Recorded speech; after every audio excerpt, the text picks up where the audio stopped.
Silent order, image hand. Jonathan Moeller. Description: the galaxy is at war, and the ancient relics of dead races can unleash catastrophe. When Jack March finds the crew of a space station killed by mysterious radiation, he soon finds himself on the trail of a deadly superweapon. And unless he finds the weapon, he will be its next victim. 1. Ghost Station. Jack March stared at the image of the space station. On the surface, there was absolutely nothing wrong with Outer Vanguard Station. The station had a cylindrical central core about a kilometer in length, ringed with solar panels, and bristling with antennas and sensor arrays on either end. It was a common enough design, and the Kingdom of Kalaskar used this design of station as both a communications relay, a scanning installation, and as a resupply point for courier ships. Because of the station's minimal armament of point defense lasers, the design was used in systems firmly under the control of the Royal Kalaskaran Navy. The Vanguard system was one such place. Outer Vanguard Station sat in deep space beyond the orbit of the system's final gas giant, its sensors sweeping space for any dangers and providing a convenient stopping point for courier ships heading out of the system. Yet March's instinct screamed that something was wrong. To all appearances, nothing was amiss. The station's running lights were on, and its automatic transponder broadcast its identification. The Tiger's sensors reported that the station's fusion reactor functioned normally, all systems were online, and there was no sign of battle damage or malfunction. Nor were there any traces of anomalous radiation or meteorite damage. Everything appeared normal, and Outer Vanguard Station ought to have a crew complement of 50 men. The Tiger's sensors detected no life signs aboard the station. And no one answered March's requests for communication. "This is Captain Jack March of the licensed Kalaskaran privateer vessel Tiger," said March again, watching the sensors. "Calling Outer Vanguard Station Control. Requesting status update and docking permission, please." He sent the transmission and waited. No one answered. March's frown deepened. He could think of any number of reasons the crew would abandon the station: radiation leaks, structural damage, air contamination. There were a billion things that could go wrong in deep space, yet nearly all of those things left signs, and as far as the Tiger's sensors could tell, there was nothing wrong with the station.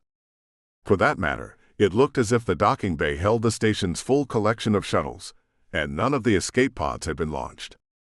If there had been a disaster, the crew would have either launched the shuttles or used the escape pods. Unless they had all been killed first. Then again, anything that would kill the crew would have damaged the station. March checked the sensors again. He was now only 10,000 kilometers from the station, close enough for the Tiger scans to show great detail. Yet Outer Vanguard Station still registered as empty of life, but otherwise perfectly functional. March shook his head and cut the Tiger's fusion drive, bringing the ship closer with ion thrusters. Once more he sent his greeting to the station, and once more he was answered with silence. He had no choice but to dock with the station and investigate. Best to take precautions. "Vigil," said March. "Keep a continuous scan going, all sensors at maximum power and range. Notify me if we detect any dark energy radiation within 10 million kilometers, any weapons emissions, any battle debris, and any life signs other than my own." "Acknowledged, Captain March," replied the cool female voice of the ship's computer pseudo-intelligence. "Scanning underway." March picked one of the large cargo airlocks near the station's docking bay. As the Tiger crossed the final kilometers, he rotated the ship, aligning the rear cargo airlock with the station's airlock. A few moments later, he eased the ship into place. A faint clang went through the hull as the Tiger's docking clamps locked onto the station's hull. March cast an eye over the sensor displays, but there was no response from the station. "Right," said March. He locked the pilot's console and stood up. "Vigil, maintain the previous scanning parameters." Notify me immediately if anything is detected. Acknowledged. March stepped into the dorsal corridor, locked the flight cabin door, and opened the door to the ship's armory. He equipped himself with his usual kit for boarding a hostile ship.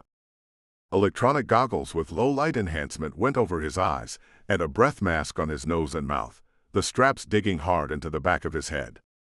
He slid an earpiece with microphone and camera attachments over his left ear, and synced the earpiece, the mask, and the goggles to his phone, letting them communicate with the Tiger. For weapons, he took a pair of plasma pistols, a plasma assault rifle, several grenades, and spare power packs for his guns. Knives went into the hidden sheaths in the sleeves of his coat. Once he had his equipment and weapons, March did a communications check, making sure he could talk to Vigil. Then he headed down the dorsal corridor, descended the ladder into the cargo hold, and headed for the stern airlock. Shipping containers of rare ores filled the Tiger's hold. It was a cover for his last assignment, a mission to the Antioch system. It also paid quite well, and would cover the cost of his trip to the Antioch system and back, with an ample profit left over. At the rear of the hold was the cargo ramp, which would open to unload the ship. In the middle of the closed ramp was the airlock March used for docking with space stations and other starships. He opened the outer door, closed it behind him, and then cycled the inner door. A wave of disorientation went through March as he shifted from the Tiger's gravitics to the stations. The outer door of one of the station's airlocks stood before him, a sheet of solid metal with a small window in the center. March opened the access panel next to the airlock and examined the controls. The airlock wasn't locked down. Whatever had happened, it had happened so swiftly that the station's automated defenses hadn't activated. He opened the airlock's outer door, waited for it to close behind him, opened the inner door, and stepped into a corridor. It looked unremarkable, with a metal grillwork floor and ceiling, polished metal walls, and lights every few meters. Nothing seemed amiss. March waited as his mask scanned the air, and then a message in his goggles HUD informed him that it had detected no contaminants or pathogens in the air. Best to start with the docking control office, March decided. The station wasn't on alert status, which meant that the computer consoles would not be locked down. From there he could access several key systems, and perhaps even the log files. That might give him an idea of what had happened here. March was familiar with the layout of this design of space station, and he started down the corridor, his eyes sweeping the walls and floor for any threat, his ears straining to detect any sounds. He saw no enemies. Nothing but the faint hum of the air handlers came to his ears, or the occasional clink of his boots against the deck. At last he came to the door to the docking control office, which would have a view of the hangar deck. He hit the door control and brought up his plasma rifle, ready for any surprises. The door hissed open, and March found himself looking into the docking office. Through a window on the other side of the room, he saw the hangar deck. There were 4 computer consoles against the walls, and at 2 of them. March's finger tightened against the rifle's trigger, but he remained motionless. Dead men sat at 2 of the consoles. March looked at them, at the ceiling, and then the floor. His mask reported no sign of contaminants or toxins, and he examined at the dead men. He had seen death in nearly every form and shape, but he could not figure out how they had been killed. March's first thought was that they had been burned alive, but that didn't make sense. The 2 dead men looked charred and blackened, but their jumpsuits were intact. For that matter, there was no trace of any damage to the docking control office. March took a step into the room and looked at the floor and the ceiling, but saw no smoke damage. Any fire that could have burned 2 grown men to a blackened crisp would have done a great deal of smoke damage and triggered the emergency fire suppression system. Had a directed energy weapon done this? March could think of any number of weapons that inflicted burns, from a common mazer to more exotic devices, but a weapon like that would have destroyed the men's jumpsuits.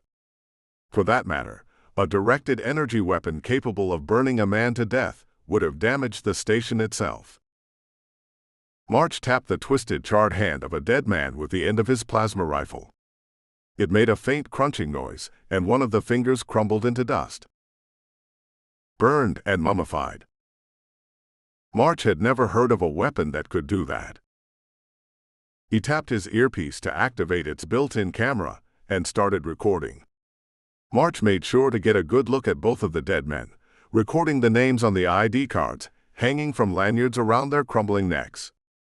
Once that unpleasant task was done, March stood at one of the computer consoles and scrolled through the available menus. The station's computer hadn't been locked down, and there were no notification flags or alerts. Neither did he see anything unusual in the lists of scheduled arrivals and departures. There were limits to the information that March could gather here. He needed to visit the operations center. In one of his pockets, he carried a thumb drive loaded with targeted malware that would breach the station computer's firewalls and copy the log files and security recordings.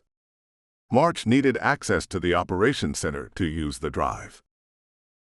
He left the docking office and set off for the operations center at the other end of the station. What followed was one of the most unsettling walks of his life. The station was perfectly functional, but it had become a tomb. March passed 20 more corpses on his way to the operations center, all of them in the same condition as the dead men sitting at their stations in the docking office. Outer Vanguard Station wasn't a military installation, but a civilian station operated under the authority of Kalaskar's Ministry of Colonies. The men had all been employees of one of the companies the ministry contracted to run the space stations. And now every single one of them had been reduced to twisted black husks. March couldn't make sense of it. Weapons that could have done that should also have inflicted massive damage to the station. He pushed the speculations out of his mind and focused on remaining vigilant. 5 minutes and 12 more corpses later, he came to the station's operations center. It was a large round room, the walls lined with computer consoles, and several more workstations dotted the main floor. A large hologram floated overhead, a master display of the station and its systems. Everything showed green, though there were an increasing number of unanswered automated status queries from the life support and water recycling system. 9 dead men sat at the computer consoles. All of them had been killed in the same way as the other corpses on the station.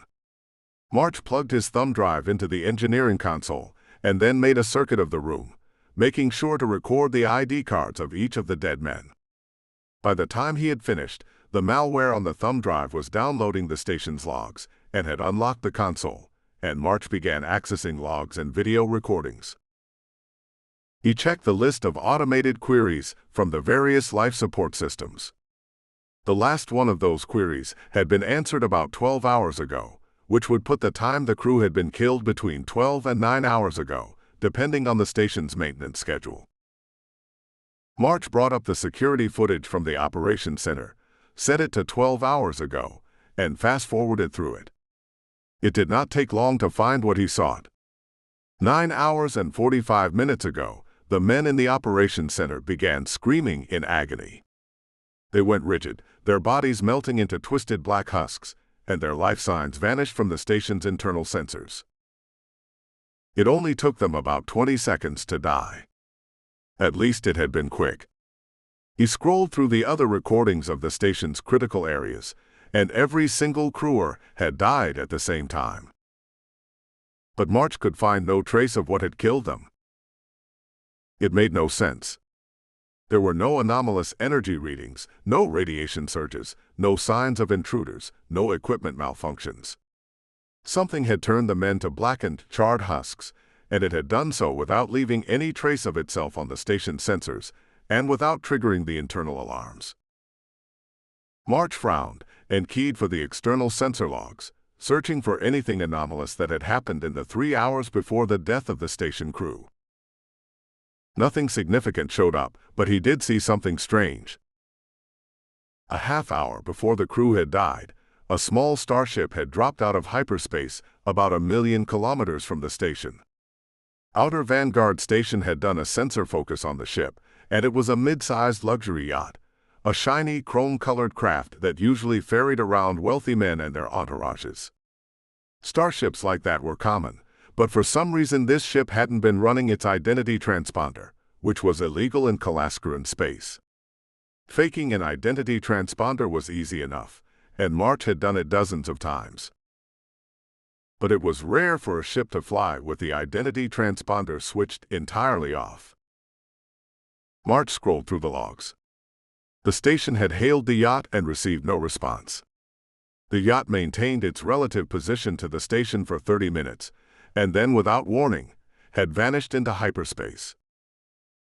2 minutes later, the station's crew died. March looked through the sensor data, checking for any sign of weapons usage from the yacht. There was none. The yacht's power signature and radiation profile had remained unchanged during those 30 minutes, save for the usual dark energy radiation spike before it retreated into hyperspace. If not for the dead crew, March would have assumed the yacht was carrying a corporate executive or a government official conducting business off the books, and they had stopped at Outer Vanguard Station long enough to update their hyperspace calculations. Yet the station's crew was still dead. Perhaps the yacht had nothing to do with it. Maybe the station's crew had perished in some unknown stellar phenomenon. Space was huge, and in the 1,000 centuries since mankind had discovered the hyperdrive and left primeval Earth, they had explored only the tiniest fraction of the galaxy. There were wonders and horrors that no human eye had ever seen. Perhaps one of those horrors had killed the station. March didn't know what to make of it. And, truth be told, he didn't have to solve the mystery. All he needed to do was to collect as much data as possible and turn it over to the Royal Kalaskaran Navy. They would chew it over and figure out what had happened. March spent another 2 hours recording video and downloading the log files. Then he returned to the Tiger and resumed his course back to Kalaskar. At Alexandria Station, he handed over his data and reported the disaster at Outer Vanguard Station, and spent a day getting interviewed by military investigators. In the end, they thanked him for his report, paid him a small bounty for the information. The Royal Navy preferred the carrot to the stick for ensuring patriotism in its privateers, though they had no trouble reaching for the stick when necessary, and March left. He went about his business, and he soon put Outer Vanguard Station out of his mind. It had been a horrible thing, yes, but he had seen a lot of horrible things in his life, and he had gotten used to moving on. 2 months after the grim discovery at Outer Vanguard Station, March went grocery shopping with his girlfriend. He had just completed an assignment from Censor, and March did what he now always did between assignments. He returned to Kalaskar to visit Dr. Adelaide Tarrant. Adelaide was a professor of archaeology at the Royal University of Kalaskar, moderately famous from her books and videos about the extinct alien races that had once inhabited the interstellar region around Kalaskar. She was also a beta operative of the Silent Order, exposing machinist agents in publishing and academic circles, and she hated the final consciousness almost as much as March did. Maybe even more. The machinists had turned March into an iron hand. They had killed Adelaide's husband and unborn child. But March was in an unaccustomed good mood, and hatred was the farthest thing from his mind. As far as he could tell, Adelaide was in a good mood as well. She was driving her car as he sat in the passenger seat, the sound system playing a rural Kalaskaran song that had a man singing fondly about his farm, his dog, and his girlfriend, in that order. The song had a lot of guitars and drums, and Adelaide sang along as she drove, sometimes drumming her fingers against the steering wheel in time to the beat. March didn't mind. It drowned out the hum of the car's electric engine. As Adelaide drove, March looked out the window and watched the suburb of Keldrex roll by. It was one of the suburbs of Kalaskar City itself, the governmental and administrative center of Kalaskar, and Adelaide had lived here for years. It was so different than the place where March had grown up that he sometimes could not process it. Kalaskar had its rich and poor, of course, with a class divide as wide as a solar system, and some lived in mansions while many more lived in small houses and apartments. Yet nowhere on the planet was the horrid, crushing poverty that had marked the machinist labor camps on Calixtus.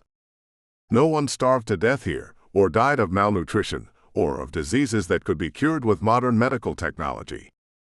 The Ministry of Security and the Ministry of Information kept a watchful eye on the population, especially after the spike of machinist-related terror incidents over the last 20 years, but there wasn't anything like the pervasive surveillance of a dictatorship like Oradria or the religious police of a Khesrodite sultanate. Speaking of religion, the Kalaskarans were devoted to the royal church in a way that a world like Mercator would find quaint, and a world like Oradria would find baffling. Criticizing the king in public was illegal, which hardly mattered, since anyone criticizing the king in public would get beaten to a pulp and dumped on the steps of the nearest constabulary station. Criticizing the prime minister and his or her government, however, seemed to be a national pastime. March supposed that summed up the society of his adoptive homeworld. Formal, strict, conformist, parochial, and self-satisfied, yes, but no one went hungry. There weren't the crippling social problems of a government like the Renarchist Republic, and neither was there the iron brutality of a dictator like President Paul Merton of Oradria. And Kalaskar had resisted the final consciousness for 2 centuries, longer than any other human government had done.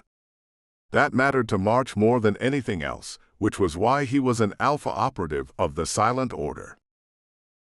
This was his adoptive home, but he would always be an outsider here. Perhaps not a pariah, but always an outsider. But that was all right.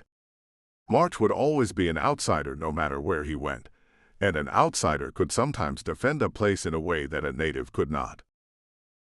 He looked at Adelaide as she sang, the reddish light of Kalaskar's sun glinting off her sunglasses. Even though Adelaide was a native of Kalaskar, she was also an outsider, because Kalaskaran society encouraged motherhood. Every church had its Mothers Association. Stores offered discounts for mothers based on the number of children they had. The Queen gave a monthly address to mothers. A Kalaskaran man could only vote after he had completed his mandatory 6-year term of military service, and a Kalaskaran woman could only vote after having 2 or more children.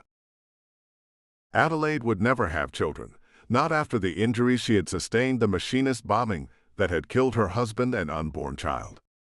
Still, she had carved out her own niche, the professor and the writer and the popular historian. And she was a beta operative of the Silent Order, exposing and ruining machinist collaborators. Because if the final consciousness was not stopped, it would enslave and ruin Kalaskar as it had enslaved and ruined Calixtus and countless other worlds. The song ended, and Adelaide looked at him. "What are you thinking?" she said with a smile. "I can hear you thinking, you know." Sometimes it seemed like she could. Certainly, she had a knack for guessing when his mood was starting to darken. "Societies," said March. "Now that's a depressing topic," said Adelaide. "People are fine on our own, but put us together and we do some nasty things." "There's a concise history of humanity," said March. Adelaide laughed. "It can be the title of my next book." She glanced at him again and then looked back at the road. "Seriously, are you okay? If something is bothering you, you can talk to me about it." "No, nothing is bothering me," said March. "If anything, I was thinking about how proud I was of you." Her smile was incredulous. "Really now?" "How you've made your own life despite adversity," said March. She laughed. "Jack March, you really know what to say to a girl." They pulled into the parking lot of the grocery store and got out of the car. March blinked in the reddish light of Kalaskar's sun, and Adelaide pushed her sunglasses onto her forehead. One of the many unwritten rules of Kalaskaran society was that it was unacceptable to go out in public while looking slovenly, so Adelaide was wearing a short-sleeved blue dress with a black belt, her sandals a concession to comfort. March was wearing black trousers, a white shirt, a black jacket, and a black vest. He refused to wear a tie, unless absolutely necessary, since it gave any attackers an obvious handle on his neck. Fortunately, the coat was loose enough that he had no trouble concealing a kinetic firearm in a shoulder holster, and Adelaide had a similar weapon in her purse. That was another unwritten rule of Kalaskaran society. Everyone went armed, a trend that had only increased with the frequency of machinist terror attacks. And unlike other aspects of Kalaskaran society, March was perfectly at ease with that. He hated to go anywhere unarmed. Though his cybernetic left arm meant that he always had a deadly weapon with him. They walked through the grocery store's automatic doors, and the blast of the air conditioning was a welcome change from the heat of the Kalaskaran summer. Rows of shopping carts stood on one side, and aisles ran the length of the store. Holographic signs near the doors proclaimed that the store was proud to use food grown and produced only on Kalaskar itself, though a small asterisk indicated that some food items were prepared on facilities orbiting Kalaskar. A blue plastic courtesy android shuffled forward. "Good morning, honored sir, honored madam," said the android, said in a polite female voice. "Welcome to the North Corner Grocery Emporium. May I relate today's specials and sales?" "Sure," said Adelaide. March waited as the android recited the store's sales for the day. Kalaskarans loved courtesy androids, though March found them tedious. Still, given how Kalaskaran society emphasized courtesy in general, he supposed there were less efficient ways to go about it. The android finished listing the sales. Adelaide thanked it, and she plucked up a basket as March followed her into the store. "You'd get better prices at the warehouse center," said March. "True, but I buy all my emergency supplies at the warehouse center," said Adelaide, taking a jar of sauce from the shelf and putting it in her basket. "Those are all stocked up. Besides, a friend of my father owns this place and—" She fell silent as they turned the corner. A heavy-set man pushing a cart walked towards them, scowling at a list on his phone. He was wearing a suit that looked just slightly rumpled, and he had the thick fingers of a man who did a lot of work with his hands. March's eyes noted the traces of grease under the fingernails, the calluses and the thick knuckles of the hands, the well-worn wedding ring, the ruddiness of face that meant he probably should lose some weight. March had never seen this man before, but he recognized him at once. Adelaide paused, glanced at March, took a deep breath, and then smiled. "William." William Renton, Adelaide's eldest brother, looked up from his phone and smiled. "Audie. I didn't know you were in Keldrex today," said Adelaide, and she gave him a hug. "Well, Julie wants some of the local wine," said William. Julie was his wife, March knew. None of the stores out in Vanderen have it, so I made a quick trip to the big city. Had to stock up on some stuff for the shop anyway. I didn't expect to see you here.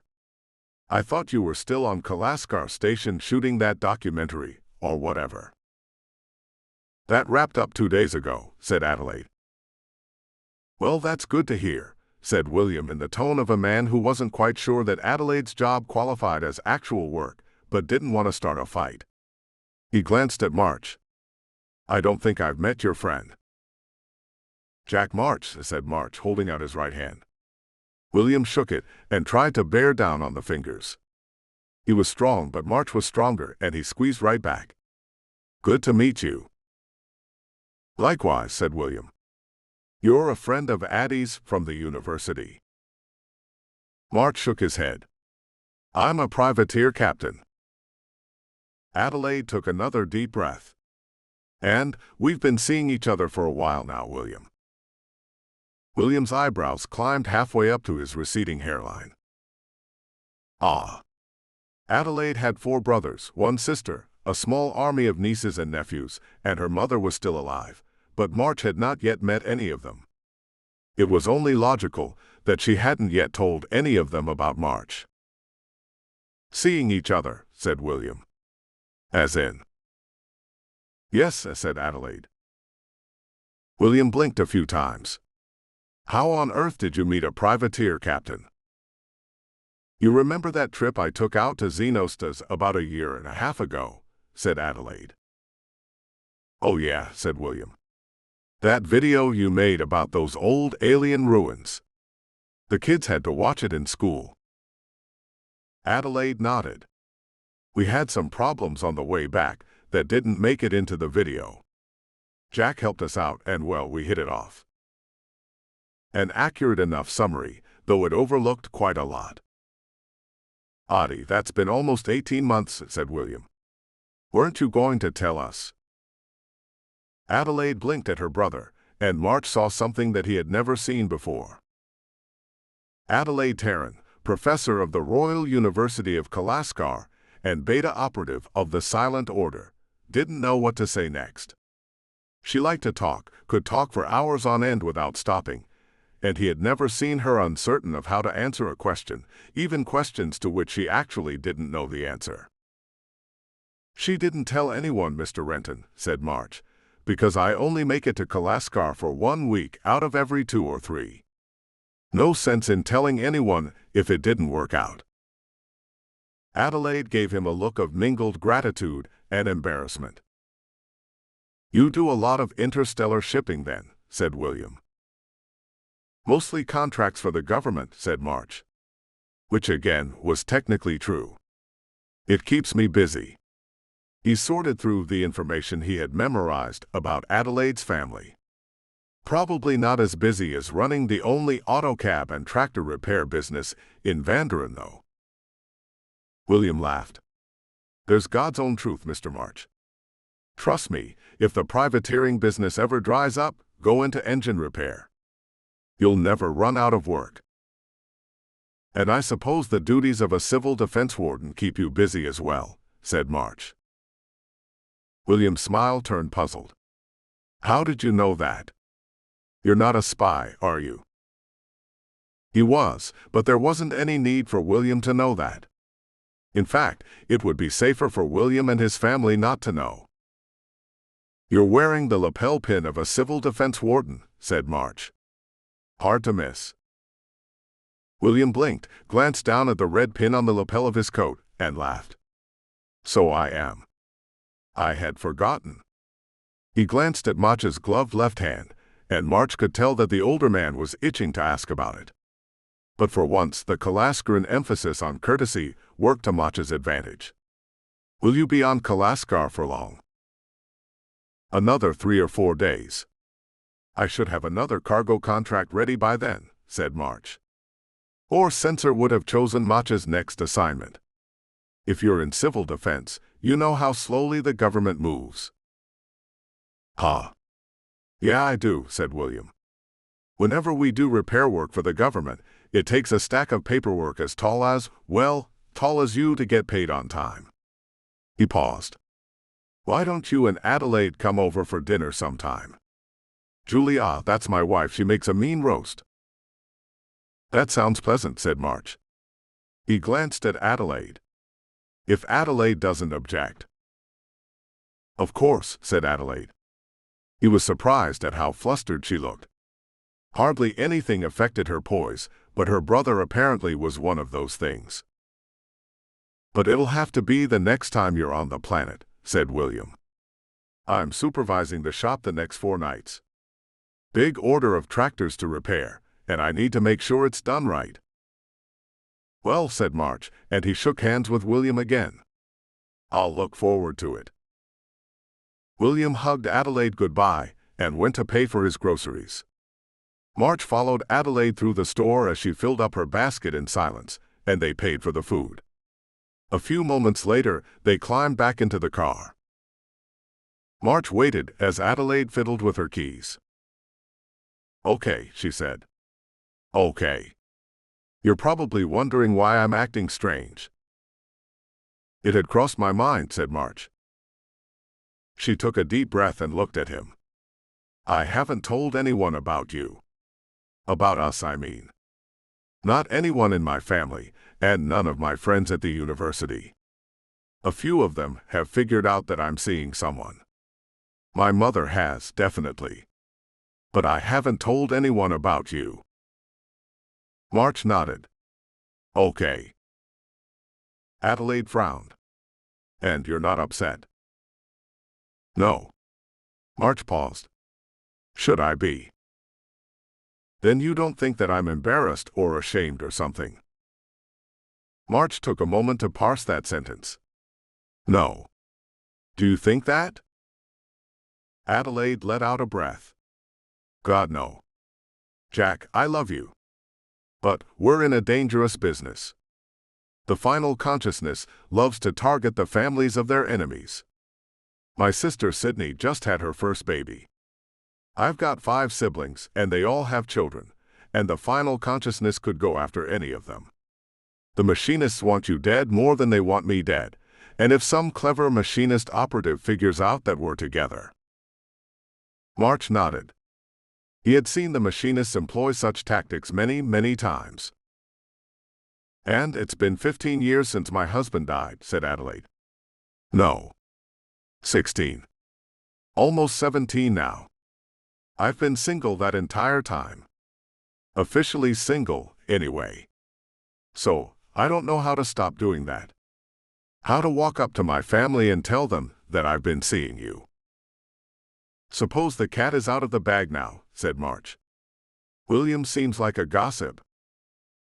I'm afraid he is, said Adelaide. The entire family is going to know by lunchtime tomorrow. She sighed again. I'm sorry, Jack. I don't think I handled that well. March shrugged. It's all right.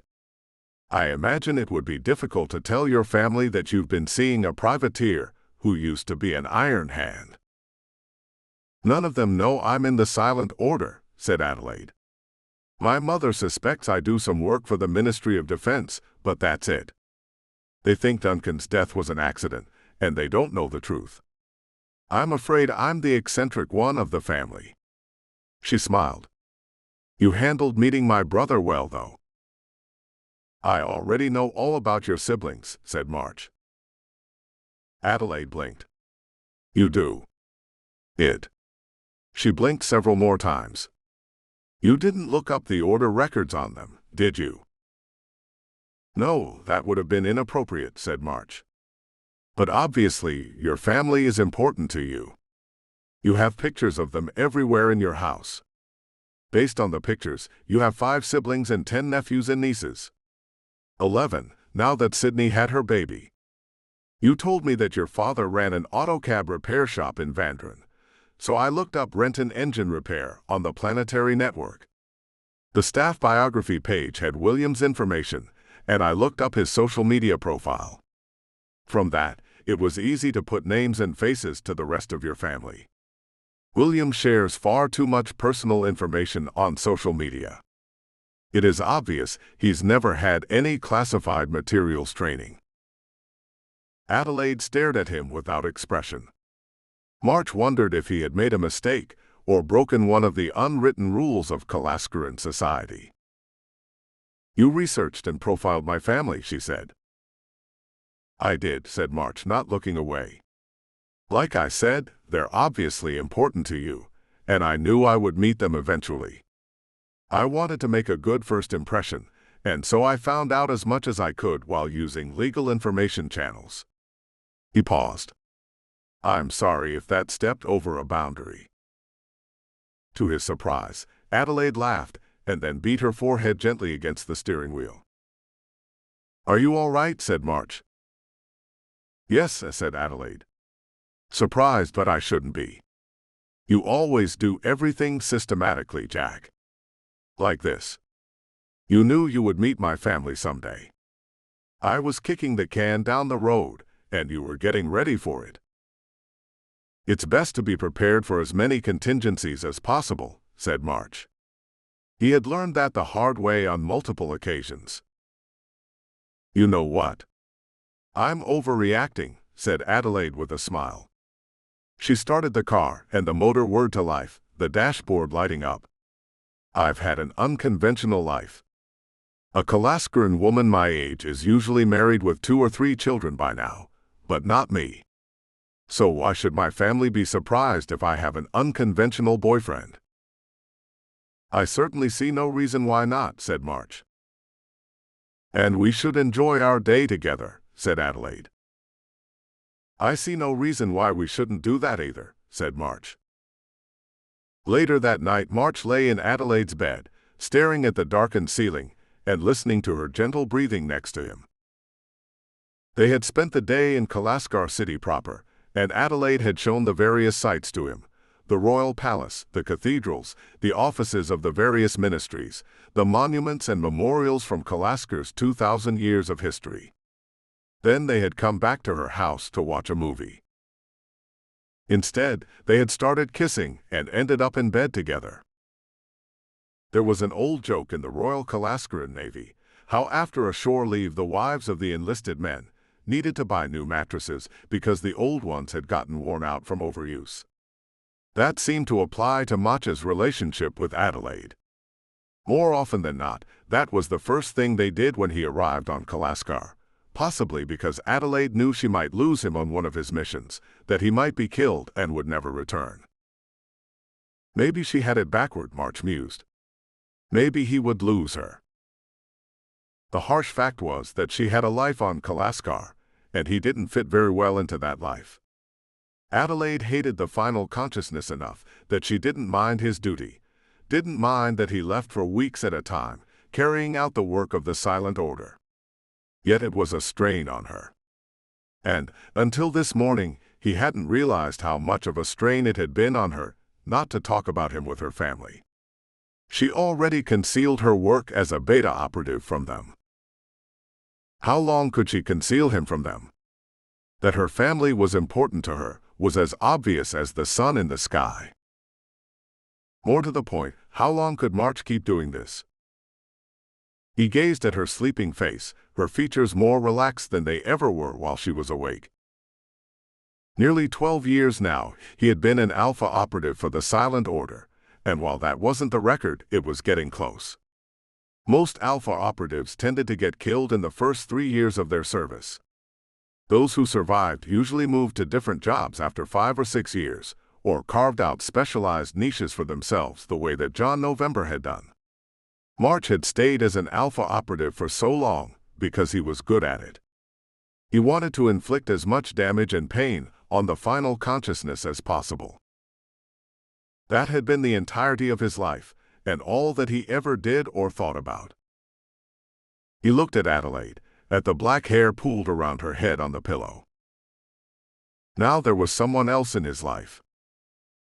Maybe it was time to think about switching to another job.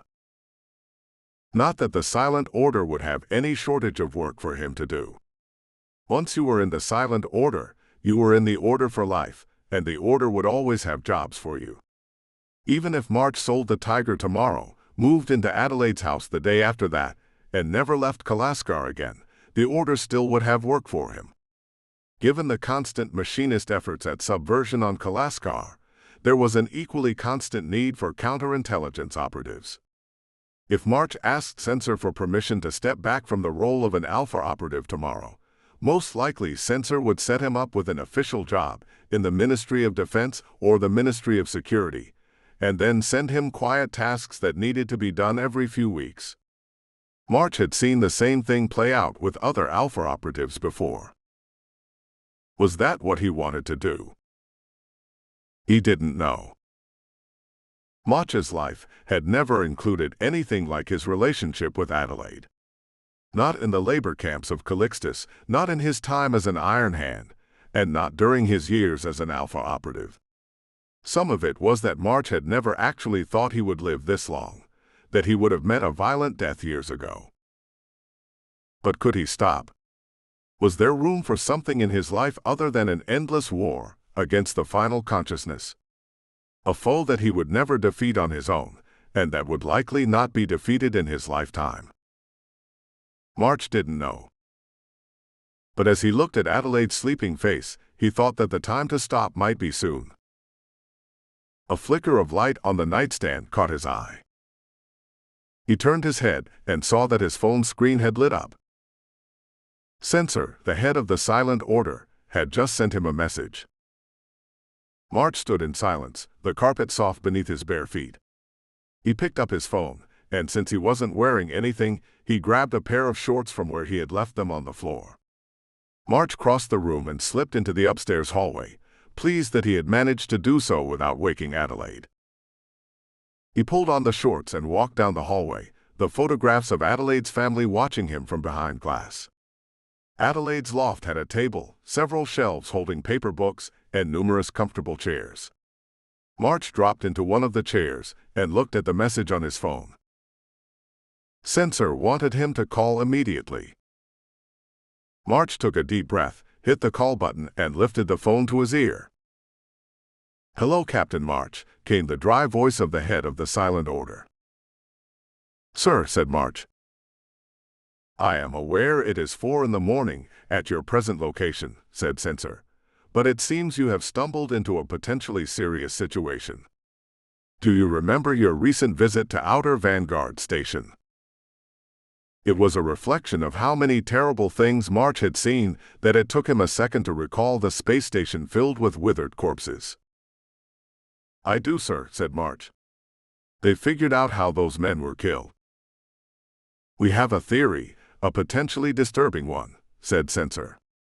"At first, we thought the crew of Outer Vanguard Station had been killed by an unknown form of radiation that overwhelmed the station shielding." "But the station's radiation shielding was still intact, sir," said March.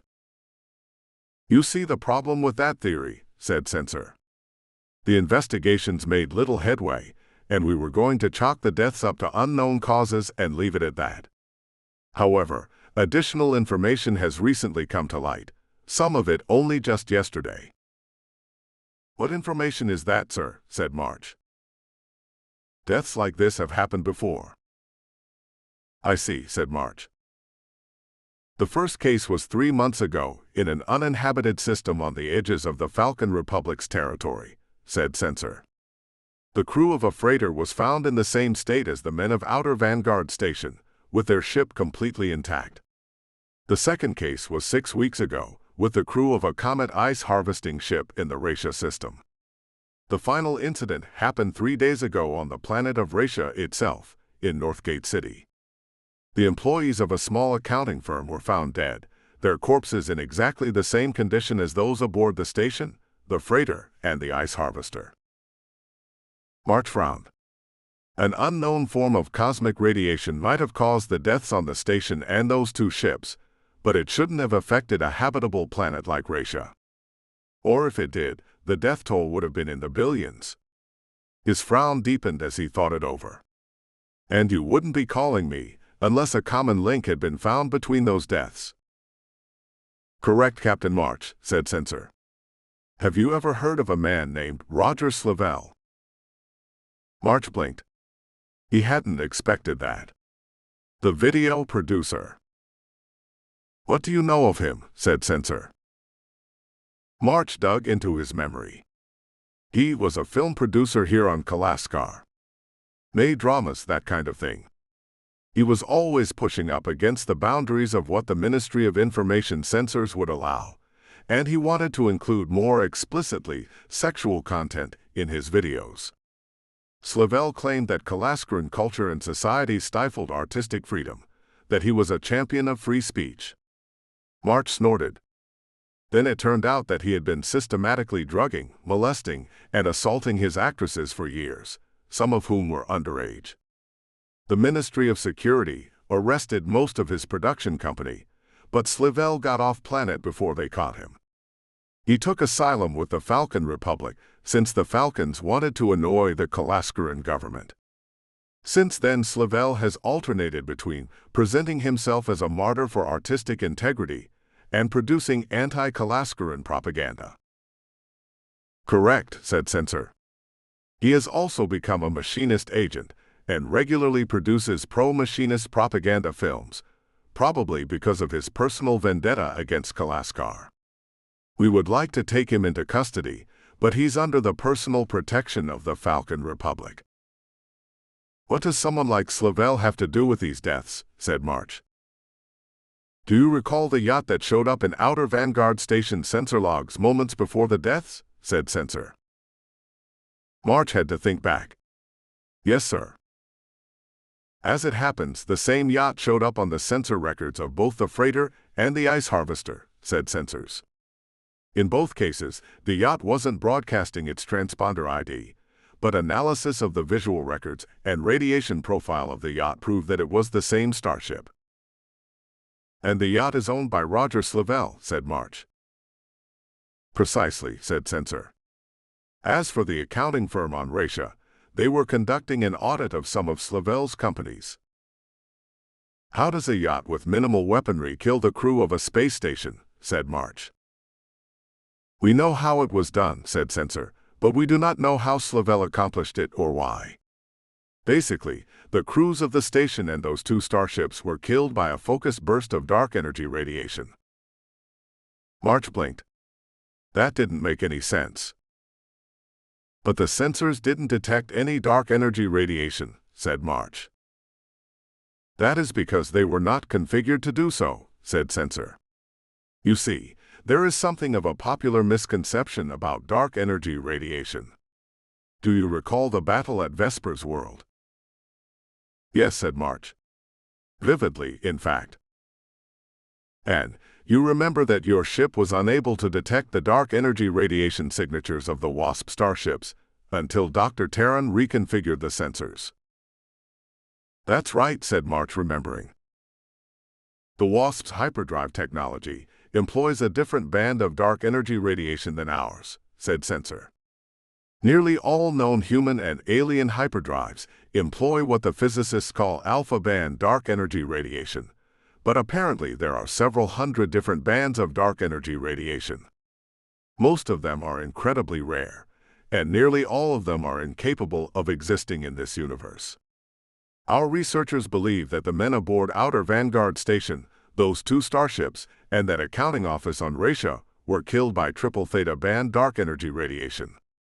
Triple theta dark energy radiation instantly kills any organic material it touches and causes that desiccation effect you observe." March frowned.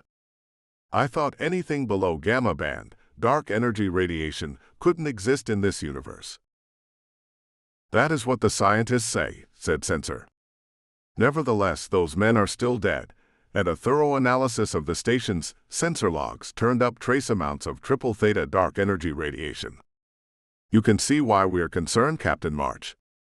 A machinist sympathizer is connected to a string of mysterious deaths involving dark energy radiation, and thanks to your previous missions, we now know that the hive mind of the final consciousness is derived from the technology of the Great Elder Ones, a race that regularly use dark energy at a level we cannot replicate or even comprehend." March's frown deepened. "You think this could be the pulse weapon we've been hearing about for the last few years, sir?" "We do not know," said Sensor. "Which brings us to your mission, Captain March. You will escort one of the Order's experts in dark energy radiation to Ratia, the capital world of the Falcon Republic. Once you reach Ratia, you will go to Northgate City and investigate Slavell's activities and uncover his link to these deaths. Locate the means used to kill the men of Outer Vanguard Station, and if it is within your power, shut it down or capture it." March let out a long breath. "Getting to Ratia will be tricky. The Falcon Republic doesn't permit Kalascaran privateers within their space. I will have to leave the Tiger at Alexandria Station and take a Starliner the rest of the way." "Yes," said Sensor. "We have appropriate documentation and cover identities prepared for you and the dark energy expert." March grimaced. He didn't like that. Starliners were well and good, but there was a degree of safety and freedom of action in bringing his own ship. But there was no way around it. The Falcon Republic permitted Starliners and normal freighter traffic in their space, but there was no way they would allow a Kalascaran privateering ship into their territory, and certainly not anywhere near their capital planet. For that matter, the Falcon Republic had the firepower to back up its wishes. Another thought occurred to him. "The dark energy expert," said March. "Who is he?" "You've worked with her before," said Sensor. "Dr. Cassandra Yerzov, formerly of the University of Orodria, now part of the Royal University of Kalaskar, a beta operative of our order, and one of the chief members of the Exorcism Project." March let out a long breath. He knew Dr. Yerzov quite well. Escaping from mortal danger multiple times was an excellent way to get to know who someone really was. "I don't think Dr. Yerzov is a good choice for this mission, sir," said March. "May I ask why not?" "I have the highest respect for her," said March, "but she's not a field operative. She doesn't have the training or the skills for this kind of mission. Russia is an extremely dangerous place for the unprepared. For that matter, as part of the exorcism project, she knows a tremendous amount of highly sensitive classified information. If she's captured, it could be disastrous." "I agree," said Censor. "Which is why we are sending you with her, to keep her safe, Captain March. The unfortunate truth is that we do not have many dark energy experts we can trust with an operation of this delicacy. And, if the machinists are indeed working on a weapon employing dark energy radiation, we must know more as soon as possible. Dr. Yerzov will accompany you to Russia with the newest version of her eclipse detection device." "I thought the eclipse was designed as a quantum entanglement detector," said March. "Dr. Yerzov and the other researchers at the exorcism project have considerably improved the device's capabilities," said Censor. "Dark energy radiation detection, as you know, is difficult within a planetary gravity well. The eclipse shall help overcome that difficulty. Dr. Yerzov will await you at the Tilehouse Bar on Alexandria Station in 2 days. She will have your necessary documents and tickets, and from there you will take a berth on a Starliner to Russia. Return when you have a better knowledge of Slavel's activities, but do not remain on Russia for more than 3 weeks." "Who is the head of the Silent Order branch in Russia?" said March. "I will need to coordinate." "Her name is Elizabeth Winter," said Censor, "and she is a lawyer specializing in intellectual property law." March grimaced at that. "She is also the Sigma operative in charge of our branch in Northgate City on Russia, and the one who brought the murder of the accounting firm to our attention." "I'm surprised Falcon Intelligence hasn't shut her down," said March. "Falcon Intelligence knows all about her," said Censor. "We have an arrangement with the intelligence sections of the Falcon military. In certain areas, we let each other go about our business quietly, and in others, we cooperate. Preventing machinist subversion and propaganda is an area of mutual concern. The Falcon military holds the final consciousness in disdain for a variety of reasons, but the regular population of Russia is quite sympathetic to machinist propaganda. Slavel's activities have put him under the eye of Falcon Intelligence before. So one faction of the Falcon government thinks it's useful to employ Slavel as a weapon against the Kingdom of Kalaskar," said March, "and another thinks that he might be a problem and wants him gone." "An admirable summary of the situation," said Censor. "Do you have any questions?" March had several. This assignment sounded like it was going to be a complicated one, and the complicated ones were always bad. "Should Slavel be killed?" said March. There was a pause. "Only if necessary," said Censor. "Only if irrefutable proof of his guilt is found, and only if it can be done in a way that cannot be traced back to us. Having a Kalaskaran agent assassinate someone under the protection of the Falcon Republic might cause another war." "Yes, sir," said March. "I'll get it done." "Good, Captain March," said Censor. "I look forward to hearing your report in another 3 weeks." The call ended. March gazed at his phone for a moment, then sighed and set it on the arm of the chair. He knew in his bones that this assignment was going to be a bad one. For one, he wouldn't have access to the Tiger, which would impose all kinds of limitations. For another, while Cassandra Yerzov was a genius in her field, she wasn't a field operative, and March did not think Censor should have sent her on this mission. Especially given how dangerous a place like Russia was for the unprepared. For that matter, Roger Slavel would be a celebrity on Russia. Getting close to him would be difficult.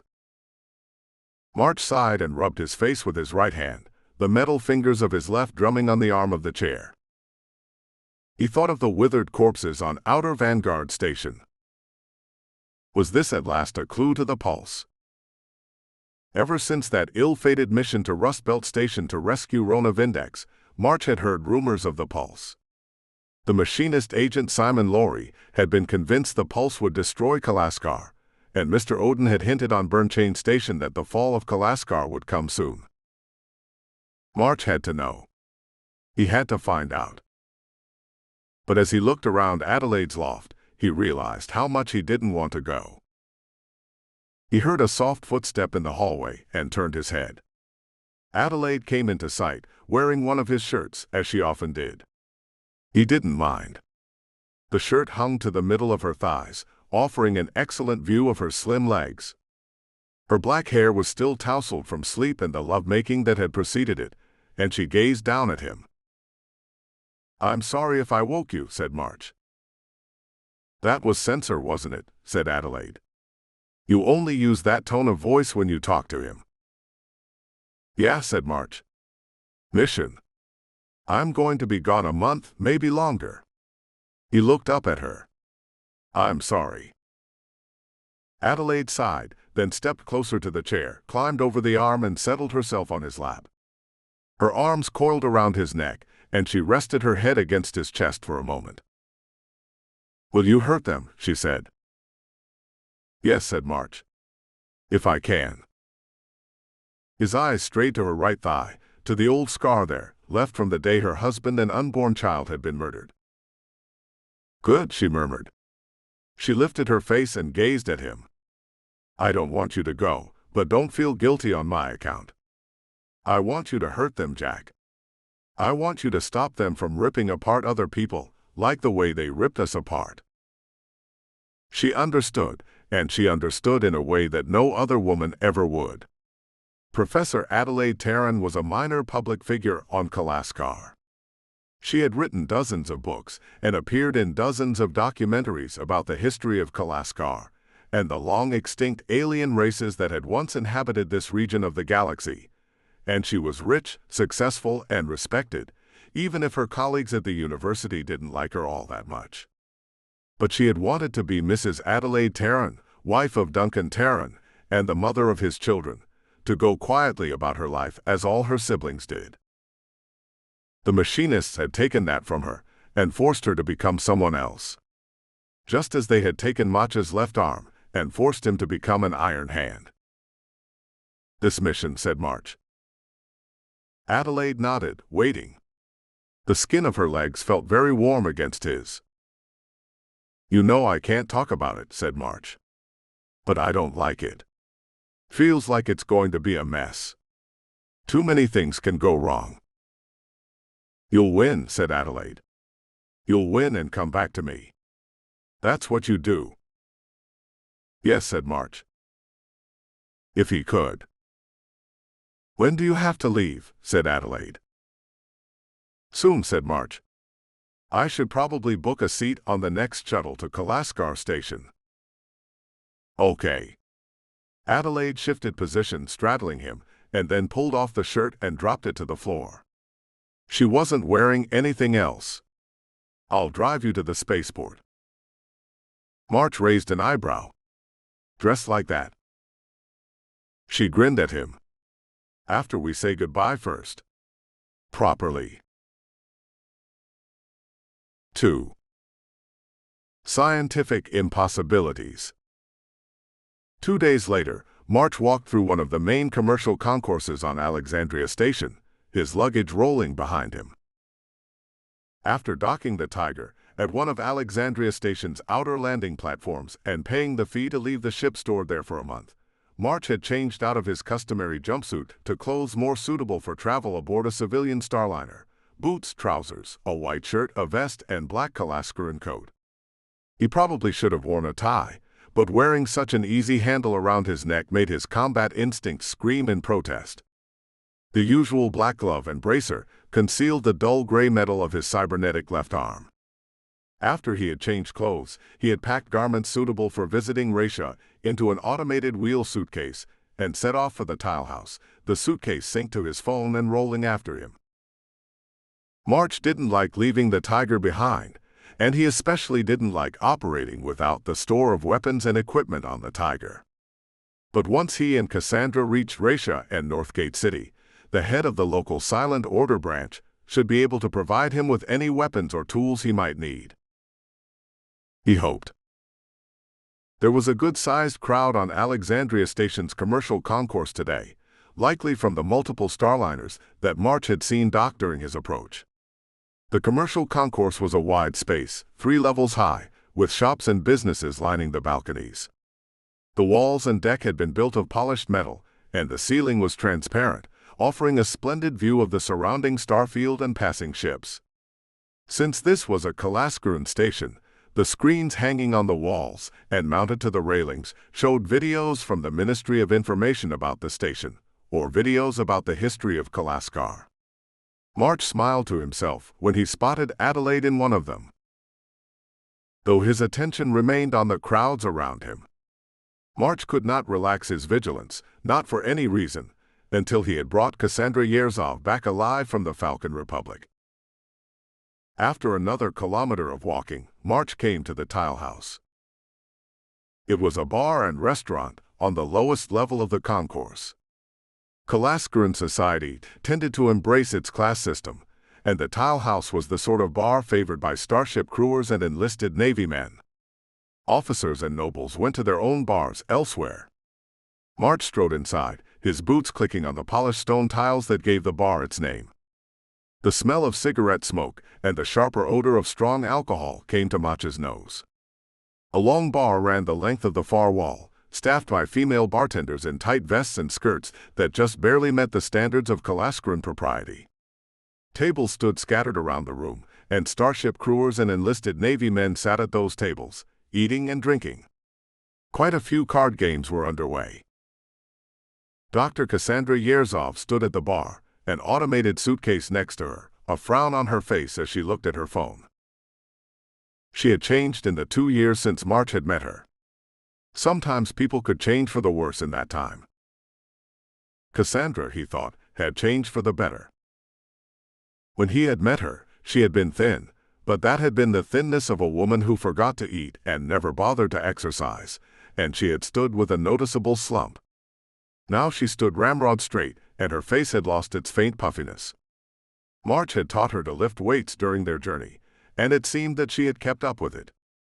She wore the usual public formal wear of a Kalaskaran woman, black jacket, white blouse, knee-length black skirt, and the garments fit her well. Her hair had been short and disheveled, but now it was long and glossy and hung loose about her shoulders. March took a deep breath, walked over, and leaned against the bar next to her. "Hello, Cassandra." She blinked, looked up from her phone, she was reading a mathematical equation, and stared at him. Then her face lit up with a wide smile. "Jack." She fumbled with her phone, set it down, and held out her right hand. March started to shake her hand, but to his surprise, she caught him in a quick hug. It's really good to see you again. Even if we have to work." "You too," said March, stepping back as she slid out her suitcase. "You have everything we need." "Yes, I do," said Cassandra. She squatted, opened up a pocket on her suitcase, and drew out the small blue leather folder of a Kalaskaran passport, its cover embossed with the king's seal. March opened it and saw his own face giving him a sullen stare. According to the passport and the other identity documents, his name was Jack Norther, a security consultant employed by Quaras Corporation, and currently assigned to provide private security for one Dr. Cassandra Yarrow on her visit to the University of Raisha. "Good," said March, tucking the folder into an inside pocket of his coat. "I have a million things I need to tell you," said Cassandra, tapping her phone. The wheels on her suitcase came to life, and it rolled towards her. "But we should probably wait until we're on the ship. It's named the Majesty, and it's docked at Ring 2. We're scheduled to leave in 2.5 hours. March nodded. "That should give us enough time to get through security and get on board." He did the math in his head. From here, it would be 3 to 4 days to Ratia, depending on which route the Majesty took. Yeah, said Cassandra as they walked to the concourse, suitcases rolling behind them. I am glad to see you again, Jack. She grinned. But I really hope this trip goes better than our last one. Despite himself, March laughed. I won't argue. The Kingdom of Kalaskar and the Falcon Republic were not friendly, but neither were they at war, and so both Royal Kalaskaran Starlines and various companies from the Republic ran Starliner flights into each other's space. The Majesty was a standard Caravel-class Starliner, a chunky-looking cylinder about 3.5 kilometers long. It was an economy ship, which meant it focused more on passenger and cargo space rather than the luxurious amenities of a Wayfinder-class Starliner. That suited March just fine, who wanted to keep a low profile. Though it did amuse him that the Silent Order would save money by giving them a berth on an economy-class Starliner. At least they had paid for March and Cassandra to have separate cabins. It would not have surprised March if the Order had decided they should masquerade as a married couple to save on travel costs.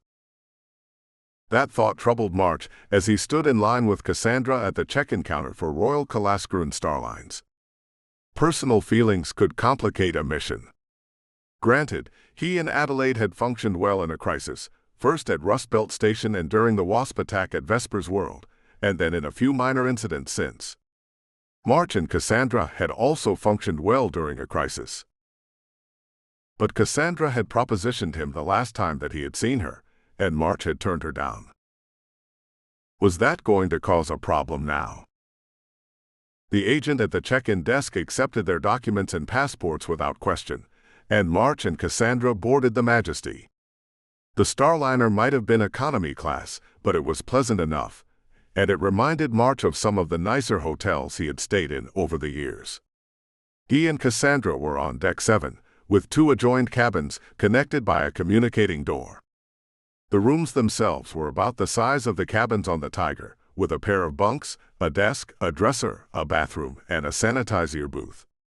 Entertainment would have to be found either on their own tablet computers or in the ship's communal areas. But they had work to do. Jack, said Cassandra as he locked the door to his cabin behind them. We've got a lot to talk about. Yeah, said March. Wait a second. I want to check for microphones. She nodded, and March produced his phone and loaded an application designed to check for the feedback of multiple microphones.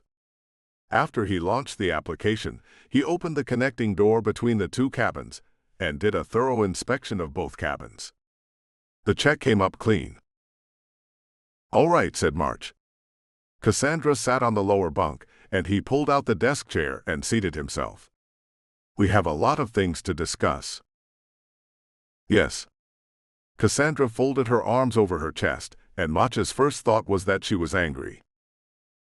No. That wasn't it. She was worried.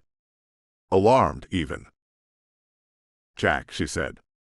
This entire mission is really weird. March nodded. Beta operatives tend not to go in the field. Said Cassandra. Oh. Well, yes, but that's not what I meant. The radiation that killed those men. It must have been a bad way to die, said March. Yeah, said Cassandra. Excruciating. Every nerve in the body dying at once. At least it would have been quick. But it's not possible. She looked at him. How much do you know about triple theta dark energy radiation? Not a lot, March admitted. I know enough about dark energy physics to fly a starship and do hyperdrive repair, but not much else. Okay, said Cassandra. Okay. Basic primer in dark energy radiation.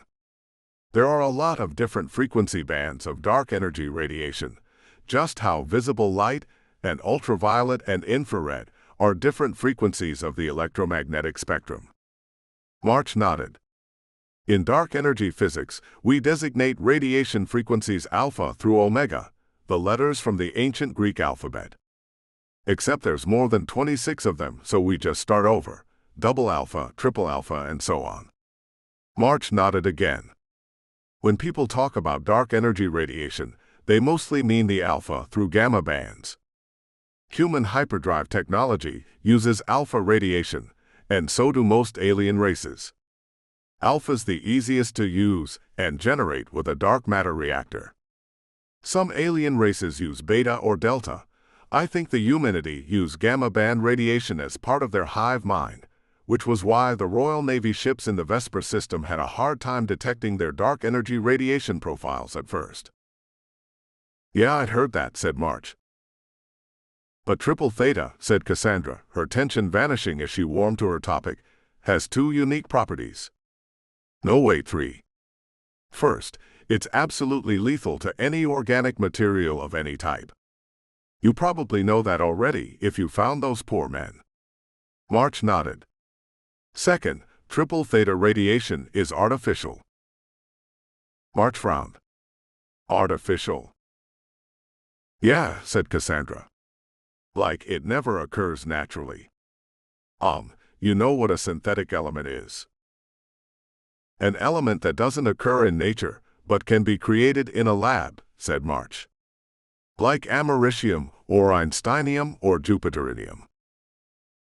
Cassandra nodded. I could recite all 173 of them for you, but that would be a waste of time. Despite himself, March smiled. Triple theta dark energy radiation is like that. It never occurs naturally. Third, it can't exist in our universe. Only in hyperspace. But those men are still dead, said March. Like I said, really weird, said Cassandra. I saw the cellular scans. Those men were killed by triple theta dark energy radiation, beyond all possibility of doubt. Humanity only knows triple theta radiation exists by accident.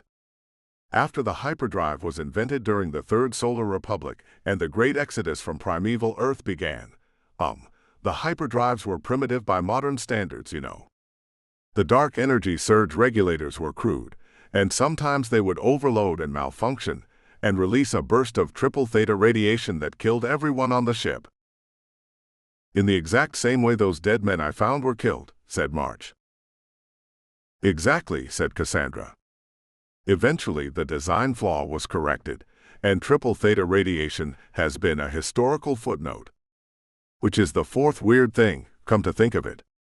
Censor said some of those dead men were on Raisha. March nodded.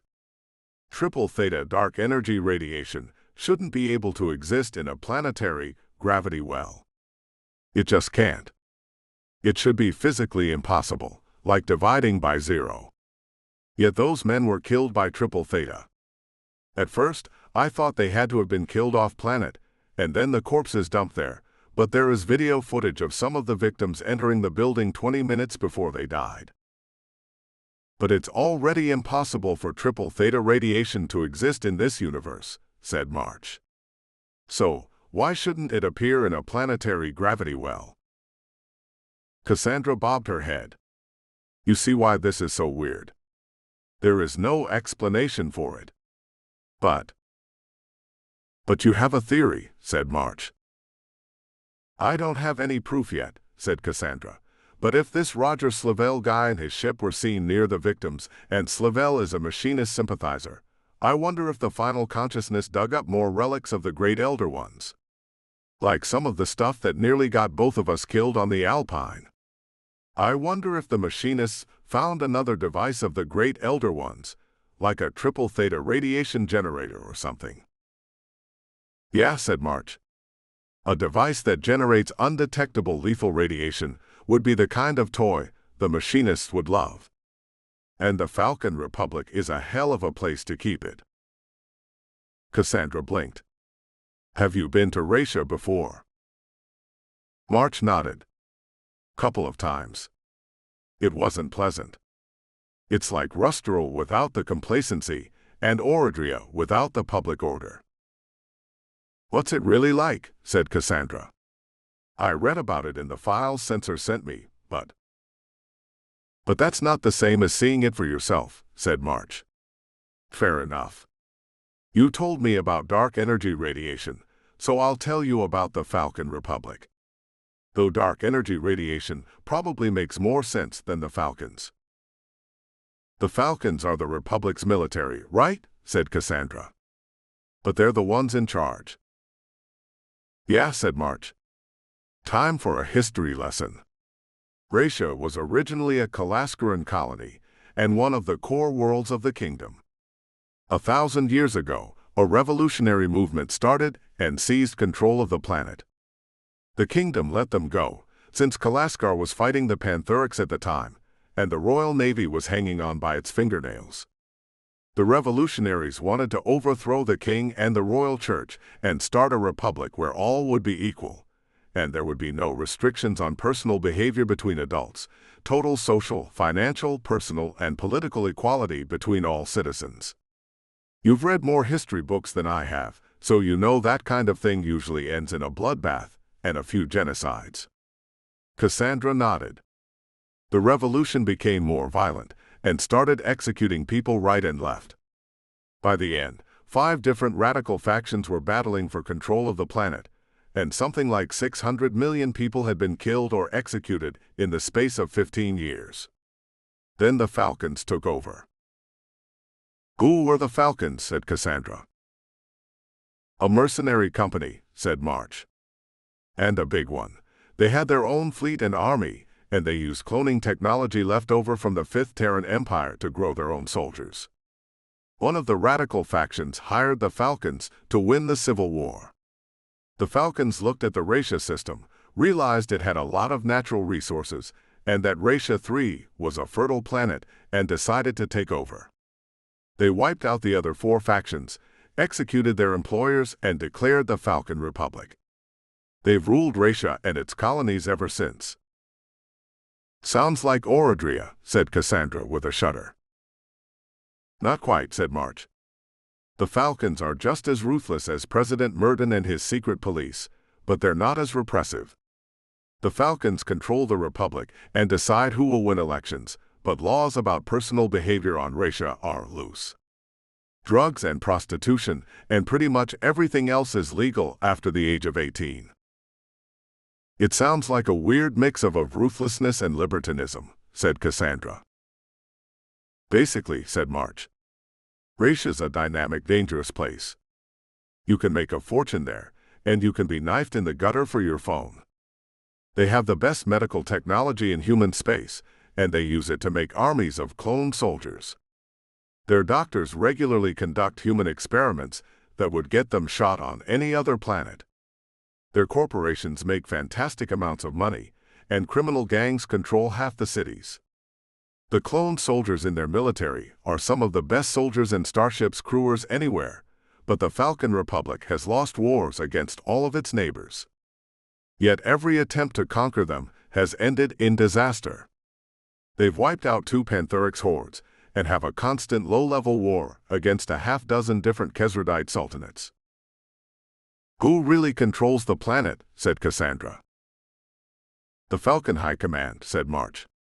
The Republic has a president and a parliament, but their job is to not embarrass themselves too much in public and to draw attention away from the Falcons. Usually, one of the generals or the admirals is running the show, and internal power struggles can mean the Republic suddenly declares war on one of its neighbors. Sounds chaotic, said Cassandra.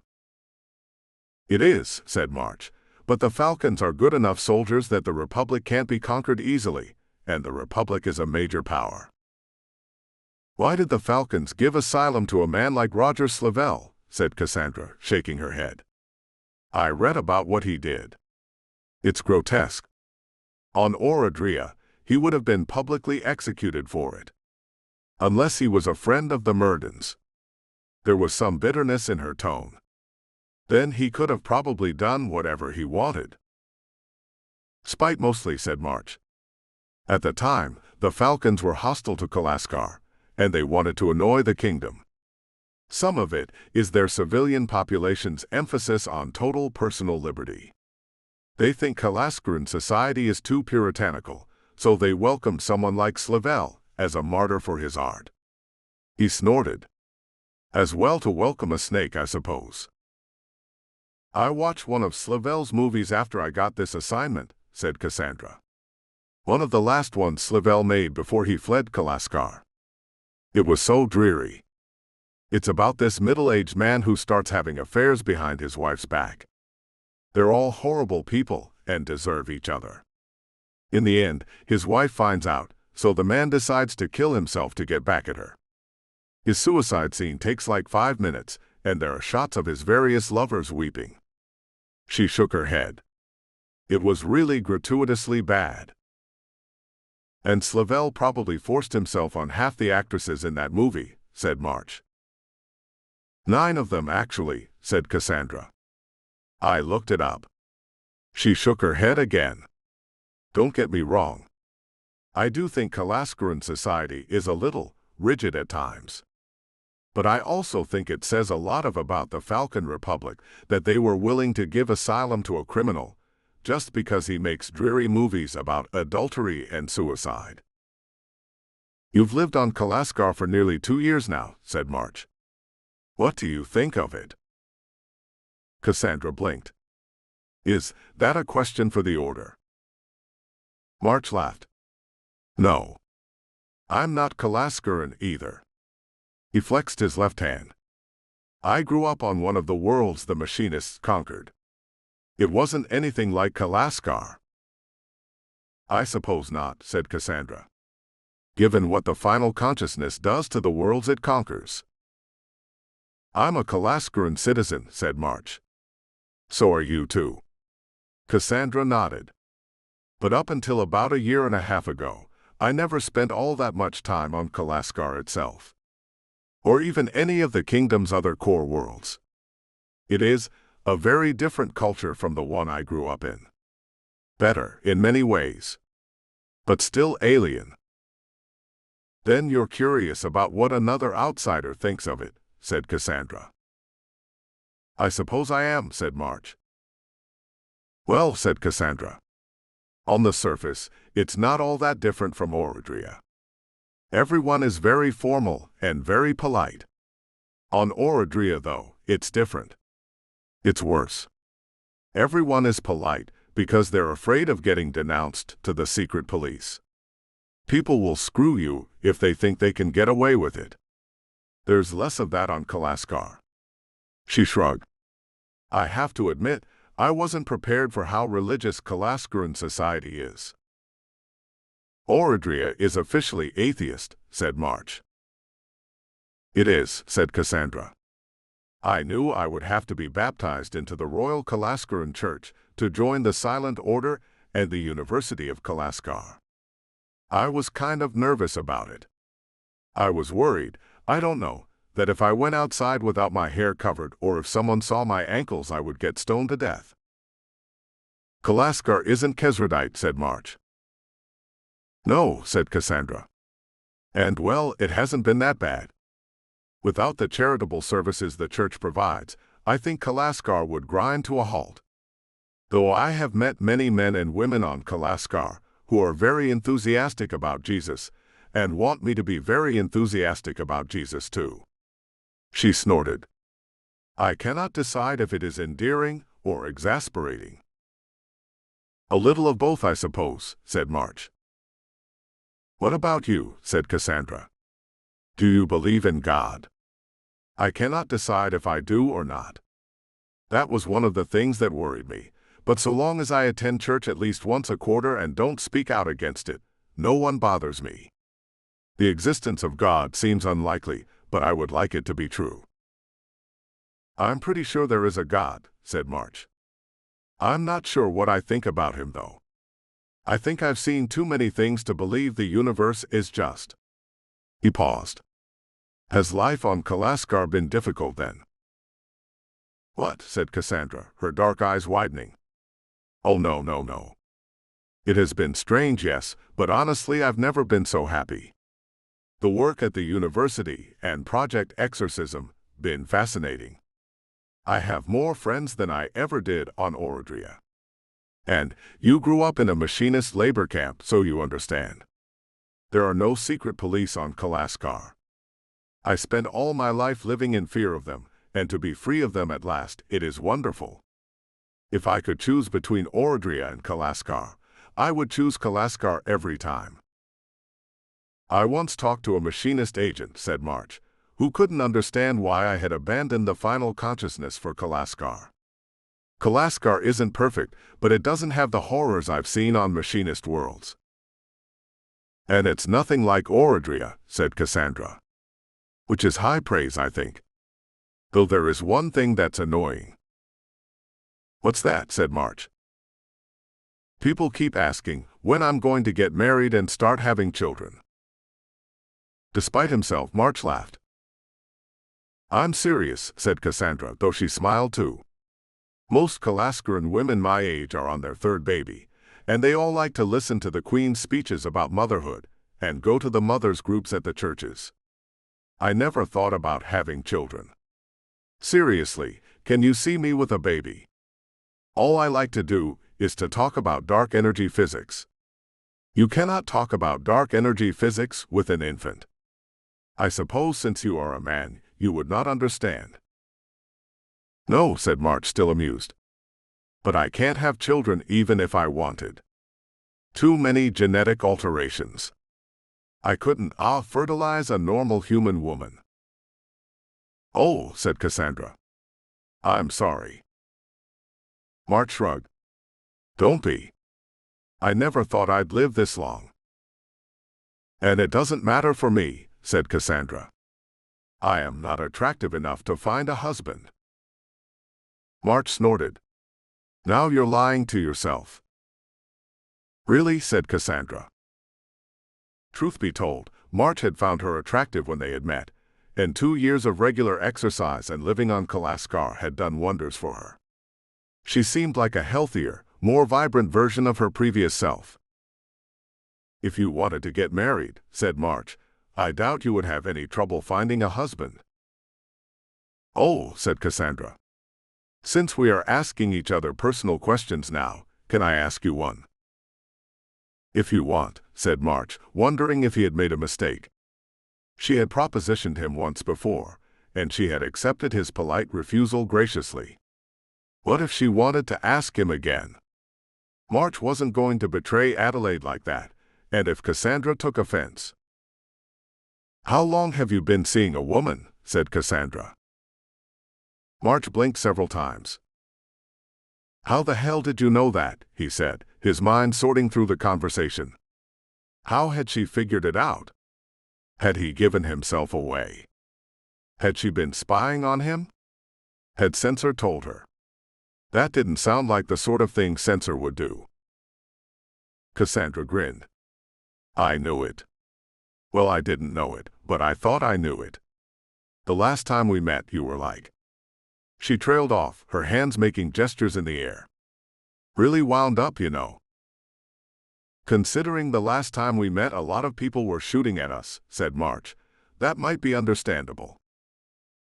Yeah, but that's different, said Cassandra. You're different now. It's. She trailed off and then smiled.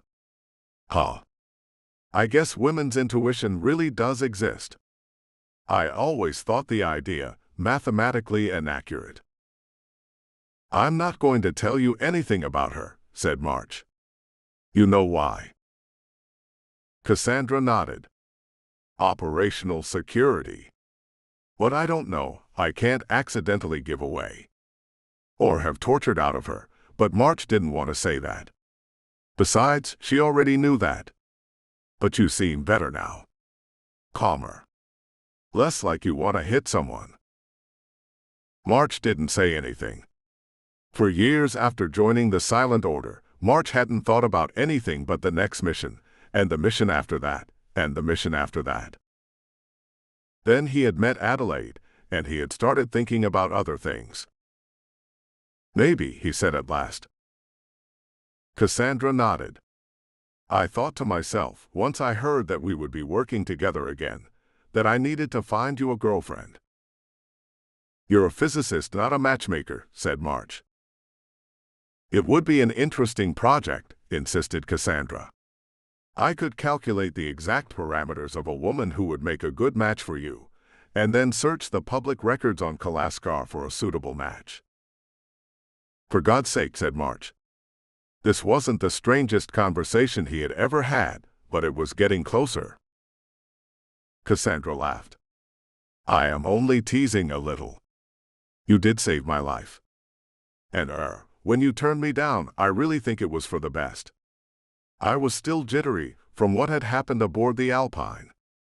I don't think we would be a good match, and I wouldn't want a short-term dalliance. Or a one-night stand. Peer pressure must have gotten to you, said March. What does that mean? Said Cassandra with a frown. If you're thinking about a long-term partner, said March, then maybe you're ready to become a mother after all. She gaped at him, and March smiled. If you're teasing me, he said, it's only fair that. You're awful, said Cassandra, but she laughed as she said it. Jack, it is good to work with you again. I don't like field work at all. But if I have to leave Kalaskar, I am very glad to have you watching my back. I'll admit I don't think you have the skill set for this mission, but it is good to see you, said March. And I'll be glad to have an Eclipse device along. I can think of a few times over the last 2 years when a quantum entanglement and dark energy detector would have been useful. Oh, said Cassandra, reaching for her suitcase. Would you like to see the prototype of the next generation model? You fit it into your suitcase, said March. I thought you would have to build one once we reached Raisha. We've made improvements in the last 2 years, said Cassandra. The new unit can fit in a backpack. Though in a planetary gravity well, it will only have a range of 27 kilometers. How did you miniaturize it enough to fit into a backpack? Said March, as Cassandra opened her suitcase and withdrew a flat black device about the size of a laptop computer and the thickness of one of Adelaide's larger hardback books. Well, said Cassandra, the sticking point was the detection grid. We had to increase the diode density for the sensors by a factor of 12, and... She waved a hand. You're not interested in all that math. Go ahead, said March. He didn't have anything better to do, and establishing a good rapport with Cassandra might be vital to the success of the mission. She gave him a suspicious look. Are you humoring me? Do you care? She blinked and then grinned. Not really. Now the key turned out to be the dark energy detection regulator. The 4 days of the trip to Raisha passed quickly. March and Cassandra played the part of business travelers. Whatever his misgivings about this mission, March had to admit that their cover identities had been chosen well. Acting as a suspicious, watchful bodyguard came naturally to him, since he was suspicious and aware of his surroundings anyway. Cassandra could expound about physics for hours on end, which fit her cover story as a professor visiting the University of Raisha. He noticed that she used that as a defense mechanism to get out of conversations with strangers, talking at length about dark energy matter, radiation conversion rates, until the chattier passengers' eyes glossed over and they made polite excuses to be elsewhere. At first, he thought that Cassandra was maintaining good operational security, but while that might have been part of it, she was still shy. People could only change so much. On the other hand, sometimes people could change a great deal, which March discovered when Cassandra asked him to spot her in the Starliner's gym. She had added a great deal of sleek, lean muscle to her arms and legs, and to his surprise, she could now deadlift her body weight. Cassandra brought her tablet to the gym, and he saw that she had recorded every single workout she had done, and every single calorie she had eaten for the last 2 years. He had only given her a few lessons on how to lift weights properly, but she had run with them. I used to hate exercise, said Cassandra, red-facing and breathing hard as she paced in a circle between sets of squats. She was wearing a black tank top and exercise pants, and March had to admit they fit her a lot better than they would have 2 years ago. But then I realized it was all mathematical. You can calculate everything, and you can do everything according to a precise formula. It's really rather relaxing. She rolled her shoulders. I'm way less nervous about everything than I used to be, too. Have you taken up running? Said March. Oh God, no. Using a treadmill is like running in a hamster ball. Between exercise sessions, they discussed their plan for the mission. Once they arrived in Northgate City on Raisha, they would make contact with Elizabeth Winter and her branch of the Silent Order. After they established a base of operations, they would start surveilling Roger Slavell and monitoring his activities. Slavell had built a production studio near the Northgate City branch of the University of Raisha, and he regularly visited the university itself to recruit media students for his organization. In such a crowded place, it would be easy to follow Slavell, and it would also be easy to conceal Cassandra's modified Eclipse device and track dark energy signatures or quantum entanglement effects. Maybe they were chasing shadows. But if the machinists had a triple theta radiation weapon, and if they were using Slavell to test it before deploying it against the Royal Kalaskuran Navy, then perhaps March and Cassandra would have a chance to save many lives. And to give the final consciousness a bloody nose in the process. March just hoped he could do it while keeping Cassandra alive. 3. The Falcon Republic. I can't go out in public wearing this, said Cassandra, her muffled voice coming through the connecting door between their cabins. It's normal clothing for women on Raisha, said March, closing his suitcase. He had changed to casual clothing for men on Raisha, which consisted of black cargo pants, a black t-shirt, and a brown jacket of fake leather with gold stripes down the sleeve. The jacket was loose enough to conceal a shoulder holster, but at the moment he had neither a holster nor a pistol of any kind, which irritated him. It's embarrassing, said Cassandra. It shows way too much. Not by the standards of the Falcon Republic, said March. I look like a prostitute. By the standards of Kalaskar, yes, said March. But by the standards of the Falcon Republic, it's an acceptable and unremarkable outfit. Which is where we're going. And if we don't head for the airlock and get in line for customs, it's going to look suspicious. You're right, said Cassandra. Just don't laugh. Or stare. She opened the connecting door and stepped into the cabin. She wore a low-cut red t-shirt that showed enough of her stomach that March noted she was starting to develop visible abdominal muscles, and a short-sleeved black jacket that only came to the bottom of her ribs.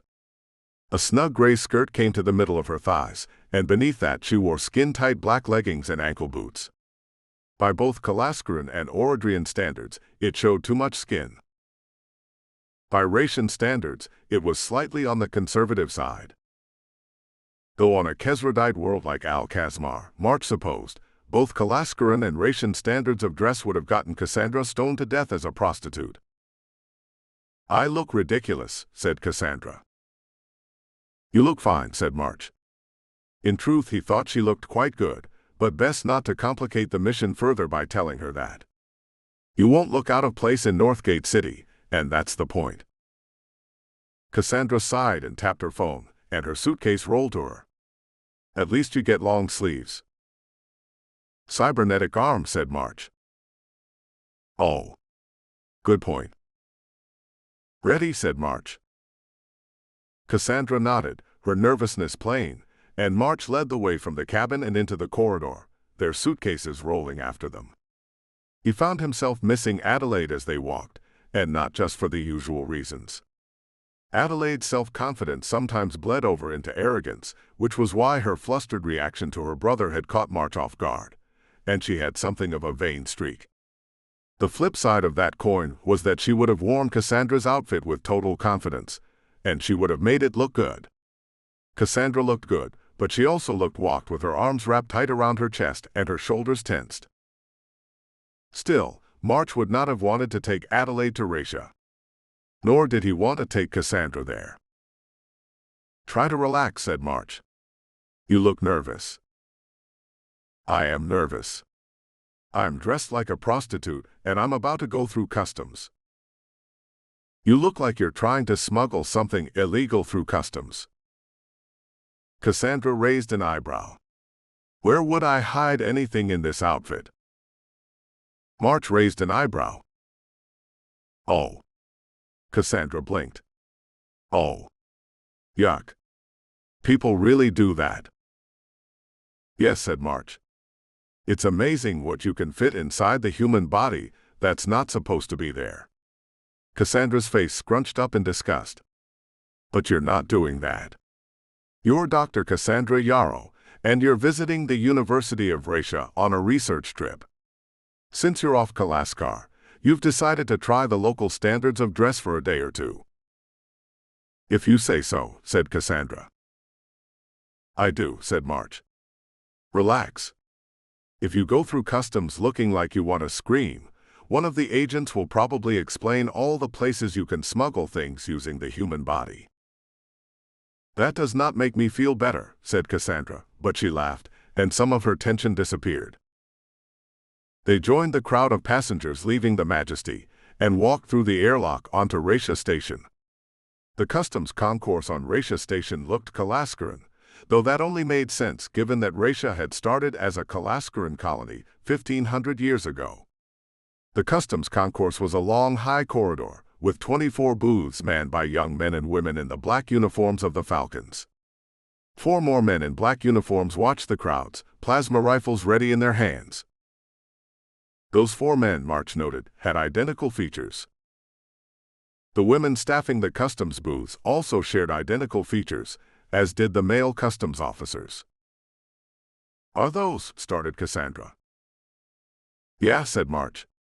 Clone soldiers. Don't make a big deal about it. Let me do most of the talking. Cassandra nodded, and they got into line before one of the customs booths. The customs official was a pleasant-faced young woman in her early 20s, with bright blonde hair and blue eyes, and the sort of lovely features that only came from genetic augmentation. She asked March and Cassandra their business and reason for visiting Ratia, and March answered the questions, with Cassandra filling in when necessary. The customs officer scanned their passports, checked something on her screen, and offered a brilliant smile to them. Welcome to the Falcon Republic, she said. You are cleared to visit Northgate City, and the next shuttle to the Northgate Spaceport departs from Airlock 19 in 30 minutes. Thanks, said March, and he and Cassandra passed the booth and headed through the docking corridor of Ratia Station. Groups of travelers filled the wide corridor, heading towards various airlocks. Airlocks lined both walls, where shuttles docked to take passengers to Ratia's various spaceports. March spotted Airlock 19 300 meters further down the corridor. It didn't look like many travelers were heading to Northgate City. A flicker of color caught March's eye. Cassandra, he said in a low voice, stepping out of the flow of traffic. Look. She frowned, and then her eyes went wide. A holographic billboard filled the wall between 2 of the airlocks. It showed a tableau of about 60 men and women in black Falcon uniforms forming a heroic pose against a backdrop of the planet of Ratia and a fleet of capital starships. Defending and serving you, the billboard read, defending and serving the Republic. Join the Falcons today. Below that was a list of the nearest recruitment stations. Are those, said Cassandra. They are, aren't they? Yes, said March. Those are the 58 templates the Falcons currently use for producing their clone soldiers. When the Falcons find an exceptional soldier, they'll take his DNA and do an entanglement scan of his brainwaves. Then they'll start growing copies of him in their cloning laboratories, and they'll use a neural writer to copy the portions of the entanglement scan dealing with skills into the growing brain, along with a standard training package. 3 months later, the clone comes out of the vat as an adult, with the skills and knowledge of a veteran soldier. So they're slaves, said Cassandra, her disgust plain as they started down the docking corridor once more. Yes, said March. For the first 8 years, anyway. After 8 years, their term of service is up, and they're free citizens of the Republic. Some of the clones go back into the military and become officers, and others join civilian life. By then they've developed their own personalities, so some of them prefer the military, and others want to pursue different careers. And the clones allow this, said Cassandra. They don't rebel. There must be millions of them. There are, said March, and they're programmed with loyalty to the Falcon Republic. Also, he snorted, they think they're better than us. They call naturally born human breeders. He shrugged. But not maliciously. Most of the Falcon Republic clones I've met are extremely good-natured. They're psychologically robust. Think how many psychological problems come from childhood trauma, abuse, or getting bullied or whatever. The clones don't have that. And why bother to rebel? Half the general and flag officers of the Falcons are clones. They don't need to rebel. They already rule the Falcon Republic. The clones run the government, and they let the breeders live off basic income and drink and use drugs and hire prostitutes and start businesses. Weird place, said Cassandra. It is, said March. Some of the richest businesses in human space are based on racia, and their medical technology is better than anyone else's. He shrugged. And you can just as easily get stabbed to death in the street for your wallet. Which is why you're here, I guess, said Cassandra. March only grunted. They boarded the passenger shuttle. Most major powers did not allow starships to land on their planets, requiring ships to dock at orbital space stations and their crews to take shuttles down to the surface. March had been in shuttles like this hundreds of times. It was basically a two-level passenger bus with a fusion drive, ion thrusters, and anti-gravs bolted to the outside. March and Cassandra took their seats. 10 minutes later, the shuttle left Racia Station, and 20 minutes later, they landed on the planet. March led Cassandra through the crowds of Northgate City Spaceport and into the night air towards a cab stand. Dear God, said Cassandra as she got her first look at Northgate City proper. It was 2200 local time, and it had been a cloudy day, so they hadn't gotten a good look at Northgate City as they descended. Now they could see it clearly. Dozens of arcologies, massive dense residential towers that rose nearly a mile high and a half-mile wide, stood in the distance. The huge towers glowed with lights, and thousands of billboards advertising every product and service conceivable covering their surfaces. At least half the ads, March guessed, involved nudity or were for prostitution services. Smaller industrial buildings ringed the arcologies, and March saw the glow of traffic lights weaving their way through the buildings. Crowded, isn't it? Said March, glancing around. Most of the departing passengers headed for cars waiting by the curb. Come on, let's find a cab stand. Cassandra nodded, and they walked a block and came to a plastic shelter around a small computer terminal. March entered their destination into the terminal, and the machine chimed and promised that an autocab would arrive within 5 minutes. Where exactly are we going? Said Cassandra, trying to pull her jacket tighter. It wasn't a cold night, but it was damp and chill, and her tight-fitting clothes would not provide much in the way of warmth. To meet one of Elizabeth Winter's Delta operatives, said March. Man named 80. Runs a pawn shop, apparently. Cassandra frowned. 80. My guess is he's a clone veteran, said March. He saw the lights of an approaching autocab in the gloom. They choose their own names once they enter civilian life, and their choices are sometimes odd.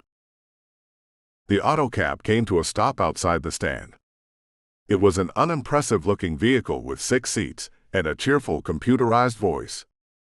March and Cassandra got into the autocab, and he input their destination, paying extra for an express ride without stopping for any other passengers. The autocab rolled into the night, the electric motor whirring. The automated screens in the cab came to life, displaying a collection of ads. During the 12-minute ride, March saw ads for augmented opiates, cocaine, female prostitutes, male prostitutes, cheeseburgers, a popular local video drama about heroic Falcon Marines, phone screen repair, and for some reason car insurance.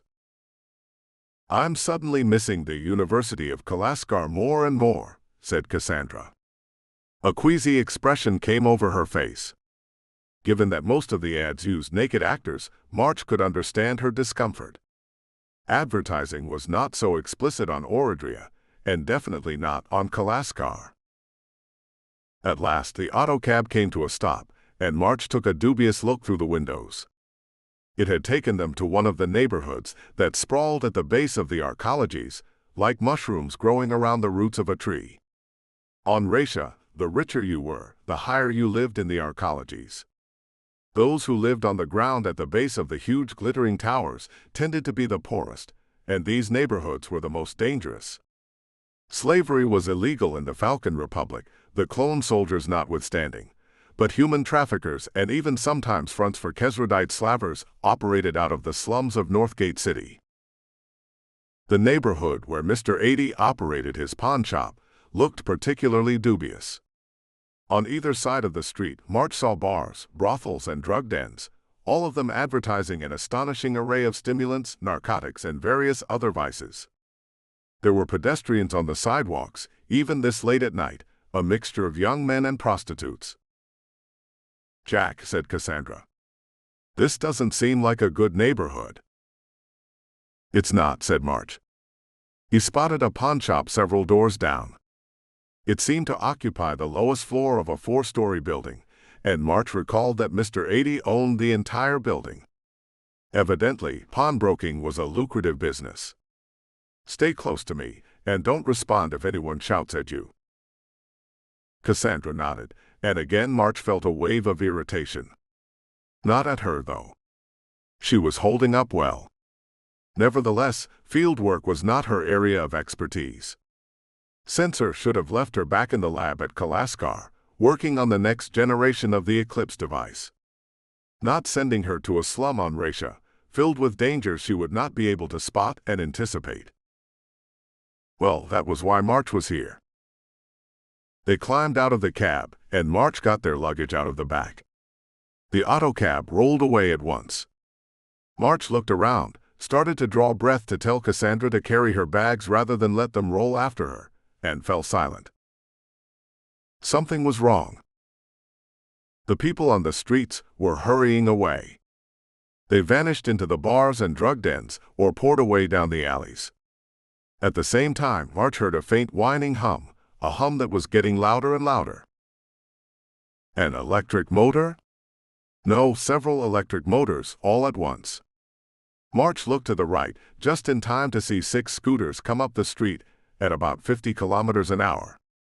The men riding the scooters were in their late teens or early 20s and wore hooded sweatshirts, track pants, and bandanas pulled over their faces. They also carried weapons, baseball bats, lengths of pipe, and one of them had a long chain he whirled over his head like a lasso. And they were converging on March and Cassandra. Street thieves. It was common on Ratia for criminal gangs to attack travelers and make off with their possessions, especially off-world travelers, and the preferred method of escape for those gangs were mopeds or scooters. "Get in the doorway," said March, pointing. "Now. We're about to be attacked." Cassandra hurried to obey, jumping into a nearby doorway and dragging their bags with her, and March stepped into the street, assessing his targets. The gang whooped and turned towards him. 5 of the scooters began to circle him, while the man with the chain rolled towards him, spinning the weapon over his head. Probably the plan was to knock March off his feet with the chain, beat him into unconsciousness, and then rob him and Cassandra. Or maybe they would take Cassandra for some private fun in a secluded place. The man with the chain whooped again and sent his weapon whistling towards March's head. He snapped up his left arm, caught the chain in his cybernetic grip, and yanked. The thug hadn't been expecting that. March yanked hard enough that the thug jerked to the left and lost his balance. His scooter went flying away, and the man's head bounced off the street with a loud crack.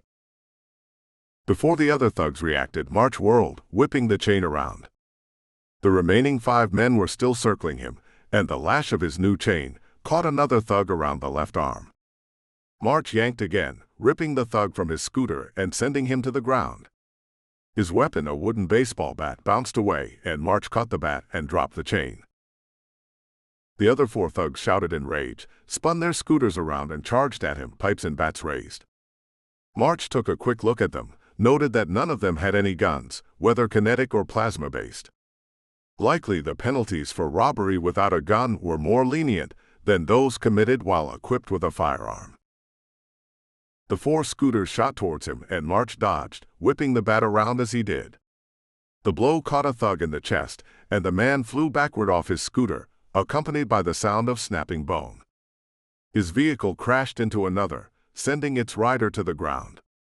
The remaining 2 thugs on their scooters had to slam on their brakes and swerve, and March jumped towards them and punched. His left fist slammed into a man's face, and blood and teeth flew from the impact. The thug hit the street, his scooter tumbling away. The remaining thug looked at March, his eyes going wide, and drove off as fast as his scooter's motor would allow. Wise of him, given what March had to do next. March looked at the 5 others. He hadn't killed anyone, which was good. Best not to leave any corpses behind so soon in this mission. Still, they had all seen him. These men were probably part of a larger criminal gang. Best to make sure they did not return to take vengeance. He walked towards the nearest thug. "What the hell, man?"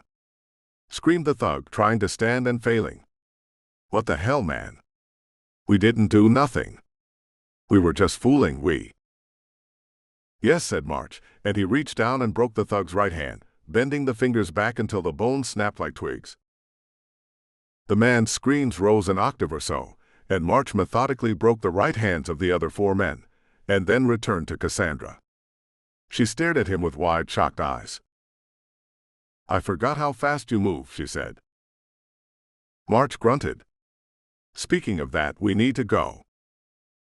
"Why did you break their right hands?" said Cassandra. "Left hand controls the throttle on that model of scooter," said March, watching the men. All the fight had gone out of them, and they were staggering to their feet and getting to their scooters. This way they escape, so we hopefully avoid police entanglement. "I see," said Cassandra as they walked down the sidewalk. "Does." The door to the pawnshop hissed open, and a man ran into the street, a plasma pistol in hand. He looked ready for a fight, but he came to a stunned halt when he saw the criminals limping away on their scooters, and his eyes swung to March and Cassandra. His mismatched eyes. One of them was glowing. The man was in early middle age, but still fit and trim, and wore clothes similar to March's. He had sharp features and thick black hair that was going to gray, a gray mustache and goatee encircling his mouth. There was a nasty scar on the left side of his face, and his left eye was a cybernetic replacement, the lens glowing a soft red. That kind of scarring was either caused by alloy poisoning or particle beam damage, and given the position of the scar, the man was lucky to be alive. He sort of looked like a dashing fighter pilot, and come to think of it, March was sure he had seen someone who looked just like this man on the billboard of clones. The man with the cybernetic eye looked at March, at the fleeing thugs and back at March. "Good God, son," said the man. He had a faint drawl in his voice.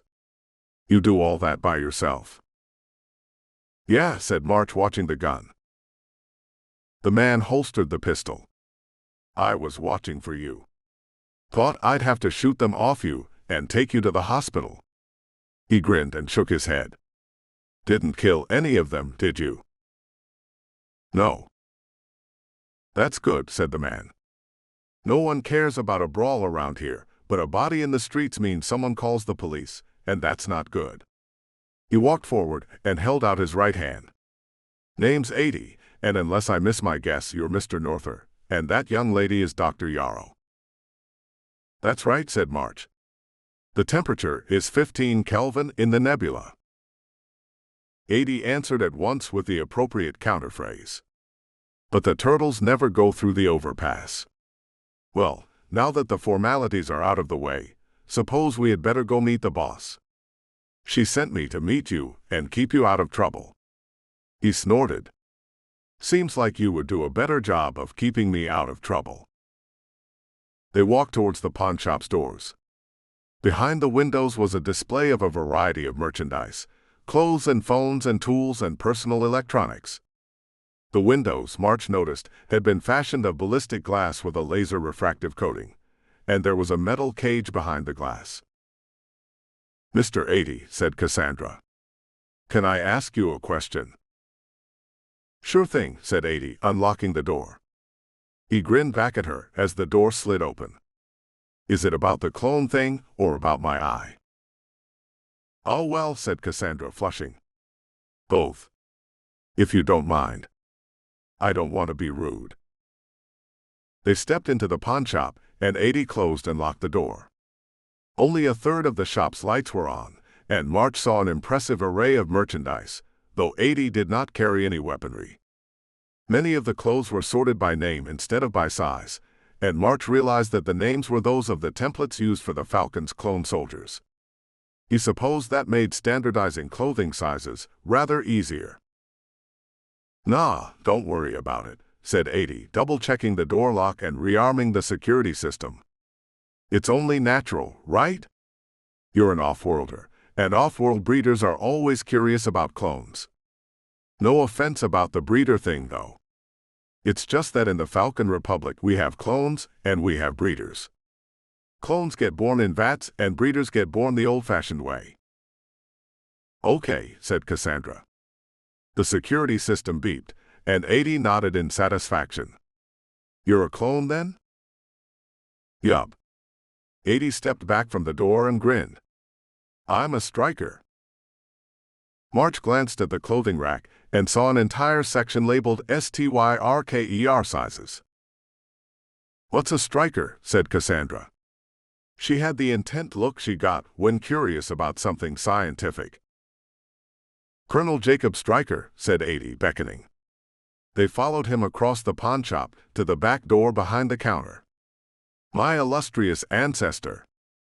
150 years ago, he was a breeder who joined the Falcons, and he became the greatest starfighter pilot in the history of the Republic. He had 237 confirmed kills during one of our wars with the Sultanate of Al-Mabad. He was so good, the High Command made him the new template for our starfighter pilots, and all interceptor and heavy fighter pilots have been strikers ever since." "If you were a starfighter pilot," said Cassandra, "then what happened to your eye?" 80 unlocked a door behind the counter, taking them into the shop's back room. Metal cages lined the walls to store the more valuable merchandise, which seemed to be jewelry, various sports apparel, and high-end personal electronics. "After my first 8-year tour," said 80, "I signed up for another one, got a promotion to major." He snorted. "My first patrol, we get jumped by some Al-Mabati corsairs. My fighter took a hit. Particle beam breached the flight cabin. Another half-inch, and it would have made my head explode like a dropped melon. Shot down the fighter that got me, but you can't regenerate nerve damage from a particle beam. You need 2 good eyes to fly, so the government paid for my fancy metal eyeball, and I got an honorable discharge." "And you went into pawnbroking?" said March. 80 grinned at him. "It's a people business, and I like people. This way." He unlocked a door in the metal cages, revealing a concrete stairwell that climbed upward. March took their bags and followed 80 and Cassandra to the top floor of the building. They stepped into a corridor that looked like an office hallway, blue carpeting, gray walls, wooden doors every few feet. 80 unlocked a door that opened into a conference room with a long table. Windows overlooked the street below, the flash of the neon signs and holograms illuminating the darkened room. A striking blonde woman stood near the table, arms folded across her chest. She was taller than Cassandra and shorter than March, with sharp blue eyes and a strong-featured face. The woman had broad shoulders, but her curves of hip and chest compensated for that. She wore a knee-length black skirt, a snug black jacket, and high heels that showed her calves to good effect. Had she been wearing a tank top and exercise shorts, March thought she would have looked like a fitness model, selling exercise equipment. 80, said the woman, her voice low and compelling. You found them. I was getting concerned. Hey babe, don't worry, said 80, and he gave the woman a quick kiss. They took care of themselves. March assumed the woman was Elizabeth Winter, the Sigma operative and chief of the local branch of the Silent Order. And she was almost certainly Adie's lover. It wasn't common for a Sigma operative to have a Delta operative as a lover, though it did happen from time to time, depending on local circumstances. Though March was an Alpha operative in a long-term relationship with a Beta operative, so he supposed he couldn't complain. "You must be Mr. Norther and Dr. Yarrow," said the woman. They exchanged the coded signs and countersigns. "Good," said the woman. "My name is Elizabeth Winter, and I'm the local branch chief for Northgate City." She considered them both. "And you're the one censor sent to figure out our little mystery." "Doesn't seem like corpses would be all that uncommon around here," said March, curious to see how she would react. Winter offered a tight smile. "Outside the arcologies, anyway. But when a dozen members of a prestigious accounting firm turn up dead from an exotic form of radiation, well, that draws notice, doesn't it? Especially at the tail of a string of mysterious deaths linked to our troublesome Mr. Slavell." She gestured at the chairs. "Would you like to be seated? I imagine we have many questions for each other, Mr. Norther." "Yes," said March. "Is this room secure?" "It is," said Winter.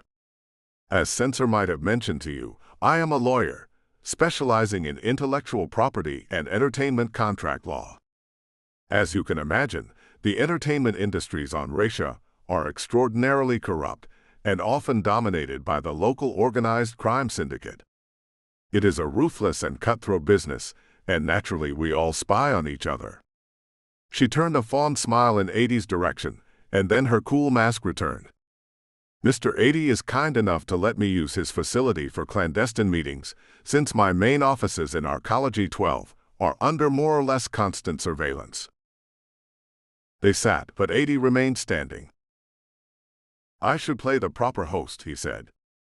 "Drinks, anyone?" "Coffee, please," said March, and Cassandra echoed his request. Adie grinned and disappeared through a side door. "If you'll forgive the question," said Cassandra, "are you and Mr. Adie?" Winter blinked and then smiled. "Yes, for 6 years now." Her smile turned brittle. "I was married twice before, and both times it didn't end well. Adie was the one who recruited me into the Silent Order, as it happens. Saved my life when one of my rivals hired the syndicate to have me shot." The smile turned fond again. "I'm a breeder, so I never thought I would be in a relationship with a clone. But I wish I had met him years before I actually did. He's a good man, and a hell of a good shot, even with a cybernetic eye." The door opened again, and Adie returned with a tray of coffee cups. "Now to business," said Winter, taking a cup of coffee as Adie sat next to her. "What can you tell me about the deaths here?" said March. "Damn strange business," said Adie. "It was at Gavin and Temper, one of the biggest accounting firms in Northgate City. Specialize in doing accounting for the film studios, so naturally they're crooked as a corkscrew. Then one day, boom. 12 of their employees found dead, looking like they were simultaneously mummified and burned alive." Adie helped himself to a cup of coffee. "That kind of thing, you'd think the building would have burned down around them. But the building was fine. The only possible explanation is that weird dark energy radiation." "Triple Theta Band," supplied Cassandra. "Yeah, that," said Adie. "We thought it was a fluke," said Winter, "but we reported it anyway. Then Censor contacted us with the reports of similar deaths in the Kingdom of Kalaskar, and asked if there was a connection between Gavin and Temper and Roger Slavell." A tight smile went over her face. As it happened, one of the studios had hired Gavin and Temper to audit its contracts with Slavell's production companies. "And then the employees working on the audit died mysteriously," said March. "Just so," said Winter. "What can you tell me about Slavell?" said March. "He's powerful, wealthy, and corrupt," said Winter. "You probably know his background. Kalaskarun exile who would have been arrested and imprisoned for sexual assault had he stayed in the kingdom. She gave a thin, cold smile. Though he chooses to overlook that part of his past, and instead likes to portray himself as a noble martyr for free speech. Most of the elites of the Republic's entertainment industry have similar skeletons in their closets, so he fits in well with them. What makes Slavel dangerous is his machinist connections. The Republic is officially hostile to the final consciousness, said March. Oh yes, said Winter. You have to understand the dynamic of our society, Mr. Norther. Our civilian leadership is thoroughly and totally corrupt, but the military leadership is not. The nature of the clone soldiers makes it difficult. I am at times inappropriately honest, said Adi with a cheerful smile. Yes. Winter patted his hand. The Falcons let the civilian elites do what they want, but if they step too far over the line, the military will just have them shot without warning and without trial. And with his machinist sympathies, Slavel is edging closer to that line, and he's drawing the attention of the government. That's why the Silent Order is allowed to operate on Raisha, incidentally. Falcon intelligence knows all about us and could have us killed any time they want. So long as we focus on dealing with machinist subversion, the Falcons let us alone. Since the final consciousness is the chief enemy of the Silent Order anyway, it works well. And since Slavel is a machinist sympathizer, said March, and probably a machinist agent, the Falcons will give us a free hand in dealing with him? Yes, said Winter. So long as we don't cause them any troubles. She paused. And if Slavel has to be terminated, it should look like an accident. March nodded.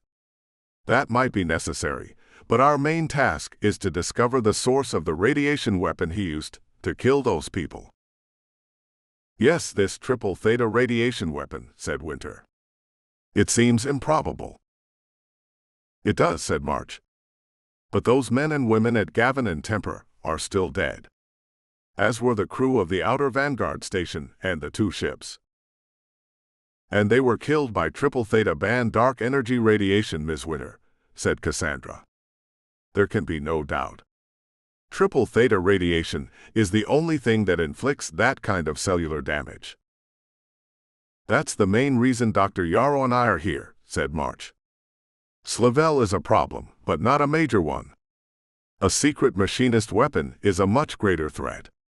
Dr. Yarrow is an expert in dark energy physics, and she can help us track down the weapon. And I suppose you have the usual skill set of an alpha operative, said Winter. Something like that, said March. Adi snorted. My dear, you should have seen how he dealt with the scooter gang. If he had wanted, he could have killed them all. That would have been no loss, muttered Winter. This neighborhood is long overdue for a serious crackdown. She met March's gaze. But that's not your problem. How would you like to proceed? We should begin by surveilling Slavel and tracking his movements, said March. Is he based in Arcology 12? He is, said Winter. He has a production studio not far from my offices, actually. He also has a satellite studio at Northgate City's branch of the University of Raisha, which is also located in Arcology 12. He spends a great deal of time there. The ostensible purpose of the satellite studio is to provide a learning experience for interns and to train students in free speech activism. The actual purpose is to provide Slavel with a constant pool of college-age women he can seduce or coerce into bed. Charming, muttered Cassandra. By Kalaskarun standards, the Falcon Republic is rather libertine, said Winter. That's the civilians, said Adi. The clones have better self-control. Winter gave him a fond smile, and then turned her attention back to Cassandra. But even by Raishan standards, Slavel's behavior is extreme. He spent a great deal of money on bribes to keep allegations of assault quiet. We'll start at the university, said March. His security will be lighter there, and it will be easier to break in and have a look around. As you wish then, said Winter. We'll start tomorrow. 4. Surveillance. Winter and Adie maintained a set of guest rooms on the top floor of Adie's building. Winter explained that sometimes she needed to hide witnesses until the police and the magistrates could interview them, or that on occasion someone working with the silent order had to lay low. The guest rooms were pleasant enough, and March slept well. Early the next morning, March and Cassandra joined Adie in the back room of the pawn shop. Winter had departed to deal with matters at her office. "Good morning, Dr. Yarrow, Mr. Norther," said Adie. His perpetual cheerfulness seemed undimmed by the early hour. "Sleep well, I hope." "Just fine," said March. Cassandra yawned and covered her mouth. Her hair was still wet from the shower, and she wore mostly the same outfit as yesterday, though with a green t-shirt instead of red and a black skirt instead of gray. "I suppose you have some equipment for us." "Oh yeah," said Adie, crossing to one of the metal cages. He unlocked it and drew out a pair of printed pistols fashioned from dull gray plastic. 9mm, semi-automatic 18-round magazines. You can't take plasma weapons into the arcologies, since the police get annoyed when you start blasting holes in the walls. "But kinetic firearms are just fine," said March, taking the gun and holster Adie offered him. "Yep," said Adie as March donned the shoulder holster and concealed it beneath his coat. "It's cheaper to remove dead bodies than to repair damage to the arcologies." Cassandra looked at the pistol, shrugged and tucked it into her laptop bag.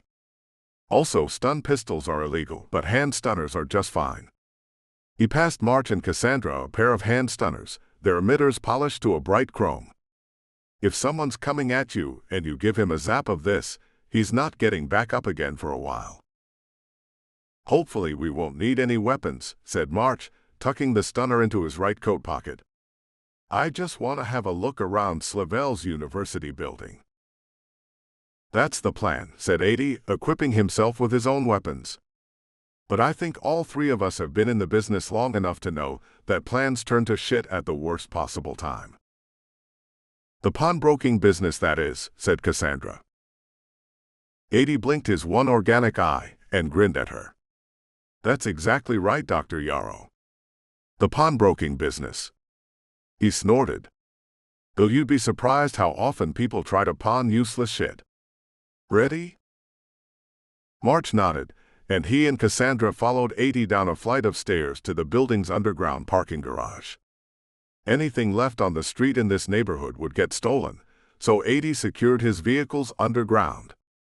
Air cars were too expensive, he informed them, and he preferred old-fashioned wheeled transport. He owned a dozen different vehicles, several cars, cargo vans, and a truck with a winch and a chain on the back. "Is that a tow truck?" said Cassandra, blinking. "You have a good eye, Dr. Yarrow," said Adie, walking towards an unremarkable four-door sedan. "A lot of need for tow trucks in the pawnbroking business," said March. Adie grinned and unlocked the car. "You'd be surprised. And sometimes, for our mutual employer, I need to steal a car or three. Fortunately, strikers are adaptable in all situations. It's our motto, really." March took the front passenger seat, and Cassandra got in the back and started unpacking her portable Eclipse device. She set the flat black machine on the back seat, produced a tablet computer, and booted it up. The display went black, and white text and numbers started to scroll across the screen. "You still haven't made a graphical interface for that thing," said March, amused. Cassandra shook her head and tapped a command into the tablet. "Mathematics are so much more elegant and precise than any crude graphical representation. You could chart the dark energy to gravitic dissipation curve using a chart, yes, but you could also see the underlying equation and reproduce the exact values." She shook her head. "Graphical charts are the crutch of sloppy mathematicians, Jack." "I will take your word for it," said March. She looked up from the tablet and smiled. "Fortunately, you have many other excellent qualities." Then she flushed a little and looked back at her tablet. Ready, said 80 as he started the engine. How long will it take to get to the university? Said Cassandra. With the morning traffic, about 15 minutes, said 80. Cassandra nodded. Will be configured and calibrated by then. Super, said 80. Let's go do spy stuff. He backed out of the space, drove through the garage door, and up the ramp to the street and into traffic. As Cassandra worked in the back seat and 80 drove, March looked through the windows at the streets of Northgate City. Daylight did not improve the slum around the base of Arcology 12. The various gangs and loiterers had disappeared from the streets, but March supposed they had to sleep sometimes. There also seemed to be more police vehicles visible, their armored vans driving through the lanes. After about 5 minutes, 80 turned and took an 8-lane road that climbed upward toward the glittering metallic sides of Arcology 12. Dear God, said Cassandra. 80 nodded. The rampway is an impressive feat of engineering. It spirals all the way from ground level to the highest level of the Arcology, nearly a mile above ground. Every level of the Arcology is about a half-mile across and has its own street system. Yes, that's all impressive, but that billboard, said Cassandra, disgusted. Said 80. Oh yes. That. The ramp rose towards a massive broad arch that led into the heart of the Arcology. Over the top of the archway was a huge holographic billboard displaying 3 men and 1 woman. All of them were naked, and all 4 people were enthusiastically engaging in a carnal act. It appeared to be an advertisement for window blinds, of all things. And it was just one of the thousands of billboards covering the sides of the Arcology, most of them featuring nudity in some way or another. March wondered if the people piloting aircars ever had accidents from billboard-induced distractions. I do forget how unsettling Raisha can be for first-time visitors, said 80. Unsettling, said Cassandra. It's depraved. I wasn't sure how I felt about the Royal Kalaskaran Church, but the Falcon Republic is making me come around to their point of view. The Falcon Republic was founded in rebellion against the Royal Kalaskaran Church, said 80. They drove through the arch and into the Arcology proper, following the gentle slope of the ramp as it climbed up through the Arcology's outer wall. More billboards covered the walls of the vast tunnel, all of them as explicit. Personal freedom was the founding principle of the Republic. So long as people are adults, they can do what they like to themselves and with each other. That includes appearing in explicit ads. But freedom without discipline leads to self-destruction, said March, thinking of the drug-addicted citizens of Rusterol. Undoubtedly, said 80. Which is why the Raishan Republic destroyed itself, and the Falcons took over.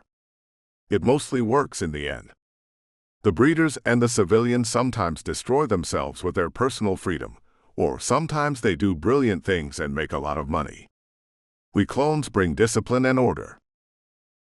So why don't you replace all the breeders with clones, said Cassandra, scowling at her tablet. March could tell the explicit ads had offended her more than she wanted to show. That would be a bad idea, said 80. For one thing, think about the dangers of too much genetic uniformity. Like if some of the regular army clones all share the same genetic vulnerability to a specific virus. There are millions of them in uniform, and millions more who have gotten their citizenship and retired from service. One virus could wipe them all out. Harder for a disease to spread through a more genetically diverse population. Also, 80 sighed, we're not terribly creative. What do you mean, said Cassandra. We clones, said 80. I'm good at a lot of things. I'm also really good at following orders. I'm not that good at thinking up new things from scratch. Breeders are better at that. He shrugged. So we have both. Clones to defend the Republic and run things, and breeders to think up new ideas, have children, and add dynamism to society. It's not perfect, and it has a lot of problems, but it works most of the time. I'm sorry if that offended you, said Cassandra. "It's just I really don't like those ads, Mr. 80. I don't think it's right for people to take their clothes off for money like that. I just don't." "As it happens, I agree with you," said 80. "Elizabeth changed my mind on the matter. Well, I say changed, but I never gave it any thought before I met her. She started out as a model and an actress and got a few minor parts. Her agent told her to appear nude in her next production, and she refused and got fired. Then she realized that there was more power and money behind the camera than in front of it, so she got into intellectual property law." "Huh," said Cassandra. "What do you think, Jack?" March looked at the passing billboards. Adelaide would have been disgusted, he knew, though March had long ago lost the ability to be shocked by the depths to which humans could sink. He had visited planets enslaved by tyrannical governments, yet when people had freedom, they often used it to debase themselves, and eventually became so corrupt that a tyrannical government arose to restrain their worst impulses. It was an insoluble dilemma. March didn't know the answer. Maybe there wasn't one. "I think," said March, "that we have a job to do." Cassandra laughed. "Practical, as always." "And speaking of that," said 80, shifting to the right turn lane, "here we are." He took an off-ramp that led into one of the arcology's levels, and the car came to a surface street. March looked around with interest. The arcology level was a half-mile across, and it looked exactly like a small city neighborhood. Clever holography and lighting even created the impression of a blue sky and sunlight along the ceiling, and trees lined the streets, and grassy lawns encircled the base of the buildings. The buildings themselves were sleek things of glass and steel and polished marble. March saw many young men and young women walking along the sidewalks, backpacks slung over their shoulders. A large, impressive-looking sign proclaimed that they were entering the Northgate City campus of the University of Russia. March had absolutely no use for academics or intellectuals, and had only ever visited universities when his work for the order took him to one. At best, he considered academics naive and oblivious to the real world. At worst, they were the willing tools of men like Simon Laurie and Mr. Odin, diligently working to bring their homeworlds beneath the slavery of the final consciousness. He recognized that his dislike of academics was a prejudice, but he had seen little enough to contradict it. In hindsight, he hadn't expected to fall in love with an archaeologist. Though in his opinion Adelaide was more of a popular writer and entertainer than an academic, but he wouldn't tell her that. He supposed Cassandra was an academic as well, but she was a hard scientist, and hard scientists were generally more useful than practitioners of the social sciences. That, and Cassandra had had no interest in politics until her government had tried to kill her, at the behest of the final consciousness. "How far to Slavel's building?" said March. "The RSCFMA," said 80. "What?" "The Roger Slavel Center for Media Arts," said 80. "He donated enough money to the university that they named the building after him." "Jesus," muttered March. "He didn't donate any money, so the Lord doesn't get a building named after him." "What a pompous name," said Cassandra. "I think." She sat up straighter, peering at her tablet. "What is it?" said March. "I'm picking up a quantum distortion effect consistent with the technology the machinists have used in the past," said Cassandra. That meant she had encountered a reading of a device of the great Elder Ones. March frowned. "I thought the eclipse had a range of 27 kilometers inside a planetary gravity well." "It does," said Cassandra, tapping at the tablet.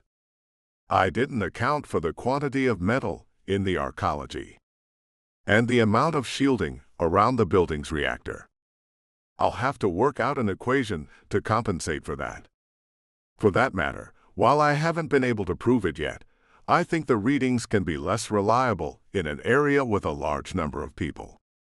People about to make a choice, even a trivial one, are in a state of minor quantum flux, And that actually does have a small but measurable effect on any quantum. Okay, said March. He recognized the tone of voice Cassandra used when she was winding up to give a lecture. What's the end of the equation?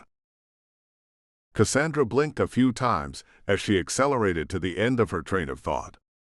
I think inside an arcology this densely constructed and populated, the eclipse device will only have an effective range of about 2 to 6 kilometers. Adi grunted as he stopped the car to let a mass of students cross the street. The students seemed to be ignoring the traffic signs and wandered into the street whenever they felt like it. Explains why we didn't pick up that quantum effect until we got to the university level. Can you tell me what that is, or is it classified? It is massively classified, said March. But here's what you can know. The machinists use technology from an extinct alien race in some of their weapons. That technology gives off a distinctive and highly rare quantum effect. Dr. Yarrow has a machine to detect it. Adi nodded. So if you're detecting that quantum effect here, it's almost certainly coming from Slavel's building. Yup, said March. Well, no one studies dark energy physics at this branch of the university, said Adi. That's all in Sunrise City a few thousand miles away. I reckon we had better drive to the RSCFMA and have a look. And you said you have no imagination, Mr. Adi, said Cassandra. Adi laughed and eased the car further into the maze of the university complex. I don't have much imagination, let's say. He glanced at the crowds lining the sidewalks and shook his head. But I have enough imagination to realize what would happen if someone set off a radiation-based weapon of any kind inside a place as densely populated as a Falcon Republic arcology. Probably good we're investigating this. March looked at the student crowds and imagined hundreds of withered, crumbling corpses strewn across the sidewalks. Maybe even thousands. Yeah, he agreed. About 5 minutes later, they drove past the Roger Slavel Center for Media Arts. The building looked just as pompous and expensive as March expected. It was a sprawling rectangle of polished marble with enormous glass windows. Banners hung between the posters, some of them advertising the videos made by the film students. There was, unsurprisingly, a great deal of nudity. Most of the banners advertised the dates of an upcoming film festival, with a grand prize of $250,000 credits to be announced by a panel of judges overseen by Slavel himself. Is that film festival a big deal? Said March. Oh yeah, said Adi. Shows up in the planetary media and everything. Contestants bring entries from all over the Falcon Republic and neighboring worlds. Usually Slavel takes the opportunity to rail against the kingdom of Kalaskar, and he makes sure the grand prize goes to the most anti-Kalaskaran film of the bunch. He's never forgiven the kingdom for failing to appreciate his artistic genius. Cassandra scoffed. Some genius. He tells his actors to stand in front of a camera without their clothes. What a brilliant artist! How did he possibly come up with this brilliant and unprecedented idea? March smiled. What's the eclipse say? The quantum effect is definitely coming from somewhere inside the building, said Cassandra. I'm not sure, but I think it's underground. She grimaced.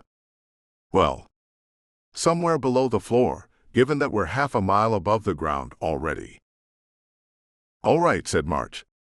I'm going to go inside and have a quick look around. I'll take my phone and earpiece and have it forward the video data to you. Then we can hopefully get a better idea of where the quantum device is located.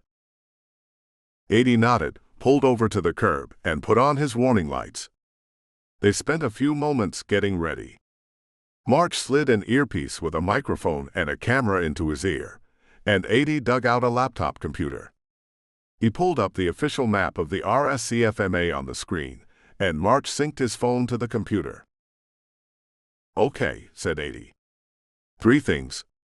First, I can't stay parked here. He nodded out the window. On the sidewalk, a boxy blue drone on treads rolled closer, a flashing yellow light atop its frame. Too much longer, and I'm going to get a parking ticket. Second, they have weapon scanners at the front doors. You won't be able to take your gun and stunner inside. March grimaced, but pulled out his weapons and secured them in the glove compartment. Third, said 80, and he produced a plastic ID card. Forged student ID. If anyone tries to run it, say that you just came from the IT department with a new card. The university's IT department is notoriously bureaucratic and incompetent. When the card's record isn't in the database, said March, taking the card, no one will be surprised. Right, said 80. Unfortunately, you do look rather suspicious. That's harsh, said Cassandra. 80 shrugged. He's nearly 2 meters tall and has a cybernetic left arm. He looks like he can kill someone with his bare hands, which makes sense because I suspect he actually can. Good point, said Cassandra. I'll try to stay inconspicuous, said March in a dry voice. I'd better move. Too much longer, and you're going to get that parking ticket. Right, said 80. Good luck. March nodded and got out of the car, regretting the absence of any weapons in his pockets. His cybernetic arm and experience with unarmed combat meant that he could handle himself in a fight without weapons, but a good plasma pistol trumped any amount of unarmed combat experience. 80 pulled away from the curb and got into the flow of traffic. The parking enforcement drone came to a sudden halt on the sidewalk. March thought the robot looked disappointed at the escape of its quarry. All right. 80's voice crackled in March's earpiece. I'm going to circle the block a few times, and then park at a public lot about 1/3 of a mile to the west. Bloody expensive, but if we circle the block too many times, that will draw notice. Better just go to the parking lot, said March. The quantum device is functional, said Cassandra, and I'm getting a clear reading on the effect. It hasn't changed or moved. Do you recognize the effect? Said March. In her past 2 years with the Eclipse Project, he knew that Cassandra would have developed profiles of every single known artifact of the Great Elder Ones. Unless, of course, the artifacts could change their quantum profile. I do not, said Cassandra. It's very similar to ones I've seen before, but nonetheless new. She paused.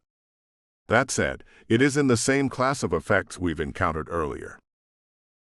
That meant it was a relic of the Great Elder Ones. Great, said March, grimacing. The presence of a relic of the Great Elder Ones confirmed his fears. The machinists had indeed developed a radiation weapon of some kind, and Slavel was helping them to test it. On the plus side, if March started tugging on this threat, he could unravel the entire tapestry. We'll have to do a complete circuit of the university and see if we can find any other readings. Agreed, said 80. Do you want to hold off on taking a look around the RSCFMA? Let's just call it the Slavel Center, said March. RSCFMA is a mouthful. And I do want to have a look around. With that, he strode towards the sprawling building, climbed the shallow marble steps, and pushed through the glass doors and into the lobby. It was a cavernous space, with a polished floor and high walls, 3 levels of balconies rising overhead. Banners hung from the railings of the highest balcony.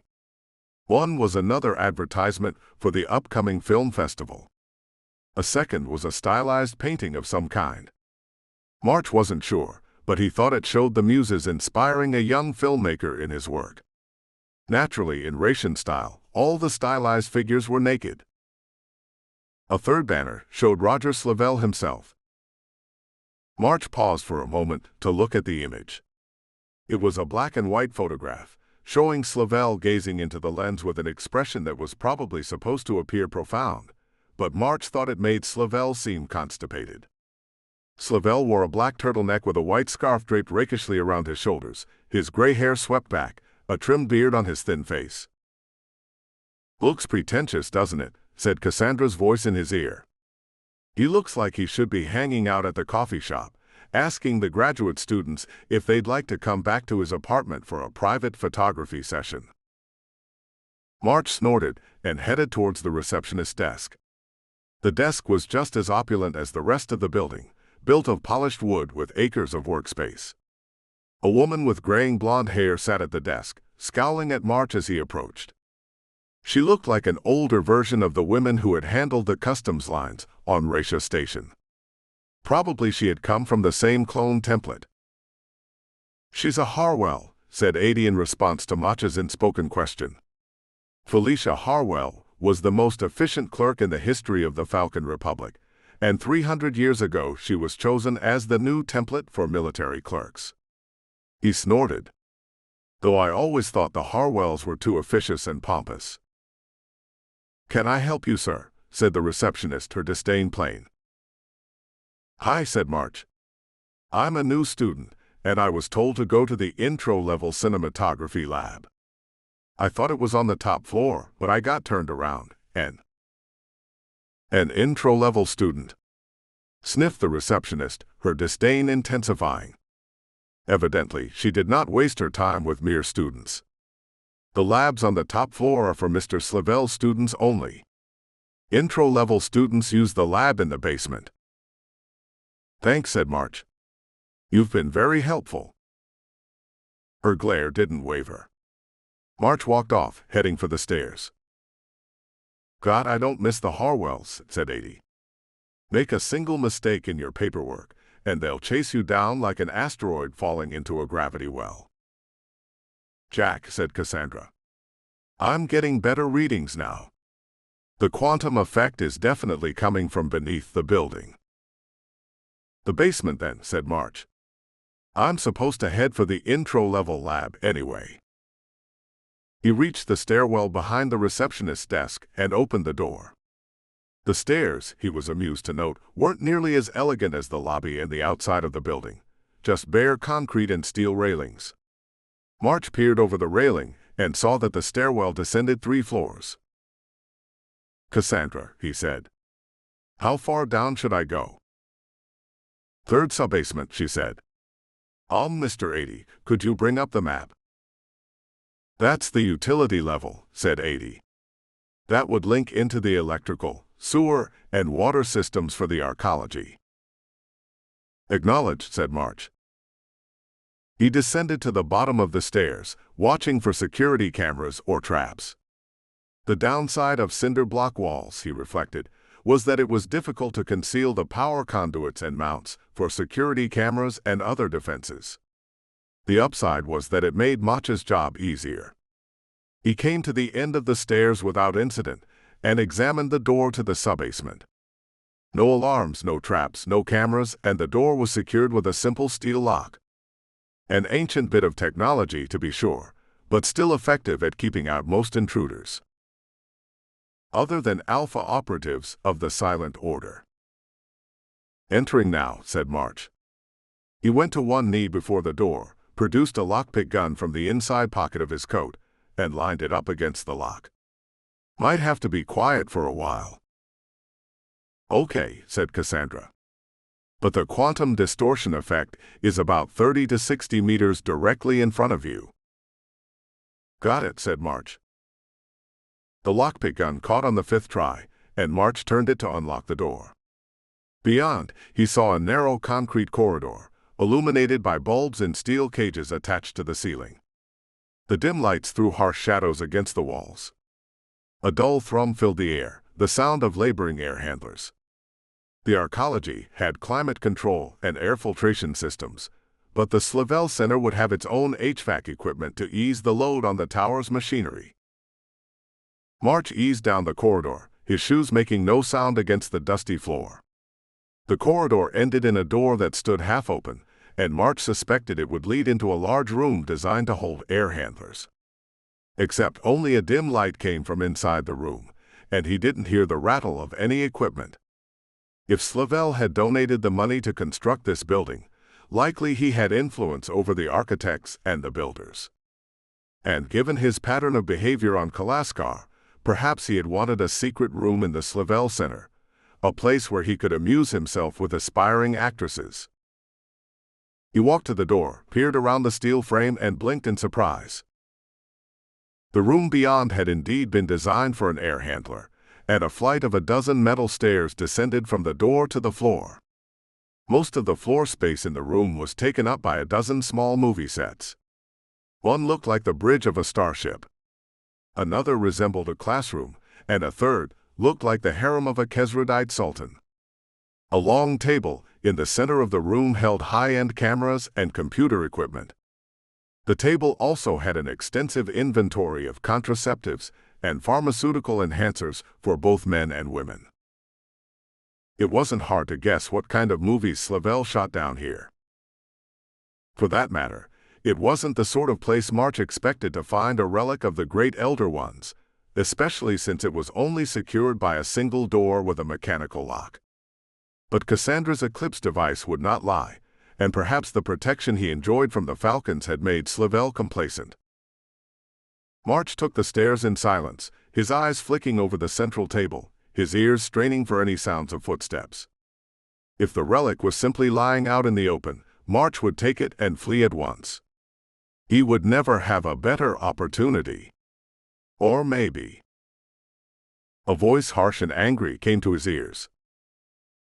March took cover, ducking behind a sofa in a set that looked like a luxury apartment. The sofa gave off a suspicious smell, but it would block March from sight. "I understand that," said a strident voice. "But I can't see why we cannot wait a month or two." March peered around the edge of the sofa, and Roger Slavel came into sight. He looked just as he did on the banner upstairs, though slightly paunchier. The lines in his face were deeper, and his mouth was pressed into a hard line. There was a harsh glitter in his dark eyes, a hunger, a restlessness. March had seen something similar in the eyes of drug addicts who had gone too long without their last hit. Behind Slavel walked a muscular young man in typical Russian clothes, black pants, a black t-shirt, a leather jacket.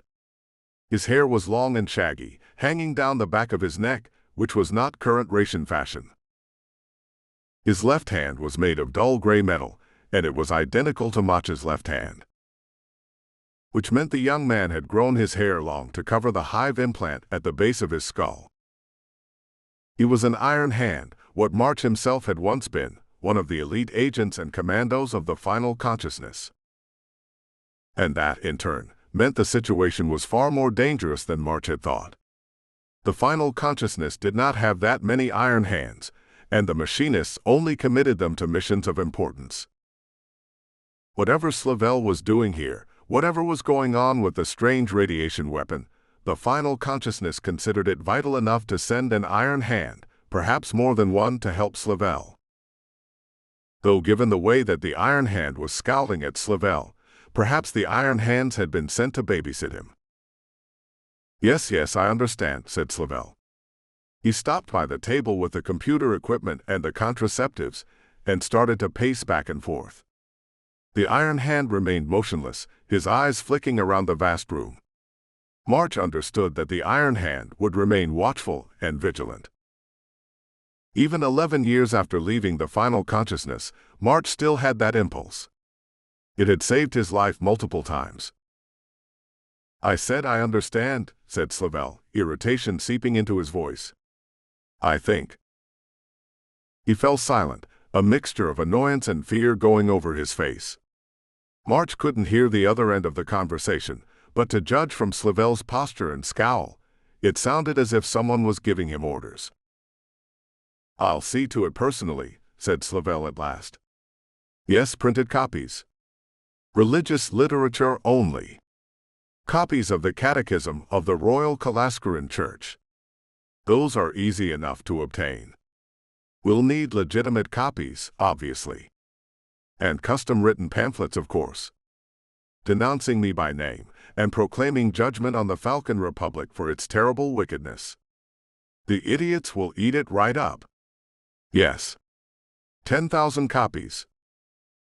Why the devil did Slavel want 10,000 copies of the Catechism of the Royal Kalaskaran Church? Maybe he planned a book burning, or intended to use them as props in one of his movies. Though come to think of it, the other end of Slavel's phone call had ordered him to do it. Was Slivell talking to someone from the final consciousness? A machinist agent like the late Simon Laurie, someone who would have the authority to command him. "No, I'll order the print run from one of my companies," said Slivell. "It won't be traceable." "Is it really necessary to?" He fell silent again, his scowl intensifying. "Very well," Slivell said. "I'll see it done." "Aye." He blinked, grimaced at his phone, and shoved it into the holster at his belt. It seemed that the other end of the conversation had hung up. "Do we have instructions, Mr. Slivell?" said the Iron Hand, his voice flat and cold. "Yes," said Slivell, glaring at the Iron Hand. The Iron Hand remained unimpressed. Slivell wasn't fat, but he had the physique of someone who spent more time using drugs than eating healthy meals. Even without his cybernetic limb, the Iron Hand could have broken him in half. "Come along. And cover your hand. It draws too much attention." The Iron Hand just stared at him, and Slivell flinched. Then the machinist commando reached into his coat pocket, drew out a leather glove, and donned it one finger at a time. Slivell let out an exasperated sound, whirled and stalked away. The Iron Hand permitted himself a single brief smirk, and followed. March waited until they climbed up the stairs and vanished into the utility hallway. He counted to 100, but no one else moved, and he heard nothing. March eased back to his feet and walked down the central aisle, heading towards the far end of the room. "Did you get all that?" murmured March. "Yeah," said Cassandra. "Why would Slivell want a lot of Kalaskaran religious literature?" "Hell if I know," said March. "Maybe he's going to set it on fire or something and claim it's a profound artistic statement." He walked past the table of computers and cameras and drugs and spotted a door in the far wall. "How close am I to the quantum distortion effect?" "It's right in front of you," said Cassandra. March considered the door. Slivell hadn't gotten entirely lax with his security, because this door was far more impressive. It looked as if it had come from a bank vault, and it wasn't made of steel but of military-grade starship armor alloy, and it would shrug off bullets and even plasma fire with ease. It would be easier to blast through the concrete wall than the door. For that matter, the door's lock was a sophisticated electronic system with an alphanumeric keypad. March recognized the design from a Mercatorian company that specialized in bank vaults. There was absolutely no way March could get through that door without heavy equipment. "You're not opening up that thing, are you?" said Adi. "No," said March. "And the whole thing's wired up with alarms. See there, and there." He pointed at the keypad and panels built into the door itself. "If I attempt to force it, the alarm will go off. Not that I could force it. We'll need to come back with the proper equipment." He thought for a moment. "And there might be other defenses. No camera that I can see, but that was an Iron Hand with Slivell. He might have guards behind the door." "We'd better get back to the office and talk to the boss," said Adi. "We found a lot more than we expected." "Yeah," said March. He turned and headed across the room, making for the stairs that Slivell and the Iron Hand had just used. "Hang on. I'm coming back out." He took the stairs in silence and peered through the door, just in case Slivell had hung back to make a phone call. But the utility corridor was deserted. March hurried through it, took the stairs back to the lobby, and headed for the front doors. The receptionist gave him another icy look, and March offered a bland smile in return. He didn't like how the woman had taken notice of him. If she remembered him, that could cause problems.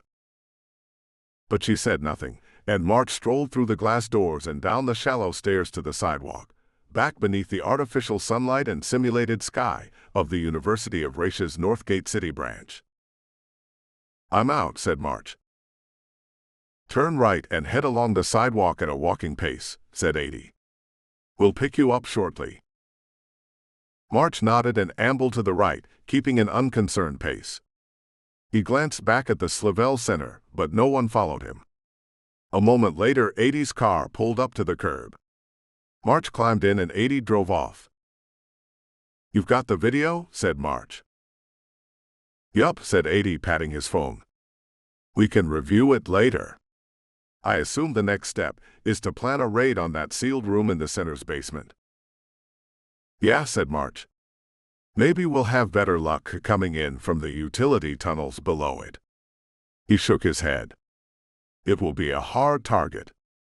No cameras down there, but cameras everywhere in the lobby. Let's head back to your office and make sure Winter gets the video and our updates, and then we'll drive past Slavelle's other studio. I want to make sure that he doesn't have another quantum device there." "Do you think he has two?" said Cassandra, tapping commands into her tablet. "Doubtful," said March. "His main business, I suspect, has to make a profit. But at the university, he can do whatever he wants in the Slavelle Center. If he has a secret machinist weapon, it will make more sense to hide it there." Cassandra snorted. "Based on those sets and drugs you saw in the basement, I think we can guess what Slavelle does in the basement." March grunted. No comment.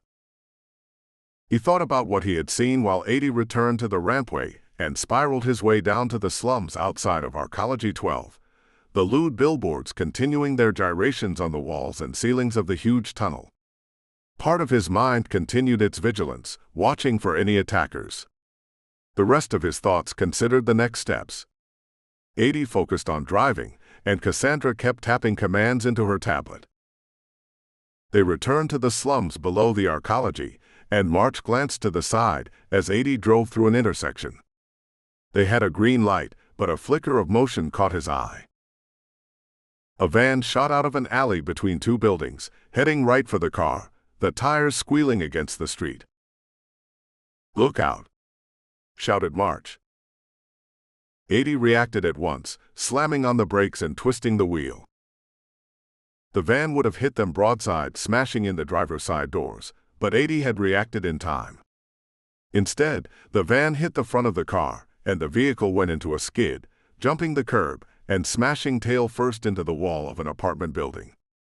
The trunk rumpled like an accordion, and the car's windows exploded. The impact threw March forward, and the seatbelt sawed into his waist and neck. He heard Cassandra screaming, saw blood on 80's face from where his head had bounced off the doorframe. March turned his head just in time to see the van's doors open and men with guns emerge from the vehicle and start forward. This hadn't been a car accident. It was an assassination. 5. Street fighting. "Down," snapped March, clawing at the glove compartment. He wasn't sure if the others had heard him. 5 men with pistols walked towards the car. The smart thing to do, March knew, would be to pump the car full of bullets. But the impact might have killed March, 80, and Cassandra, or injured them badly enough that they couldn't resist, and their attackers were coming to check. Cassandra ducked behind the seat. 80 dropped behind the steering wheel, grabbing for his gun. March ripped the glove compartment open with his left hand, grabbed his pistol, and raised the weapon. The men drew nearer. They wore the clothes of Russian civilians and had numerous tattoos on their arms and faces. Likely they were a local gang. Were they working for the machinists, or was this just an ill-timed robbery? No, they moved with the precise, economical movement of professionals, not the swagger of street thugs. They made the scooter gang that March had fought earlier look like amateurs. This was a professional assassination, carried out by people who had experience of violence. But who had sent them? There was no time to worry about it. March started shooting. His first bullet caught the nearest man in the forehead, and the gunman fell limp to the asphalt. March shot another gunman, and then the survivors started shooting. The bullets whined and clanged off the car as March ducked, and he grabbed at the door handle with his left hand and shoved. The door swung open and March fell out the side of the car and landed on his left knee, the shock shooting through his leg. But he snapped up his pistol and shot through the ruined window, and another gunman went down. The other two fell back towards the damaged van, firing at March. Their bullets clanged into the door, which thankfully was thick enough to absorb the bullets. March seized the door with his left hand and pushed. The hinge was no match for the cybernetic strength of his left arm, and he ripped the car door free, holding it before him like an ancient warrior's shield. His left shoulder and back tensed with the effort, but the car door couldn't have weighed more than 80 or 90 pounds, and he lifted weights heavier than that on a regular basis. He charged forward, using the door as a shield, and the bullets from the remaining two gunmen smacked into it. His left arm coiled, and March flung the shield like a discus. It caught the gunman on the left in the chest and threw him to the ground. The gunman on the right tried to line up a shot, but March was quicker. His next two bullets caught the gunman in the head, and the man fell dead to the street. His aim shifted to the man he had hit with the door, but the gunman was motionless, blood puddling beneath his head. It looked as if his skull had struck the street with enough force to knock him out or kill him. March looked around, his mind racing. There were no pedestrians on the street, but he knew they had fled at the sound of gunfire. He didn't hear any sirens. Gunplay was not that uncommon in the slum streets outside of Northgate City's arcologies, yet March had just left 5 dead men on the ground. He had killed them in self-defense, but he doubted the police would see it that way. They had to go. March ran back to the car, reloading his pistol as he did. One look at the car confirmed that it wasn't going anywhere. There was quite a lot of blood on Adie's temple, and Cassandra peered over the top of the back seat, her eyes wide and frightened, her pistol clutched in both hands. "We've got to move," said March. "Get your stuff and let's go." Cassandra nodded, and March saw that she had already packed up the portable Eclipse, her tablet, and Adie's laptop into her backpack. "Adie, can you move?"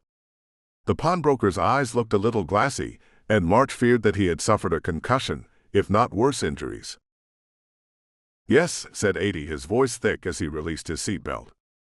"Don't know how much good I'm going to be. Took a knock to the head. Everything's a bit syrupy." "Let's go," said March, pulling Adie to his feet. "We'll steal our friend's van. That would also give them the chance to go over it for any useful information. Come on." Cassandra heaved herself out of the van, wobbling a little in her heeled boots, the laptop bag thumping against her hip. Adie took a step and almost fell over.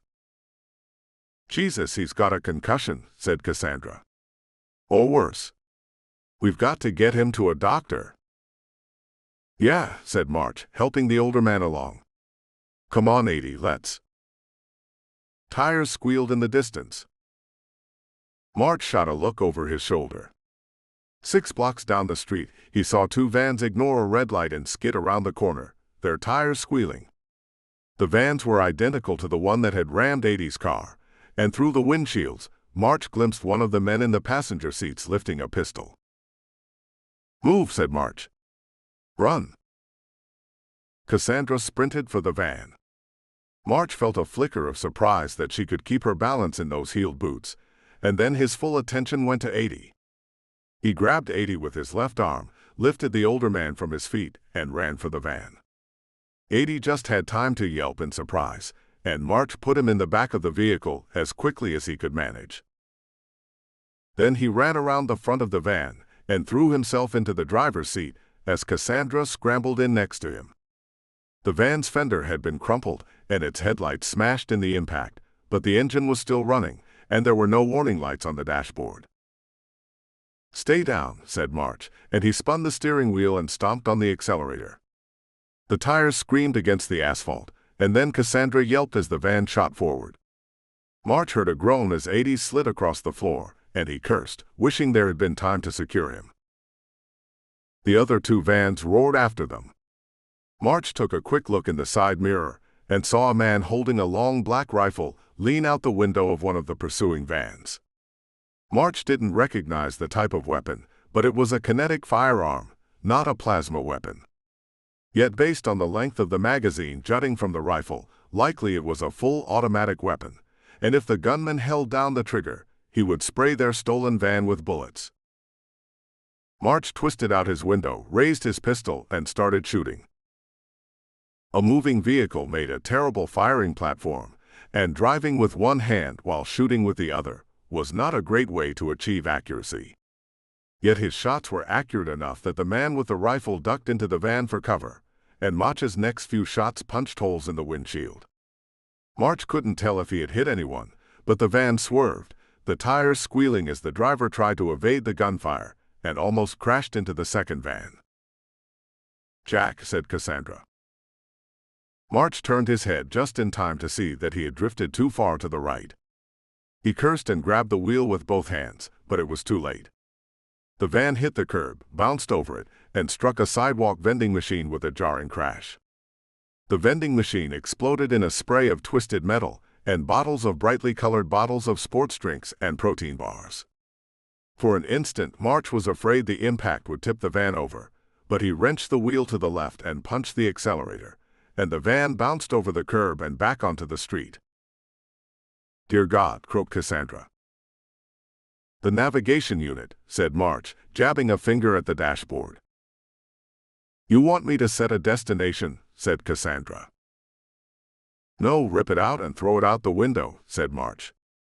In the rearview mirror, he saw the gunman raise his weapon again, and March swerved to the left as the enemy fired. There was a ping as a bullet struck the side of the van. "They probably have the navigation unit synced and can track us through them." "Oh," said Cassandra. She grabbed the unit, grimaced, and wrenched it free, a trail of wires hanging from its back. She reached to roll down the window, realized it had been shattered in the crash, and tossed the navigation device free. It struck the street and bounced away. Now what? March pushed the accelerator towards the floor, thinking hard as the engine whined. He dodged around a truck and swung into the right lane to the blare of horns, missing an oncoming car by maybe a meter.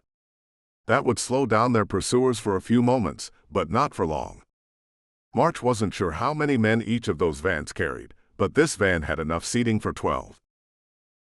Which meant the minute he stopped, he might have to confront 24 armed men. There was no way March could win in a fight like that.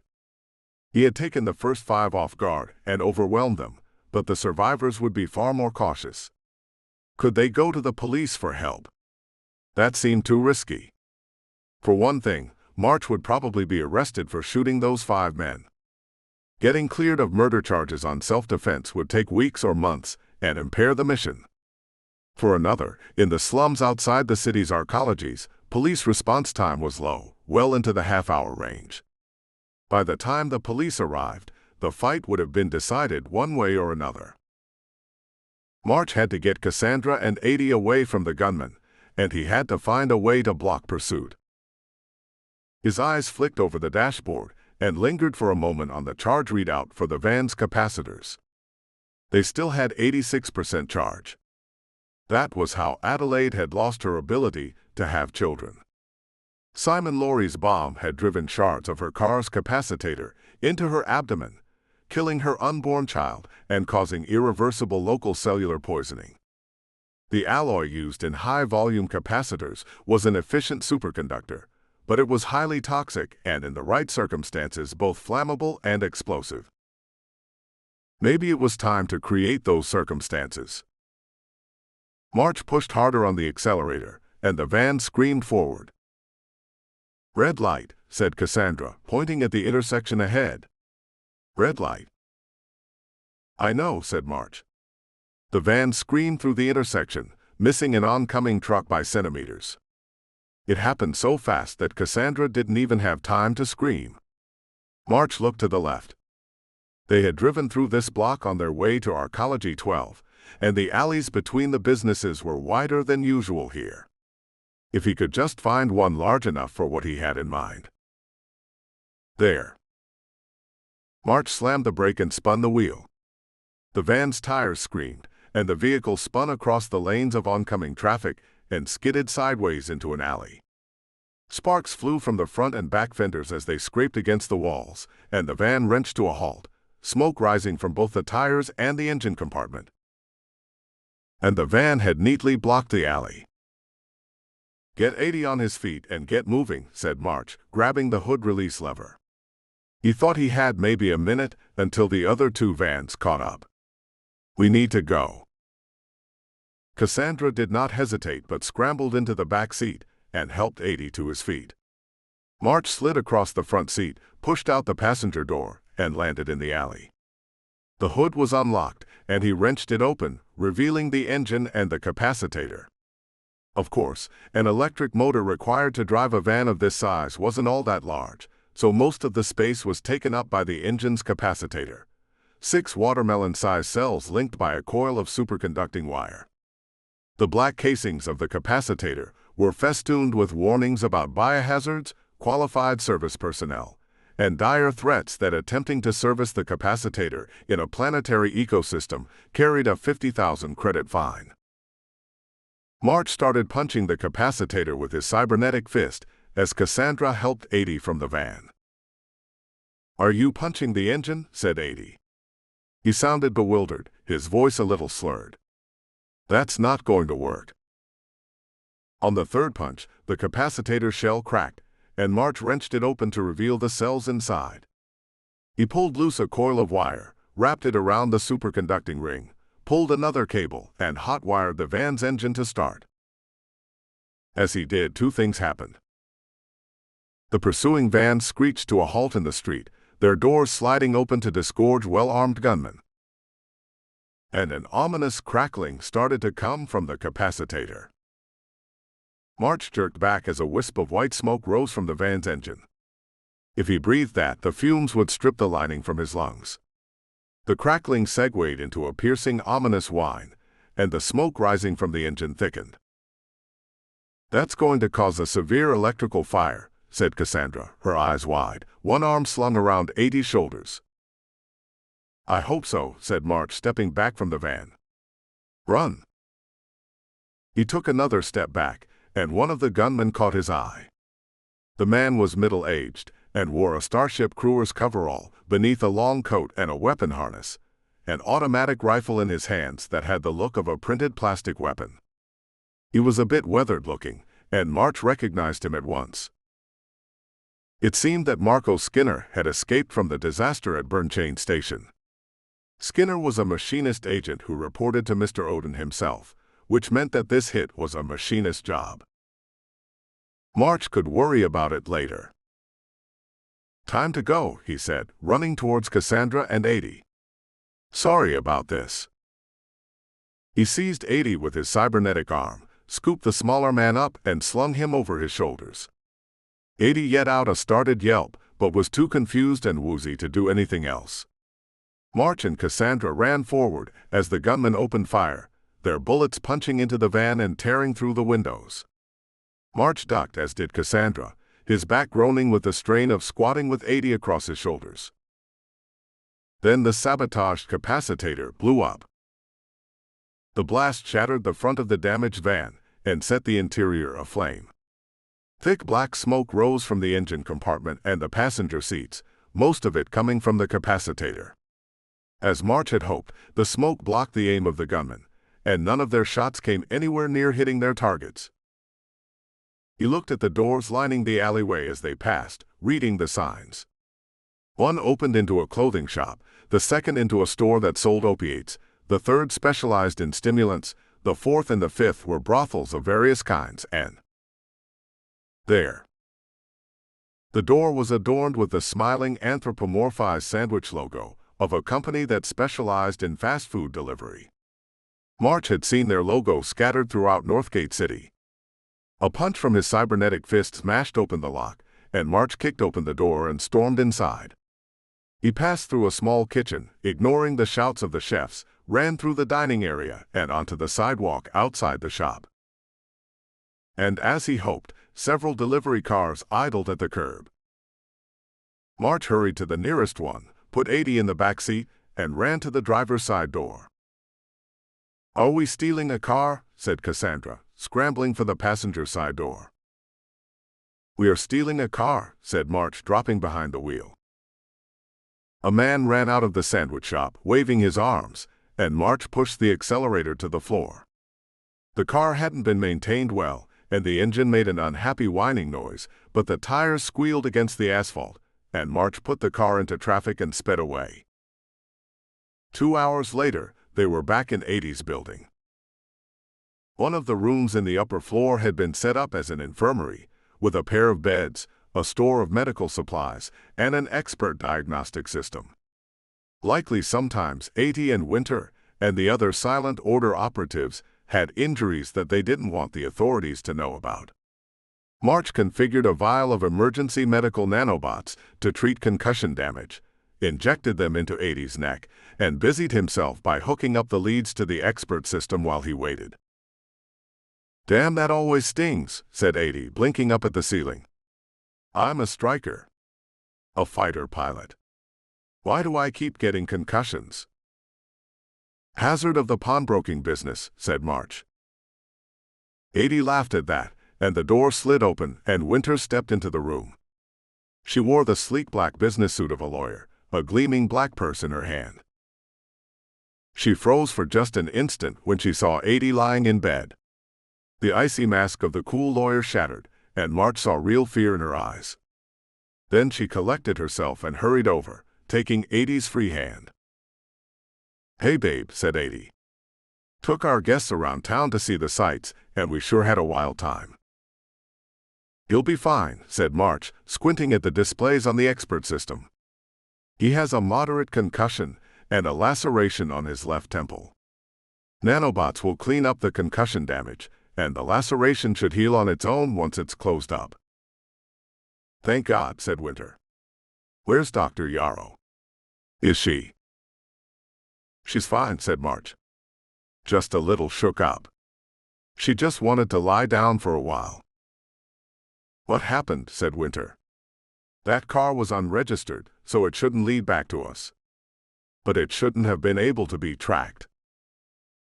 I think someone spotted us looking around the Slavell Center and decided to deal with it," said March. "I recognize the man in charge. He's a machinist agent, and I've gone up against him before. Used the alias Marco Skinner the last time, but he's probably operating under a different name here." Winter frowned. "Was this a hit or a kidnapping?" "Not sure," said March, "but I think it was both. I bet unreported traffic accidents are pretty common in the slum neighborhoods?" Winter nodded. "Probably the plan was to crash our car, grab us, and take us in the van someplace for a quiet interrogation." "Even in the slums, that's risky to do in daylight," said Winter. "Not that many security cameras are out here, but there are always witnesses, and you can't silence them all." "Yeah," said March. "Which makes me think we stumbled onto something serious. Slavell and the machinists want to keep whatever they're doing quiet. Whatever is behind that vault door, it's serious." He shook his head. "We need to get behind that door, and soon. That quantum entanglement effect is almost certainly connected with the radiation deaths.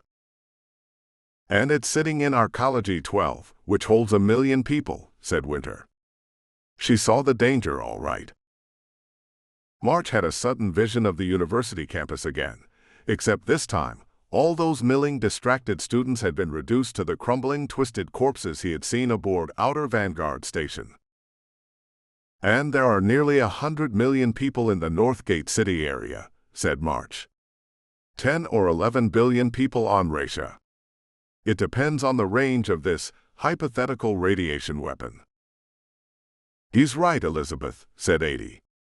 "We'll need to figure out how to get our hands on that thing as soon as possible." "A raid," said March. "If we can hire enough mercenaries, tell them we're robbing the Slavell Center." "There might be a better way," said Winter. She released 80's hand, retrieved her purse, and drew out a flyer. March had seen several of them in the lobby of the Slavell Center. The Slavell Center has its yearly student film festival in 4 days. "Film festival," said March, taking the flyer. He had seen the banners in the lobby, but taken little note of them, assuming that it would consist of a dozen students attempting to explain the profound significance of amateurish videos taken with their phone cameras. "Strange, isn't it?" said Winter. No one, except for a few hobbyists, have used actual film to record video for nearly 100,000 years, but we still call it a film festival. Funny how names linger. She shook her head. But I'm digressing. A danger of the trained legal mind, I'm afraid. The Center's Film Festival will make an excellent opportunity to steal whatever is creating that quantum entanglement effect. Will it? Said March. How many people does this festival draw? About 10,000 to 15,000 guests usually, said Winter. March blinked. 15,000. It's something of a big deal, said Winter. The film contestants are chosen by Slavel himself, and so is the jury. Representatives come from every media company in the Falcon Republic, and from several other human worlds. The top 10 finalists get cash prizes, and the winner gets 250,000 credits and a job with Slavel's production company. Something of a big deal then, echoed March. The university's official security will be strained, and so will Slavel's unofficial security. Yes, said Winter. That will probably be our best chance to break in and take the quantum device without alerting Slavel or any machinist agents with him. She smirked. I would like to see his expression when he realizes it's gone. He would be unhappy, I imagine, said March. He remembered the Iron Hand who had escorted Slavel. But his friends would be unhappier, and I'm more concerned about them. If we get the quantum device, we'll need to get it off-world as soon as possible. Agreed, said Winter. Some bribes will accomplish that. We can start planning tomorrow, once 80 is back on his feet. I'll be fine, said 80, though his voice sounded woozy. I've been shot in the face with a particle beam. Crack on the head, that's nothing. March nodded and turned to go. Mr. Norther, said Winter. March paused. Thank you for saving 80's life, said Winter, her voice quiet. If you hadn't been there, I don't think anyone would have walked away from that ambush. March hesitated, nodded again, and left the infirmary. He had a great deal on his mind, and there was a lot of work and planning ahead of him. 4 days to prepare a raid on the Slavel Center was doable, but it would be challenging. Nevertheless, Winter was right. That would be their best chance to evade Slavel's security and take whatever relic of the great Elder Ones he had squirreled away in his private studio. Because March was now certain that the machinists were working on a significant covert project with Slavel. It explained the attack on the street. That had been a huge risk for Skinner and his thugs.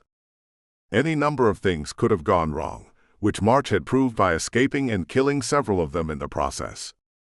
But he knew firsthand the lengths to which the machinists would go to obtain the relics of the great Elder Ones. He had seen the corpses they had left in their wake. March decided to visit the gym to clear his mind. 80's cloned metabolism was a finely tuned thing, but the pawnbroker nevertheless exercised on a regular basis, using second-hand equipment he obtained over the course of his business. The exercise equipment occupied a room at the end of the hall. March walked past the door, intending to get exercise clothes from his luggage, and stopped. Cassandra was in the gym. She sat on the end of a treadmill, her arms wrapped around herself, her eyes haunted. Belatedly, March realized that he had better check on her. He crossed into the gym, and she looked up at him. We almost died today, she said, didn't we? Yes. There was no point in lying to make her feel better. She was too intelligent for that. I know, said Cassandra. She took a deep breath. Oh God. Oh God. I thought I had a better handle on myself than this. She held up her left hand, which was shaking a little. You're coming down from a lot of adrenaline. March stopped a few paces away. That's always hard on the system. I know, said Cassandra. She squeezed her eyes shut and grabbed her knees, took a deep breath. I know. And you did well, said March. You didn't freeze, you kept your head, followed instructions. Sometimes people just lock up in a crisis. You didn't. It's just after is hard, said Cassandra. She got to her feet, wobbled a little in her heeled boots, and March caught her elbow. Thanks. You can't think during the fight, you know. I learned that on the Alpine. But after you can think about it. All the different ways you could have gotten killed. Yeah, said March. Which was why he wanted to exercise. If you hadn't been there, I would have been dead, said Cassandra. That's all there is to it. It's scary to think about. Yes, said March. But we're alive, and they're not. I think you should exercise. That will help clear your mind. He waved a hand at the machines. 80 has a decent collection of free weights. I'll spot you if you want. That's a good idea, said Cassandra. She took a deep breath and closed her eyes. Jack, thanks for my life. Again. She smiled a little. Suppose saving my life is getting to be a habit by now. Suppose it is, said March. But they say the best way to develop good habits is through repetition.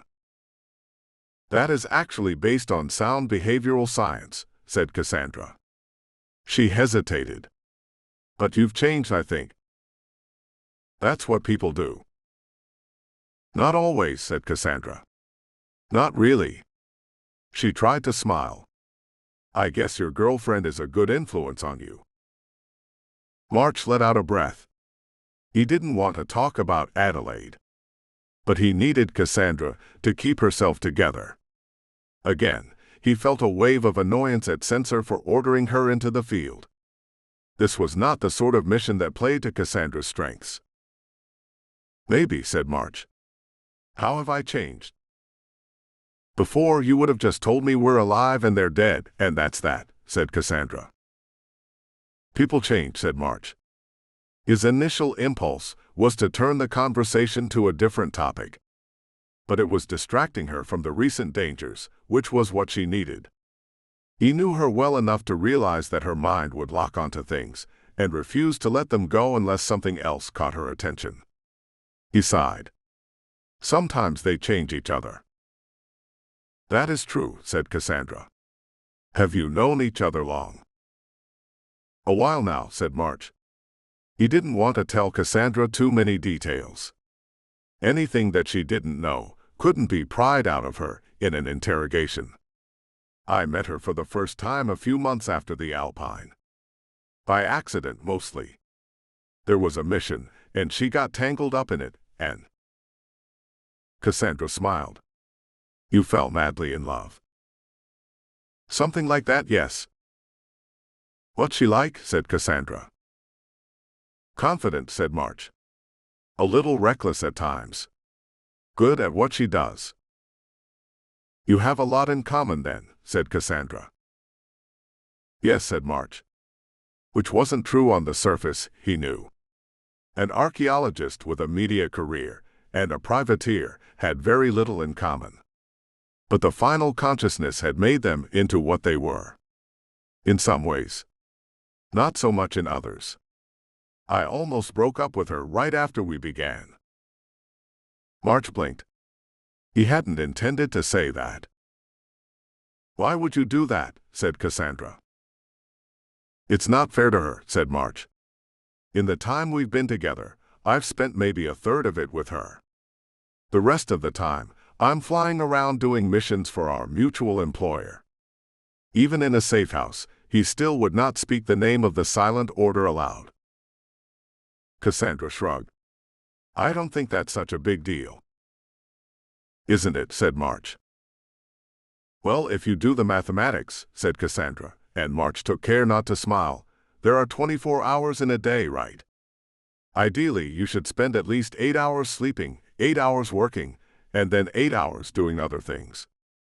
Then you spend some of those last 8 hours paying bills, and exercising and fixing the house, and activities like that. So, on the long view, it averages out the same. Mathematically, maybe, said March. But not in the real world. The real world is only an emanation of mathematics, said Cassandra, though she smiled. Besides, isn't that kind of arrangement really common on Kalaskar? I met a lot of women whose husbands were on tours with the Royal Navy. She frowned. There was this one joke I heard about the mattress store, and... Yes, I've heard that one too, said March. She grinned. Is it true? March stared at her. I don't think that's an appropriate topic for discussion. Cassandra laughed. That's a yes. Look, I don't think you have to worry. You're just so obviously devoted to her. It's kind of sweet. I think she'll be waiting for you when you come back. That doesn't worry me, said March. I wonder whether it's fair to make her wait. Cassandra nodded. You're thinking about stopping as an alpha operative? Yes, said March. I've been one for a long time now. Far longer than average. I know I'll have to stop eventually. No one lives forever, and no one can do this kind of job forever. I don't know if it's time yet. He snorted. Suppose if I'm thinking about it now, that's a bad sign. I don't know, said Cassandra. I brought up the topic. It's my fault. She blinked and held out her hand. It was steady this time. And you're really good at distracting me. Feel better, said March. Yeah, said Cassandra. Yeah, I do. What will really make you feel better is a decent workout, said March. I'll spot you if you want. Then we're going to work out a plan to rob the Slavell Center. 6. Imagery. The next 4 days were busy. March had pulled off jobs like this multiple times before. Serving as an alpha operative of the Silent Order sometimes meant working as a high-end thief. Yet 4 days was a very short time to put together an operation like this. March would have preferred several weeks to observe the target and make notes about the positions of cameras and guards, and so forth, to become familiar with the patterns of activity in the Slavell Center. But they didn't have weeks. They had 4 days. On the plus side, if the operation failed, they would be able to try again.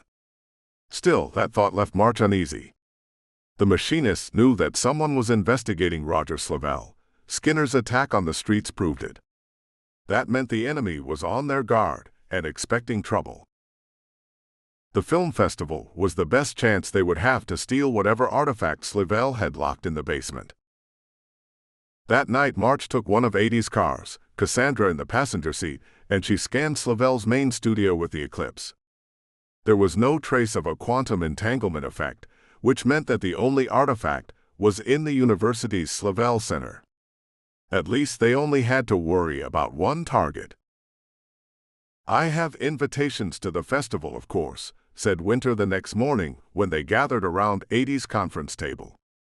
Adie himself was looking healthier, thanks to a good night's sleep spent with emergency medical nanobots swimming through his bloodstream. Though the glow from his cybernetic eye did make him look more haggard than usual. I have enough connections with various media figures that I'm invited, and I can bring a guest. That will at least get us past building security. Building security isn't the problem, said March. We'll have to be cautious of them, yes, but they won't be a serious problem. That vault door in Slavell's studio will be. Unless we work out a way to get past that, this whole thing is pointless. The intrepid Dr. Yarrow and I, said Adie, and Cassandra smiled at the compliment, might have found a way around this little problem. How is that? Said March. Slavell is corrupt, obviously, said Adie, and he might have cut one corner too many. Dr. Yarrow. Cassandra connected her laptop to the room's projector, and a hologram of blue and green and red lines appeared over the table. March blinked at it a few times, and then recognition came. Is that Arcology 12? Said March. Yes, said Cassandra. The official architectural blueprint. The thing about vault doors, said Adie, and Cassandra zoomed the hologram to the level holding the university campus, is that they're really heavy. You need reinforced concrete and steel supports and all that stuff to keep them from going through the floor. And check this out. Cassandra zoomed the image to the plans for the Slavell Center, and then to the lower level. March stared at it for a moment, and then nodded. Unless I'm reading this wrong, said March, I don't see plans for a vault door in that area of the basement. Nope, said Adi.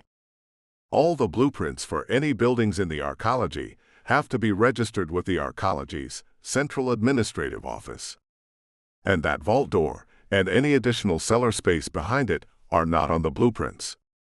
Slavell must have had it installed secretly. March frowned.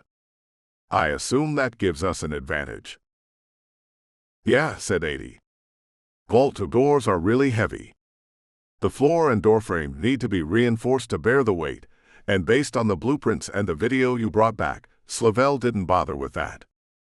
Underneath the Slavell Center's basements are various access and utility corridors for the air circulation systems, and below that is the ceiling of the next floor of the archaeology. If we set off a small explosion, the vault door will go through the floor and into one of the utility corridors. Quick and easy, and Slavell will never see it coming. Make a hell of a noise though, said March. Shaping the blast will help with that, said Adi. We might be able to use the party to cover it up, said Winter. Some of those student films get really loud. Could we just pull the fire alarm? Said Cassandra. That could work, said March. That's the oldest trick, though. Slavell might not realize that something is wrong, but the Iron Hands would. He rubbed his jaw with his right hand, thinking, do we even need to go through the vault door at all? If we want to get inside, yeah, said Cassandra. Why not go through the floor, said March. The others shared a look. Unless I'm reading this wrong, said March, the floor in that cellar area isn't all that thick. A good plasma torch could cut through the floor in a few minutes, and we could bypass the door entirely. That might work, said Winter. We'd need access to the utility corridors to set off any charges, said Adi. That will take some bribes either way.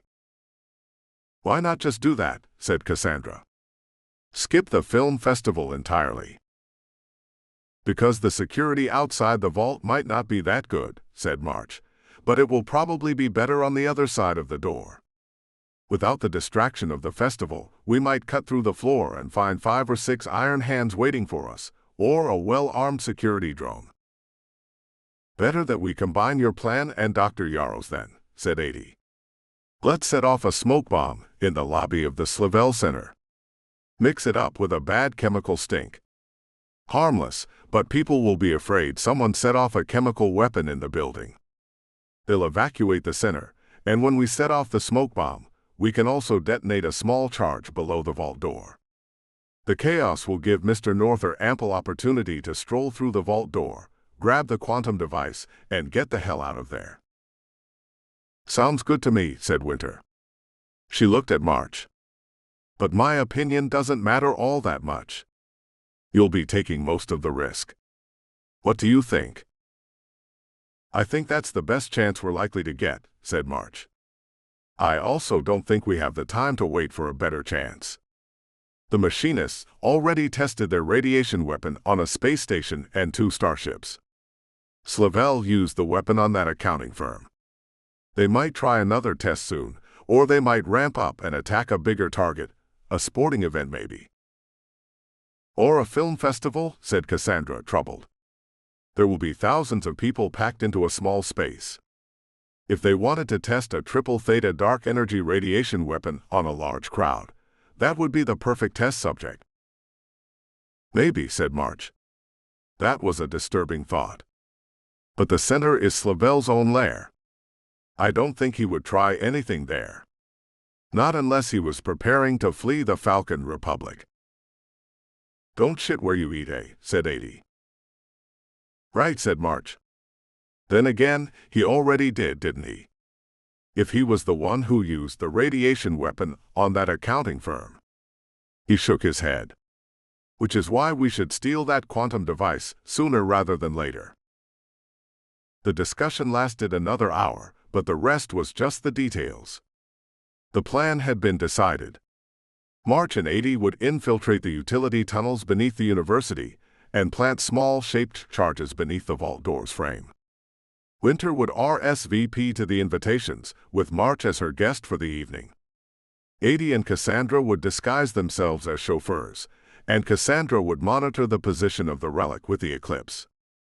That would, March hoped, keep her out of immediate danger, and would also give them advanced warning if Slavel moved the device or if he planned to use the weapon again. The next day, March and 80 entered the utility tunnels, a process which involved more bribe money than March would have expected. Access to the tunnels was controlled by Arcology 12's division of Northgate City's Department of Public Works, which seemed to be staffed entirely by former clone soldiers. All the identical-looking workers were burly, thick-featured, and balding, and every single one of them looked capable in hand-to-hand combat. 80 informed March that most of the employees of Northgate City's Public Works Department were former infantry soldiers, cloned from one of the most decorated infantrymen in the Falcon Republic's history, a soldier named William Dominic. "So we call them Dominics," said 80 as they walked through the pumping station. After 80 had shelled over an appropriate amount of bribe money, the Dominic in charge of the university level's HVAC systems had grudgingly surrendered a keycard that granted them access. "Just like you're a striker," said March. "Exactly," said 80. They climbed a stairwell and headed down a metal catwalk, thick pipes rising around them.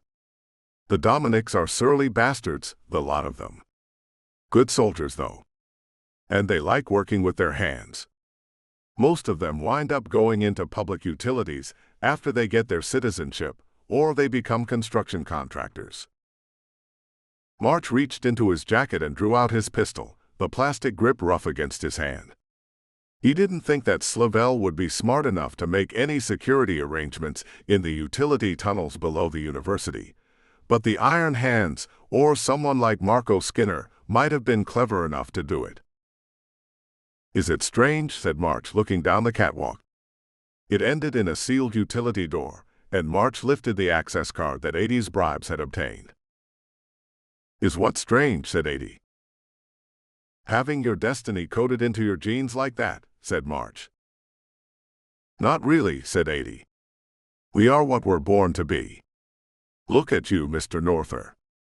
Not to be harsh, but the machinists made you into an iron hand, and you're doing the same kind of work for the Silent Order."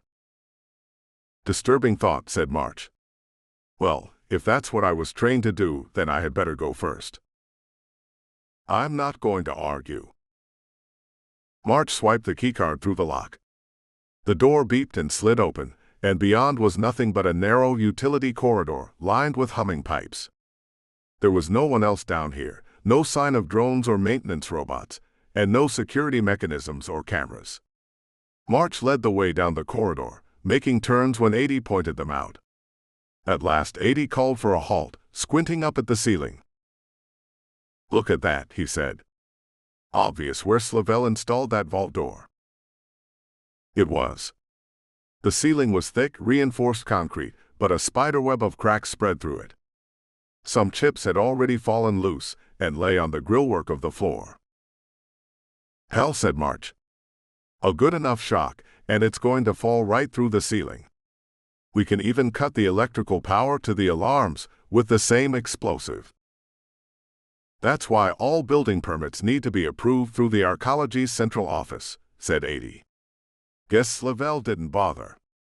We won't even need a big explosive to make the vault door drop." "We better place the explosives the morning before the festival," said March. "Less chance a worker or a maintenance drone will stumble across it."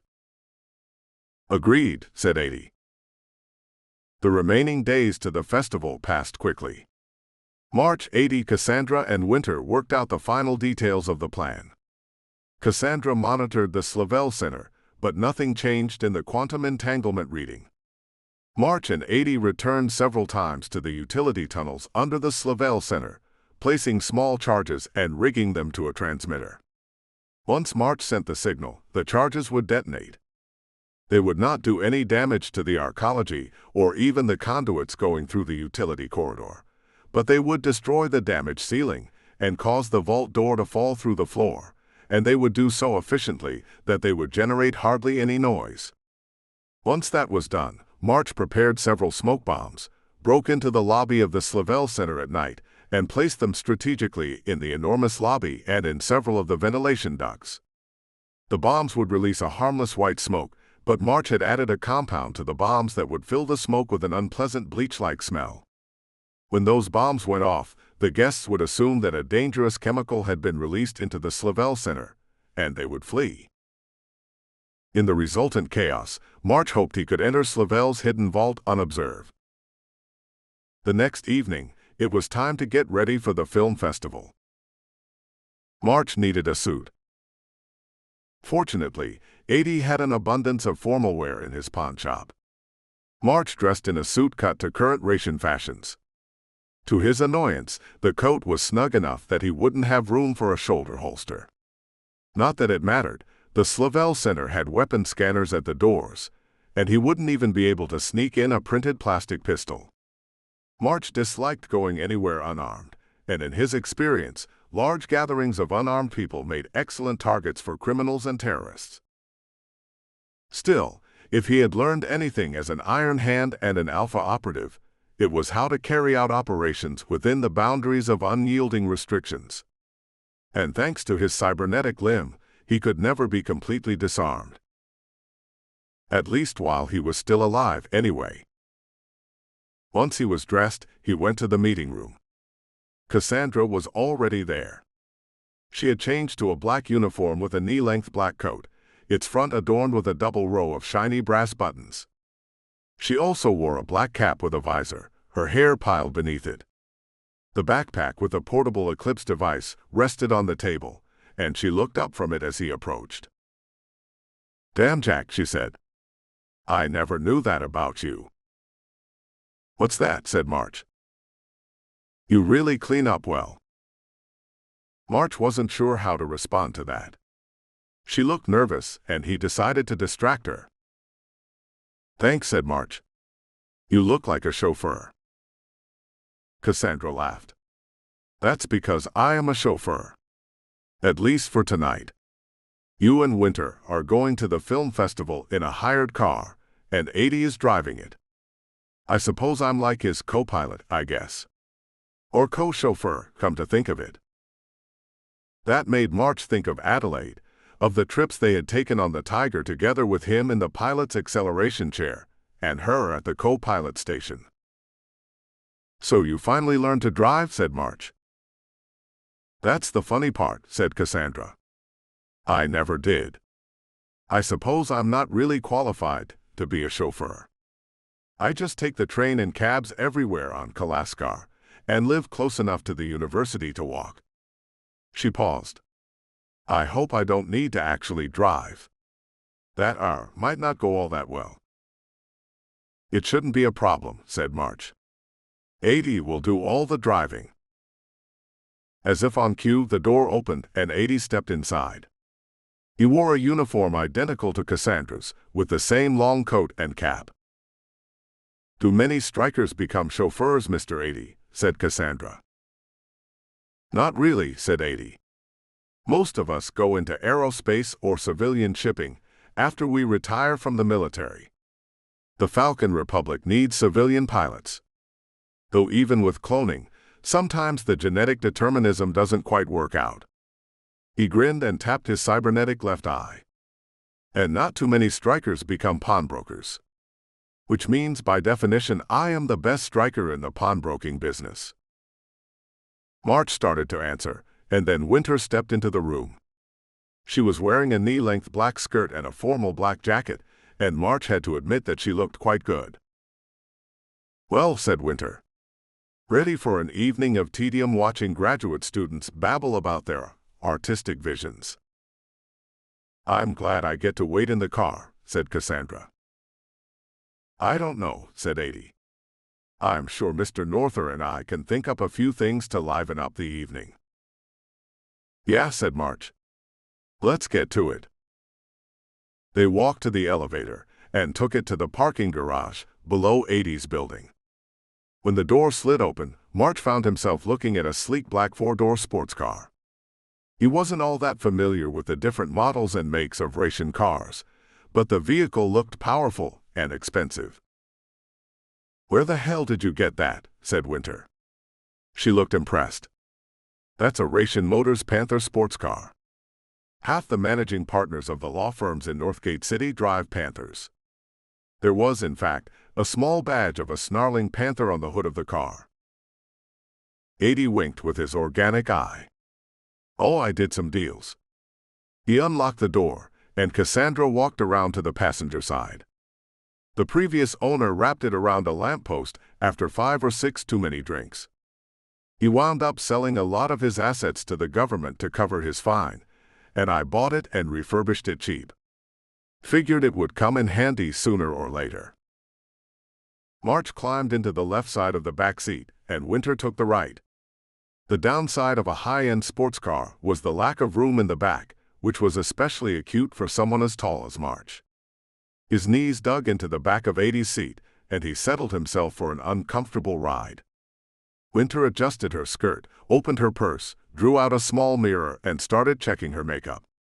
March had seen Adelaide do the same thing many times, and he suddenly wanted to be back on Kalaskar with her. He pushed all such thoughts from his mind. They were a distraction from the matter at hand, and distractions might get them all killed in the next few minutes. 80 drove through the slums and onto the rampway spiraling into Arcology 12. The countless advertisements covered the walls and ceiling, sleek men and women in various states of undress hawking products and services ranging from the explicit to the banal. Once again, March wondered what a naked woman had to do with buying land title insurance. He distracted himself from the discomfort of the back seat by watching for tails, but no one followed them through the rampway traffic. Not that it mattered, it was still early in the evening, and there was a good number of cars and trucks on the road. No unmarked vans, though. They reached the university's level, and 80 joined the line of cars waiting to drop off their passengers in front of the Slavell Center. March passed the time by testing the concealed microphone and bone conduction speaker in the collar of his shirt, and the others did communications checks as well. As chauffeurs, it did not look out of place for 80 and Cassandra to have headsets on beneath their uniform caps. Winter wore an elaborate set of silver earrings that curled around the lower lobes of her ears, and those concealed both a microphone and a bone conduction speaker. "All right, we are ready," said 80. One of the uniformed university police waved their car forward. "Good luck. Norther, take good care of my girl for me." "I will," said March. "Don't let her fill up on shrimp puffs.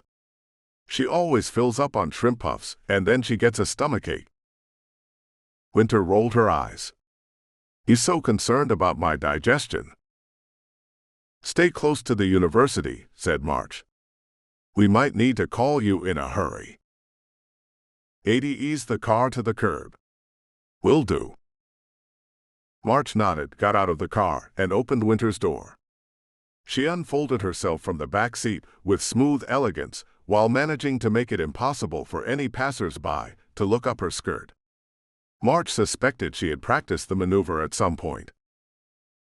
He took her arm, and they walked up the broad, shallow steps towards the gleaming glass doors of the Slavell Center. The massive posters with Slavell's face, March noted sourly, had been illuminated with spotlights. A small crowd of men in suits and women in dresses moved towards the glass doors, and more uniformed university police stood before the doors, letting people through and checking any positives from the weapon scanners built into the doors. March and Winter approached, and one of the officers looked them over and checked a list on his phone. All the officers, March noted, looked identical. Likely, they were more clones from the Falcon military. Maybe former military policemen transferred to the civilian police once their term of service was up and they earned their citizenship. "Ms. Winter, Mr. Norther," said the policeman. "Welcome. Please proceed inside." March held one of the doors open for Winter. She glided through, he followed her, and they stepped into the reception for the first evening of Roger Slavel's film festival. It was exactly what March would have expected. Crowds of men and women in formal wear milled through the lobby, and soothing music played from hidden speakers. A big stage with a long table and a wooden podium had been set up on the far end of the floor. Waitresses in sleek black dresses carried trays of appetizers and drinks, moving with sinuous grace in their high heels. Right away, March noted that there were two different groups of people. The first were guests like Winter and himself, prominent or wealthy people from Northgate City or off-world dignitaries. The second group was the media professionals, the producers, and the directors and the actors. The producers wore sober business suits. The directors wore flashier clothes, bright jackets or long scarves, or bits and pieces of military uniforms over civilian clothes, no doubt meant to convey how creative they were. The actors themselves wore little clothing.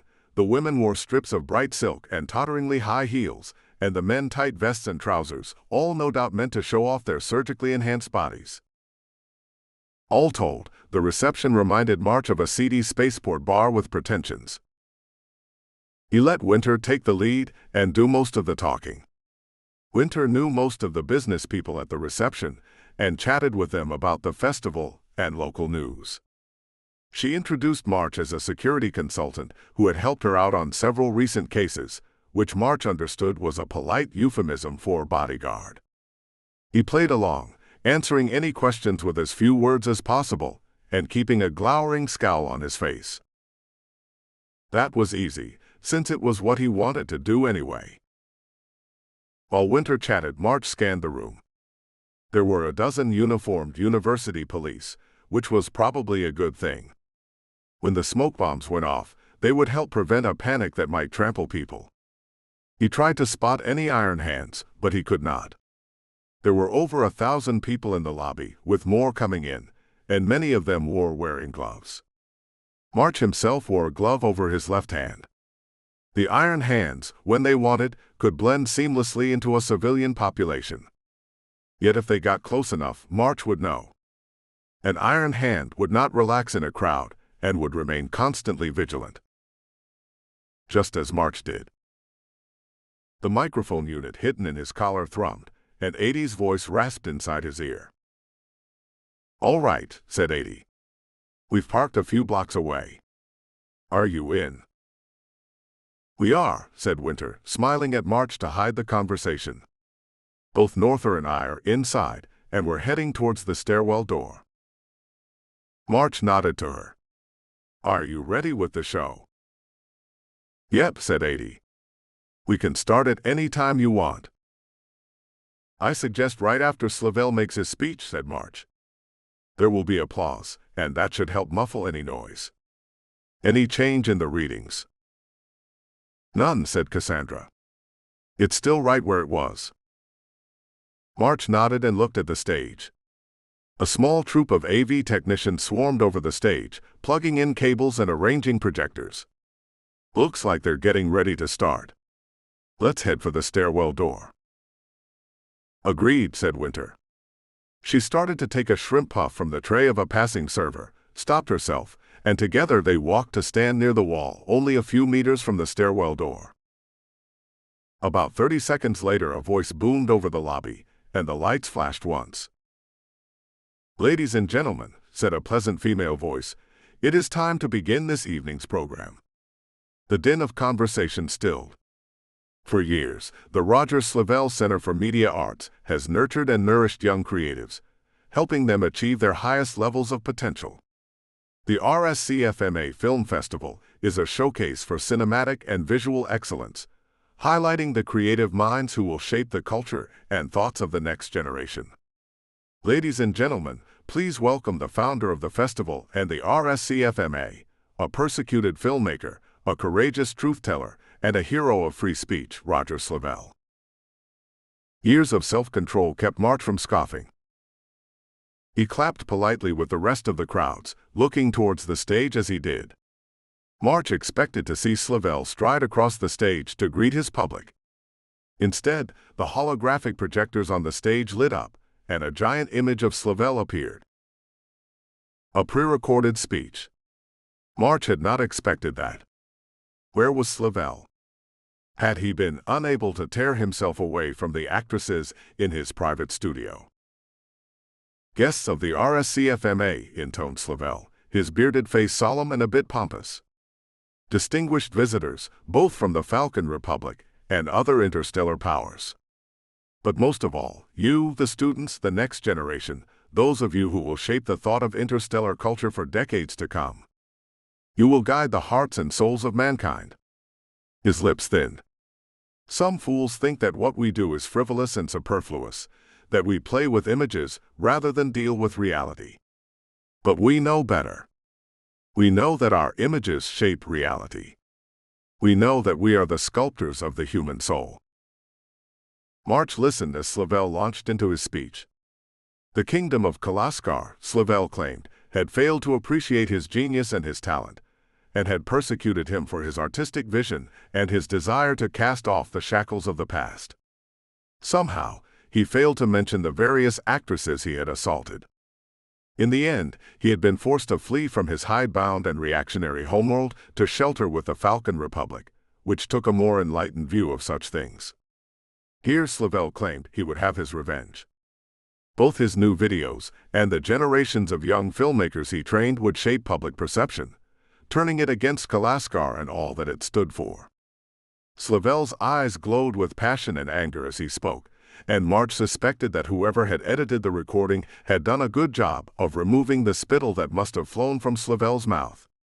They would help create a new future, Slavel claimed, one where mankind would be free of all the traditions and laws of the past, and a new and more evolved humanity would spread across the cosmos. He stopped short of mentioning that the new and evolved humanity would be part of the final consciousness, but Slavel had enough self-control not to blurt out his allegiance to the machinists in his speech. "What a load of shit," muttered Winter. "You've been listening, 80," murmured March. "Yeah. Jesus, that guy can go on and on." "Sounds like he's wrapping up," said March. "You can hear him?"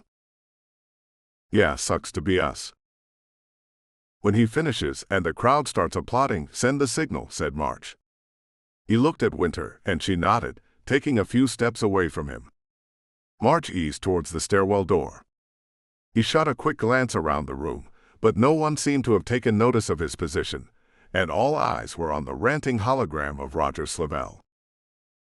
"Let us stride boldly forward into a new and better future," thundered Slavel.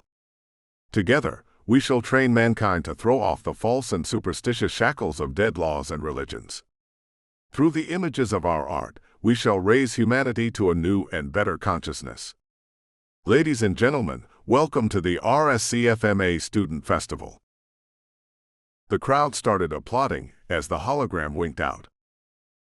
"Now," said March. "Sending the signal," said 80. Nothing happened. At least, nothing happened at first. March did see several bright flashes near the air ducts scattered around the room where he had hidden the smoke bombs. A second after that, harsh white smoke started to billow from the vents. A second after that, the smell hit March's nose. They had mixed a variety of foul-smelling but harmless chemicals into the smoke bombs, and the effect was more potent than March would have expected. A stench like rotting flesh mixed with sulfur flooded through the lobby, and a ripple of alarm went through the guests. Several of them doubled over and threw up, adding the sharp reek of vomit to the mix. "Ladies and gentlemen," roared one of the policemen, holding up a loudspeaker to his mouth. "Ladies and gentlemen, please exit the lobby in an orderly fashion.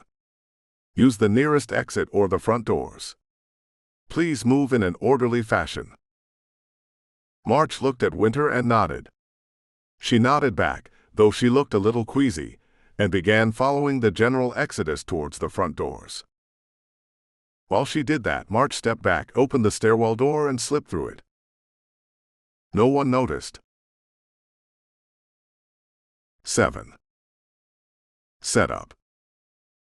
March moved down the concrete stairs in silence, his ears straining to detect any sound. As he came to the basement level, the noise from the lobby faded, replaced by the whine of the center's HVAC equipment. Nothing seemed to have changed down here since his last visit, and he hurried through the utility corridor, came to the door that led to Slavel's private studio, and eased it open. The huge studio beyond looked the same. The same set still filled the space, and the same long table ran the width of the room, loaded with computer equipment, cameras, and pharmaceuticals. The odor of sweat and body fluids hung in the air, faint and sour. One thing had changed, and that was the vault door. March and 80 had planted their charges well. The vault door had slid halfway open, a haze of smoke hanging in the air around it. They had expected that the door would fall through the floor and into the utility tunnel, but instead, it had gotten stuck halfway through at an angle. It was probably just as well. It must have generated less noise that way. "Cassandra," he murmured, scanning the room for any movement. "The quantum entanglement effect's right in front of you, Jack," said Cassandra. "It hasn't moved. It ought to be 40 or 50 meters behind the vault door." "Acknowledged," said March. "Going in now." He hurried in silence down the metal stairs, walked past the table of drugs and equipment, and looked past the damaged vault door. Beyond was a narrow utility corridor, lit only by a few lights secured in wire cages on the ceiling. At the end of the utility corridor, maybe 10 meters away, March saw an open, gloomy space. His fingers grasped the vault door, and with a deep breath, March squeezed through the narrow gap the explosion had made. He was vulnerable for a moment, caught between the door and the warped frame, but pushed through and into the corridor. And as he did, a burst of static went through his ear. March stopped and tapped the microphone unit hidden in his collar. Again, static flooded through his ear. It seemed that Slavel had a radio jammer behind the vault door. March hesitated for a second, then squeezed back through the vault door and into the studio. "Jack." Cassandra's voice crackled in his ear and became clearer. "Jack, are you there?" "Yeah," said March. "There's radio jamming behind the vault door. I'm going in." "Good luck," said 80. March nodded to himself, pushed past the ruined door again, and moved down the corridor in silence. Again static cracked in his ears and then went quiet. The air in the corridor was dry and cold, and a thick, dusty smell came to March's nostrils. He had smelled that odor before. So he was not surprised when he stepped through the door and found himself in a room of corpses. The room looked like it had been designed to house HVAC equipment. March saw the hookups for pipes and electrical cabling on the walls. His focus was on the desiccated corpses. There were dozens of them, and they looked identical to the ones that March had seen in Outer Vanguard Station, withered and dry and crumbling. Like the dead on Outer Vanguard Station, their garments were intact, a stark contrast with the crumbling flesh. All the corpses wore either short dresses or women's undergarments, and March realized the dead were all women. Young women, probably. Likely actresses and students who had come for Slavel's auditions.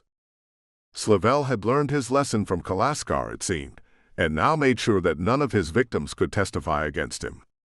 March ought to have checked into local disappearances, but the idea hadn't occurred to him.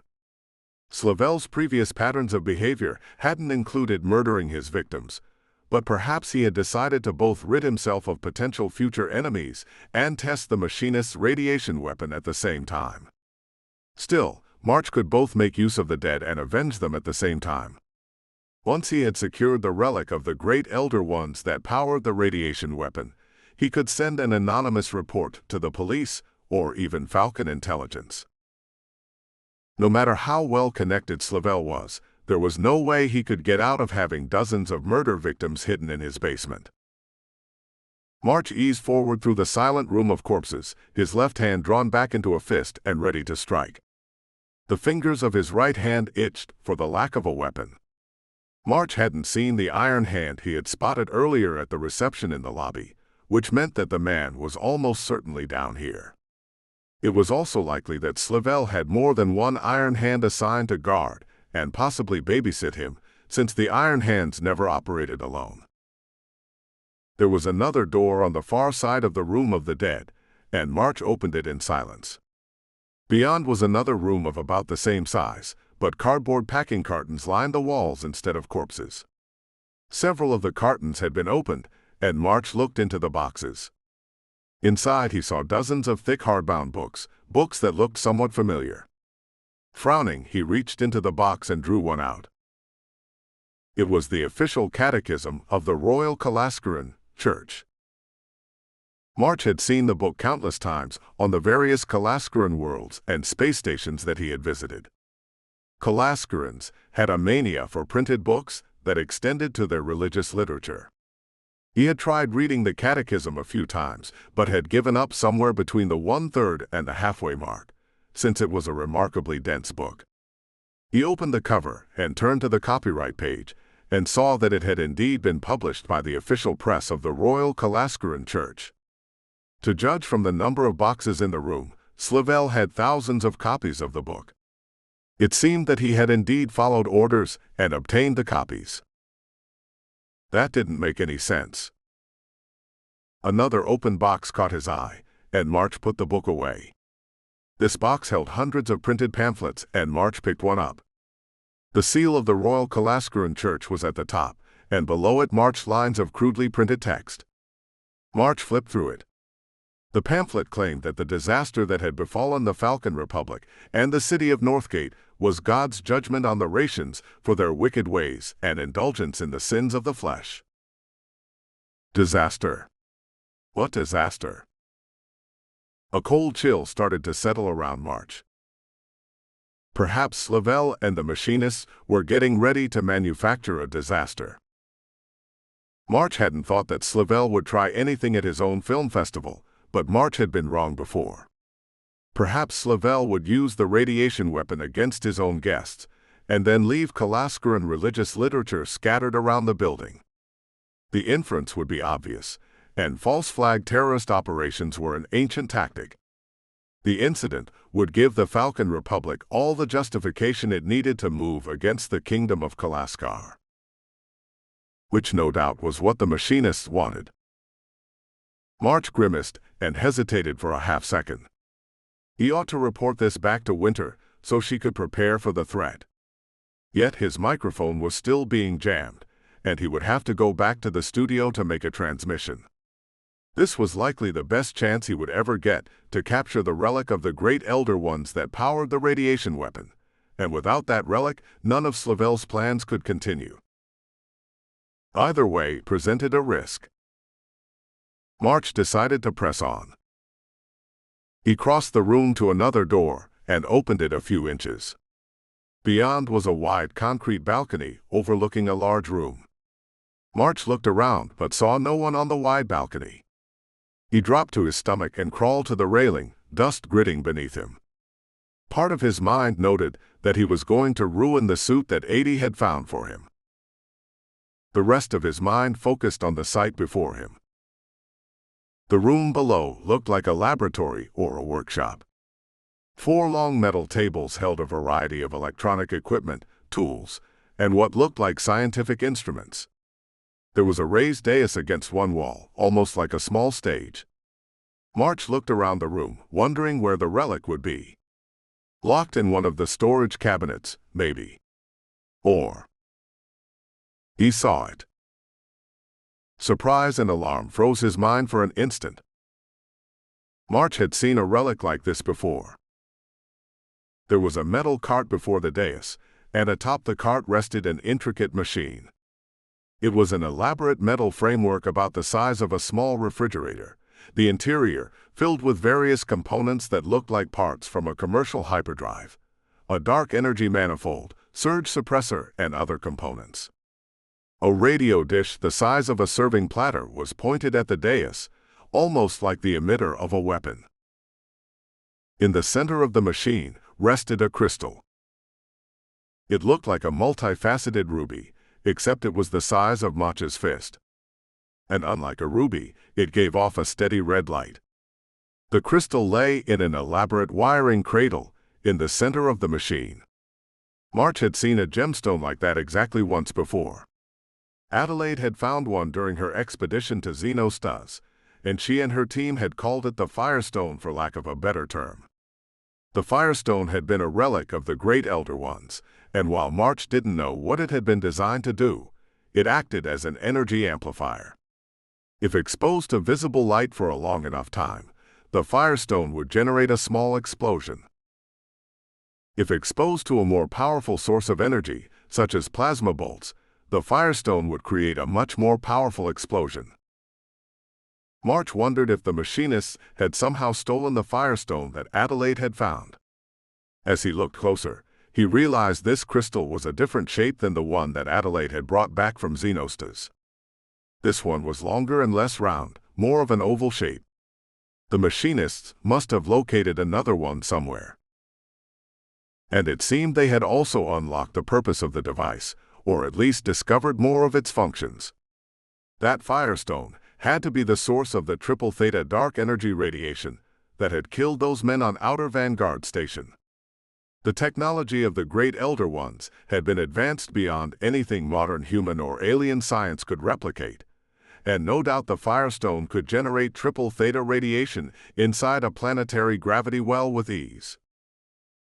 The machine housing it was likely the weapon that the Firestone powered.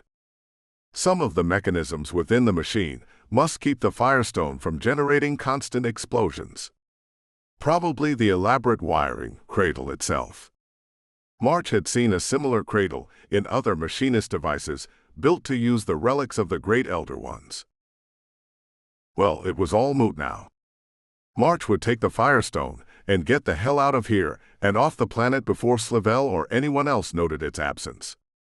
He needed to find a way to cover the Firestone so no visible light touched it, but his coat would serve that purpose well enough. He started to straighten up, then he heard a door open below him and the click of multiple footsteps against the floor. March went motionless, peering through the steel railing of the concrete balcony.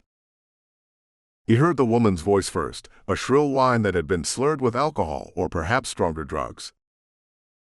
"Roger, baby," said the woman. "Don't you want a party?" "I'm ready to party."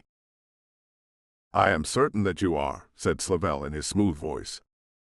"But you need to audition for our guests first, and then you can party to your heart's desire, my dear." "All right," said the woman, and she giggled unsteadily. The woman came into sight from beneath the balcony first. She could have been no more than 20, and she was stunningly beautiful, with the sort of appearance that came from both fortunate genetics and a skillful cosmetic surgeon. She was wearing a tight red dress that left her arms, most of her legs, and a large portion of her chest bare, and she tottered forward on stiletto heels, threatening to pop out of the front of her dress with every step. Next to her came Slavel, wearing an expensive business suit that mostly managed to conceal his paunch, his hand on the woman's arm, and a cold gleam in his eye. Then came the Iron Hand that March had seen earlier, and 3 more tough-looking men who had the look of iron hands. With them came a burly man in a gray suit. He looked older, at the late edge of middle age, and he had iron-gray hair and a close-cropped goatee of the same color. His face was lined and weathered, the face of a vigorous man who had spent a great deal of time outdoors, and a patch of gray metal concealed his left eye. March recognized him at once with a surge of alarm. He didn't know his real name. He doubted anyone did. The man was known as Mr. Odin, and he was a cognate of the machinists, one of the controllers of the final consciousness. Odin was the head of the machinists' covert arm, the supreme commander of their army of spies and saboteurs and terrorists, and he had the blood of billions upon his gloved hands. If he was here, the machinists were taking this operation seriously indeed. "Roger," said the woman, her voice a whine. Slavel's lip curled with annoyance. "Come along, my dear," said Odin, his charm smooth and wolfish. "One more audition. Then we'll see if you're going to be a good fit for our little project. Yes, right over there. Right in front of our camera." The woman, probably an actress, smiled at Odin and wobbled over to the dais, striking a pose as she did. And with grim disgust, March realized what was going to happen. He racked his brains, trying to think of a way to stop it. If only he had been able to bring a weapon into the Slavel Center. If he had been armed, he could have killed Odin and all 4 of the Iron Hands before they reacted. If he vaulted the railing, no, that wouldn't work. He couldn't take 4 Iron Hands in hand-to-hand combat, and almost certainly they were armed. For that matter, the drop from the balcony was high enough that he might break an ankle with the landing. God damn it. There had to be something he could do. "That is a weird-looking camera," said the actress, squinting at the device around the Firestone. "Yes, it is," said Odin, as he manipulated some controls on the back of the machine. "It's cutting-edge technology. In every sense of the word, I suppose." A metal box on the wall caught Mach's eye. It was a breaker box, and he realized it controlled the electrical current to the room. Likely the device holding the Firestone had its own independent power supply, but if March threw the room into darkness, perhaps he could take the Firestone and flee. His muscles had just started to tense for movement when Odin hit a switch on the back of the machine. A strange look came over the actress's face, and then she started to scream. It was a hideously painful death, but as Cassandra had surmised, at least it was quick. The actress fell screaming to her knees, clawing at her face, and in the space of 3 seconds, her body withered and desiccated. The beautiful woman became a withered, blackened corpse, her red dress and shoes incongruous against the leathery, crumbling flesh. Odin flipped the switch again, and the machine whirred once. "Interesting," he murmured. "Lesser energy efficiency that time. The effect is easier across greater targets." "Was this entire charade really necessary?" said Slavel, his irritation plain. "It was entirely necessary," said Odin, "and made so by your incompetence, Roger." His mouth thinned just a little, though it did not touch his tone. "You seduced the girl, you showed her rather more of this place than was wise, and you made her into a security liability. We cannot afford a security breach now, not when we are so close to the end of the project. And had you possessed a little more self-control, we would not have been forced to deal with her." Slavel laughed. "Self-control. You sound just like the cringing priests of the Royal Kalaskaran Church. I embrace my nature and wish to celebrate it and explore it to the full. Why should the outdated morals of lesser men hold me back? I have transcended them, and in time the legacy of my body of work shall teach other men to free themselves as I have." "Yes," murmured Odin. "And the man addicted to powerful hallucinogens believes himself free, at least until he walks off a cliff in a daze. But don't worry, Roger. Your particular obsessions aren't going to be a liability any longer." Odin's voice was smooth as glass, but March heard the threat in it. Roger Slavel, it seemed, did not. He puffed up, as if Odin had just given him a compliment. "I still don't see why it is necessary to finish the project at my festival," said Slavel. "Call ahead," said Odin to one of the Iron Hands. "Make sure the ship is ready. We'll be departing Raisha as soon as we're on board." Odin and the Iron Hands could communicate through the joined mind of the final consciousness, which meant Odin had given that order for the benefit of Slavel. "And I've told you this, Roger. You've wanted revenge against the kingdom of Kalaskar for decades. You're about to have it. Your own festival, attacked by the kingdom's new superweapon. All those innocent lives killed to get at you. And by good fortune, you were attending to urgent business elsewhere. You're going to be even more famous than you already are. Just think of the media tour where you can denounce the kingdom of Kalaskar for its brutality." He smiled a wolf-like grin at Slavel. "The only way you could become more influential is by dying as a martyr for your beliefs." Slavel gave a nervous laugh. "Fortunately, that is not necessary." Odin's wolfish smirk didn't waver. "Yes, how very fortunate." March stared at them, his mind racing. False flag.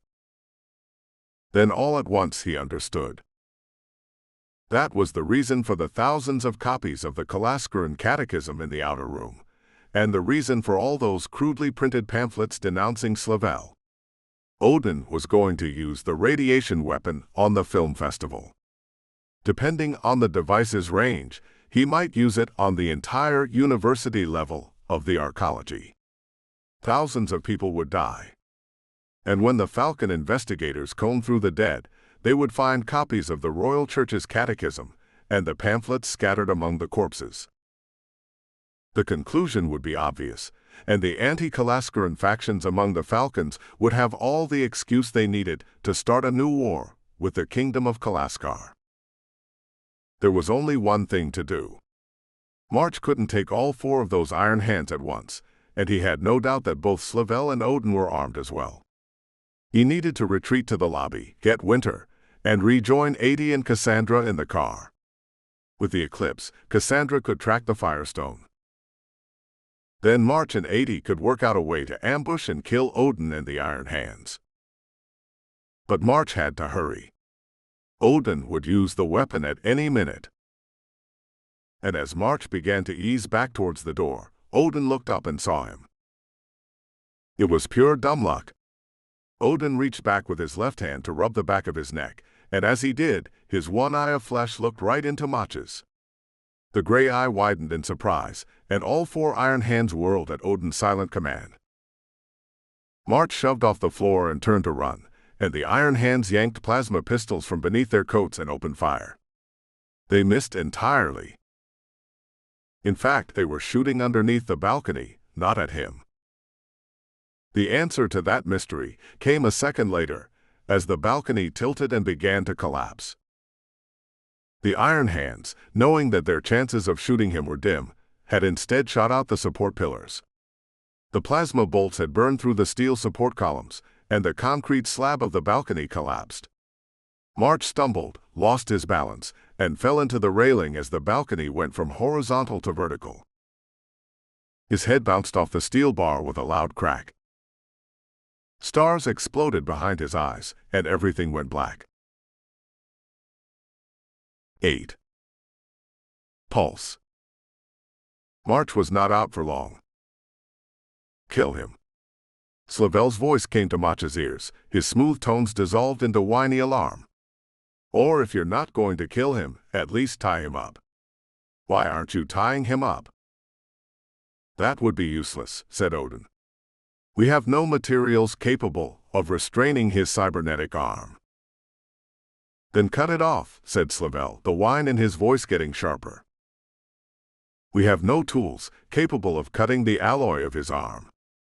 If we cut it loose from his flesh, he'll bleed to death, said Odin, his voice still patient. Or the nanotech in his blood will start trying to repair itself by harvesting all available sources of metal. Don't you have some implants in your heart? Then just shoot him, said Slavel. Not quite yet, said Odin. We need to know who sent him and how many allies he has. And we need to know how he found us. His breathing pattern has changed, said a cold voice. One of the Iron Hands, probably. He's awake. Wake up, Jack, said Odin with the robust good cheer March remembered from Burnchain Station. We need to have a talk. There was nothing to be gained by feigning unconsciousness. March opened his eyes. He had a nasty headache, and his entire body felt bruised and battered, but he didn't think he had any broken bones. March sat slumped against the broken slab of the balcony, his suit stained with concrete dust.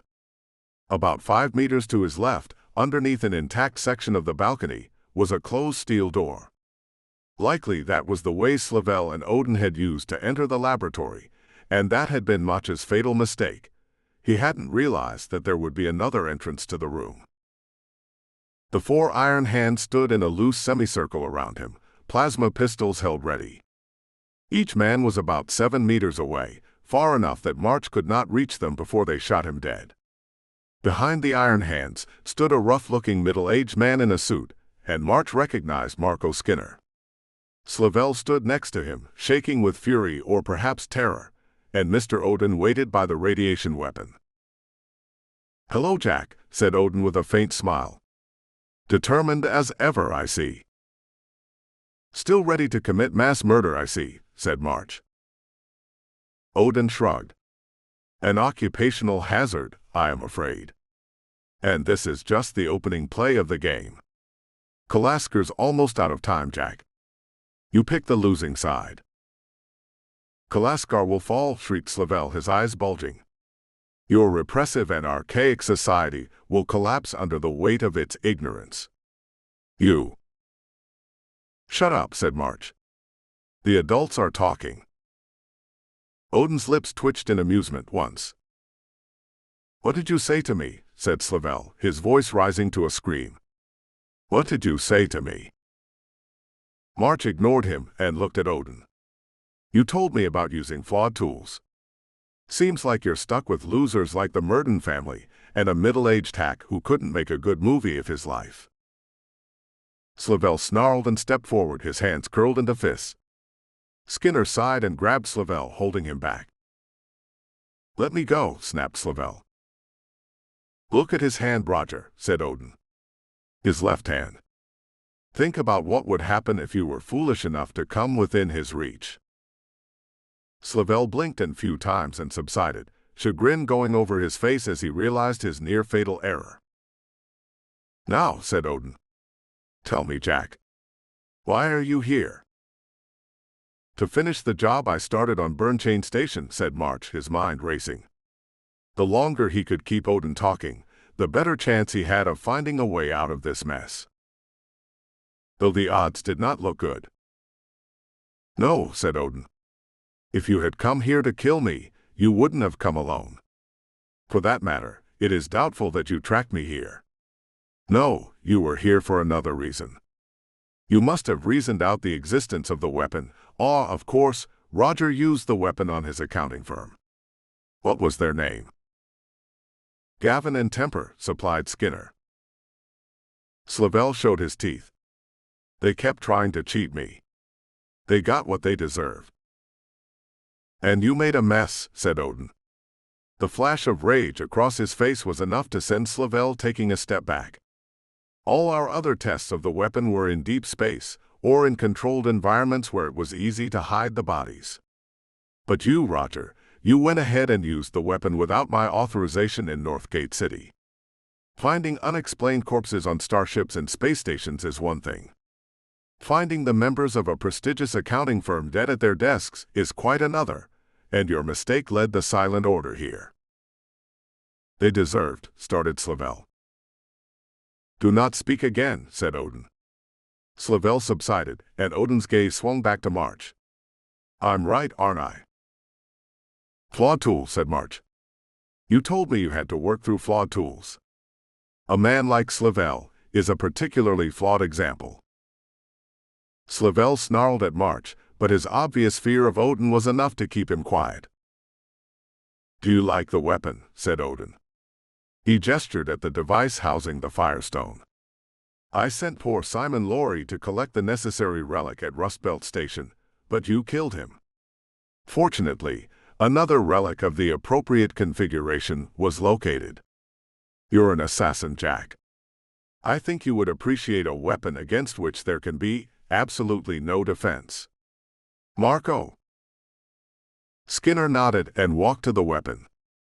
March's first thought was that Skinner intended to use the radiation weapon against him, but the machinist agent instead wheeled the cart away, vanishing through the door beneath the balcony. You killed a lot of people who didn't deserve it, said March. That's a category error, Jack, and you know it, said Odin. There's no such thing as people who deserve life. Or, here's a better way to think of it. The only people who deserve to live are those fit to become part of the final consciousness, the next and ultimate stage of human evolution. The kingdom of Kalaskar will have to be destroyed, and so will the Falcon Republic. I'm just moving the process along somewhat. Wiping out a film festival seems unlikely to bring about the triumph of the final consciousness, said March. Odin smiled a hard wolfish smile that did not touch his eye of flesh. I quite agree. killing the idiotic attendees of the celebration of juvenile lewdness that amuses Mr. Slavel to call a film festival would indeed be a waste of my time. Slavel bristled at that description of his life's work, but said nothing. Then why go to all that effort, said March. Why test the radiation weapon on something as high profile as Slavel's stupid festival? It will draw more attention than you want. Ah, said Odin with a contented sigh. You don't actually know, do you? So you haven't been able to warn anyone. That is a relief. Roger's idiocy hasn't cost us too much. No what, said March. Go on, Jack, said Odin. Figure it out. You're almost there. You've seen all the pieces, haven't you? Now put them together. March scowled at the Cognarch. The pieces of the puzzle, as Odin had put it, tumbled through his mind. The radiation weapon. The firestone. The Kalaskaran catechisms and the crude pamphlets. Slavel's obvious hatred of the kingdom of Kalaskar. For that matter, Slavel had printed tens of thousands of the pamphlets. That seemed excessive if Odin planned to kill everyone in the building above. What, did he intend to carpet the floor with the pamphlets and the catechisms? Something dark stirred within March's mind. Odin would need the pamphlets if he planned to kill far more people than those at Slavel's film festival. That thing has a greater range than just a few meters, doesn't it, said March. That yacht was 1,000,000 kilometers from Outer Vanguard Station when it killed the crew. You're going to kill everyone in Arcology 12. In point of fact, said Odin, as far as we have been able to determine, the triple theta radiation surge generated by the weapon doesn't actually have an upward range. The limitations are in the power input, not the radiation itself. The surge decays at a predictable mathematical formula based on the amount of power fed into the Firestone artifact. The greater the power in, the larger the radiation surge out. The radiation surge this time should be enough to cover most of Northgate City. March blinked. That's over 100 million people. Odin shrugged. Might even be closer to 110 million if we angle the wave so it catches most of the suburbs as well. Ah, I can see the moral outrage on your face. But then, I ordered the destruction of Martel's world, did I not? 8.5 billion people dead in nuclear fire. I wiped out the entire population of Burnchain Station, and you denied me an extremely valuable weapon in the process, I might add. The death of 100 million Falcon clones and their hedonistic civilian dependents is a rounding error by comparison. You don't surprise me, said March. Another thought started to work in his mind. Slavel does, though. I knew he was a rapist and a coward. But the Falcon Republic took him in, and he's going to help wipe out one of their cities. Slavel let out a sneering laugh. It is worth it to ensure the destruction of the kingdom of Kalaskar. Try to envision it if your thuggish mind can comprehend. His eyes glowed with glee and hatred. A city filled with withered corpses as far as the eye can see, the arcologies stacked with the dead. And everywhere lie copies of the wretched Catechism of the Royal Church, and pamphlets written in the style of the Church, taking credit for the dead. I wrote the pamphlet myself, you know, in perfect imitation of the Kalaskaran style. Explains why it didn't make sense, said March. A lot like your movies. More rage flashed over Slavel's face. You. This is the pulse, isn't it? Said March to Odin as Slavel fumed. The Cognarch smiled in approval. The superweapon that the machinists have been trying to build. Jack, my boy, said Odin. This is just the beginning of the pulse. Unfortunately for you, I'm afraid you're going to have to die with that knowledge. But you made that easy for me, didn't you? This business doesn't forgive mistakes, and you made one last mistake. You shouldn't have come down here alone. I'm afraid whatever allies you have in Northgate City are going to die in ignorance tonight when we use the weapon. He took a long step back, and the Iron Hands raised their plasma pistols. March braced himself, preparing to spring at the Iron Hands. He knew that it was futile. The Iron Hands had spaced themselves perfectly. No matter what direction March chose to attack, they would gun him down. Most probably, they would shoot him before he even got to his feet.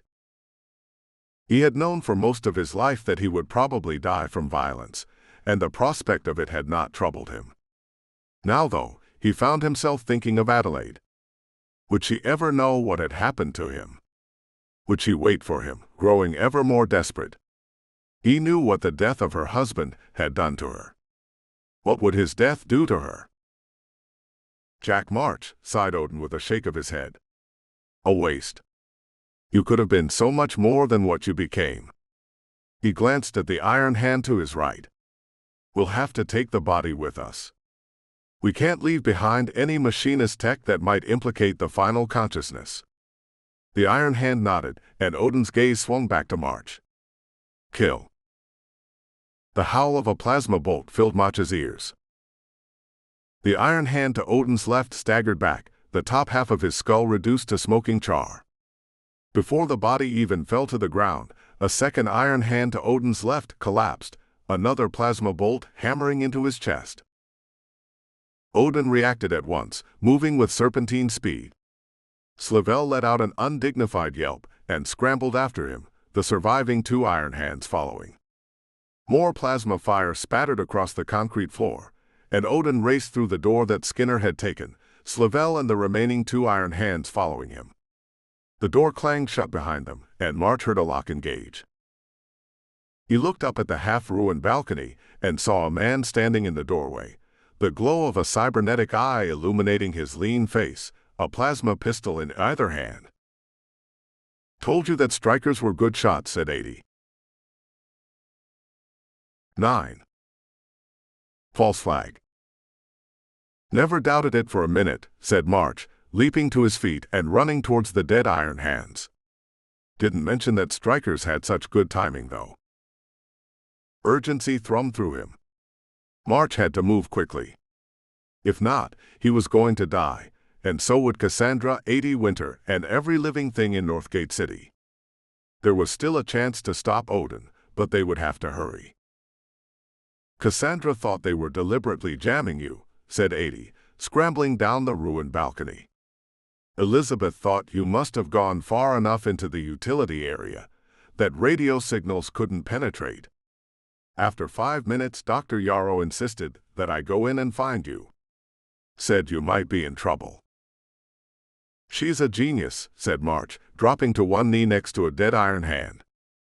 He flipped the Iron Hand over, revealing the hive implant at the base of the man's skull. March wrapped his cybernetic fingers around the implant and tore it free with a crackling, tearing noise, blood dripping from the device. This was always a grisly business, but if he did not disable the hive implants, the remaining cybernetics would take control of the dead Iron Hands. Probably Odin had counted on that to slow March down. How much of that did you hear? Some of it, said 80. March ran to the second Iron Hand and ripped out the hive implant. The old man in the eye patch was gloating, and he sounded like he was about to wrap things up, so I figured it was time to move. That old man is one of the cognarchs of the final consciousness, said March. He stripped the dead Iron Hand of his shoulder holster, donned it, and claimed the dead man's plasma pistol and backup power packs. And he's going to use the triple theta radiation weapon on Northgate City. It's a false flag operation to cause a war between the Falcon Republic and the Kingdom of Kalaskar. Well, said 80. Shit. Can we stop him? Maybe, said March. I don't think he knows about Dr. Yarrow and the portable eclipse device. If we hurry, we can run him down. 80 looked at the closed door beneath the balcony. We can shoot through that door. No, we won't cut him off on foot, said March. We'll take the car. Let's move. He clambered up the ruined balcony, 80 a half step behind him. March sprinted through the rooms with the printed catechisms and Slavel's victims. He did not bother keeping his footfalls quiet. The time for stealth was over. If Odin was not stopped, millions of people were about to die. His radio crackled in his ear as they passed out of range of the jammer. "Jack," came Cassandra's voice. "We're on our way," said March. "We need to get out of here in a hurry." "I'm bringing the car around," said Cassandra, her voice tight with determination. "Wait." Cassandra was driving. They sprinted through the studio and back up to the lobby of the Slavel Center. The scene in the lobby was a mixture of chaos and annoyance, with various well-dressed guests complaining loudly to university police, who were scanning the vents. March and 80 drew a few odd looks, but March raced across the lobby, shoved through the glass doors, and onto the broad steps. A much larger crowd stood there, voices raised in argument, and March's opinion of the university police dropped several notches. They ought to have gotten the guests well away from the center in case the building exploded. Though if Odin used the radiation weapon, none of that would matter. "I'm parked illegally around the block," said 80 as they came to the sidewalk. Tires screeched, and their car skidded around the corner, driving in the wrong lane. March glimpsed Cassandra's face behind the windshield, and then the car slewed to the left, shooting towards the curb. The tires screeched again as the nearby guests frantically got out of the way, and the car came to a stop with one wheel resting on the curb. March ran towards the car as Cassandra scrambled out. He glimpsed Winter in the back, her face wide-eyed. Cassandra blinked at him and then grinned. "Oh good, you're alive," she said. "I had an overwhelming intuition that you had gotten into trouble and needed help. I never thought intuition could be scientifically verifiable, but—" "You weren't wrong," said March. "Get in the back and start tracking. The device is on the move. 80, you drive." 80 nodded and threw himself into the driver's seat. March ran around the front of the car and got into the passenger side. "And I thought you didn't know how to drive." 80 snorted as he spun the car around to point in the right direction. "She clearly doesn't." "I don't, but I thought we would be in a hurry, and Ms. Winter doesn't know how to drive either," said Cassandra, opening the Eclipse's backpack and typing commands into her tablet. "What's going on?" said Winter. "The machinists have the triple theta radiation weapon," said March, "and it's more powerful than we thought. Slavel and his friends are going to use it to kill everyone in Northgate City. They'll try to blame it on Kalaskar to start a war." "Dear God," said Winter. "And we're going to stop him," said March. "Cassandra, do you have it?" "Yeah," she said. "Yeah, I do." Her fingers flew over the keyboard. "The quantum entanglement effect is moving.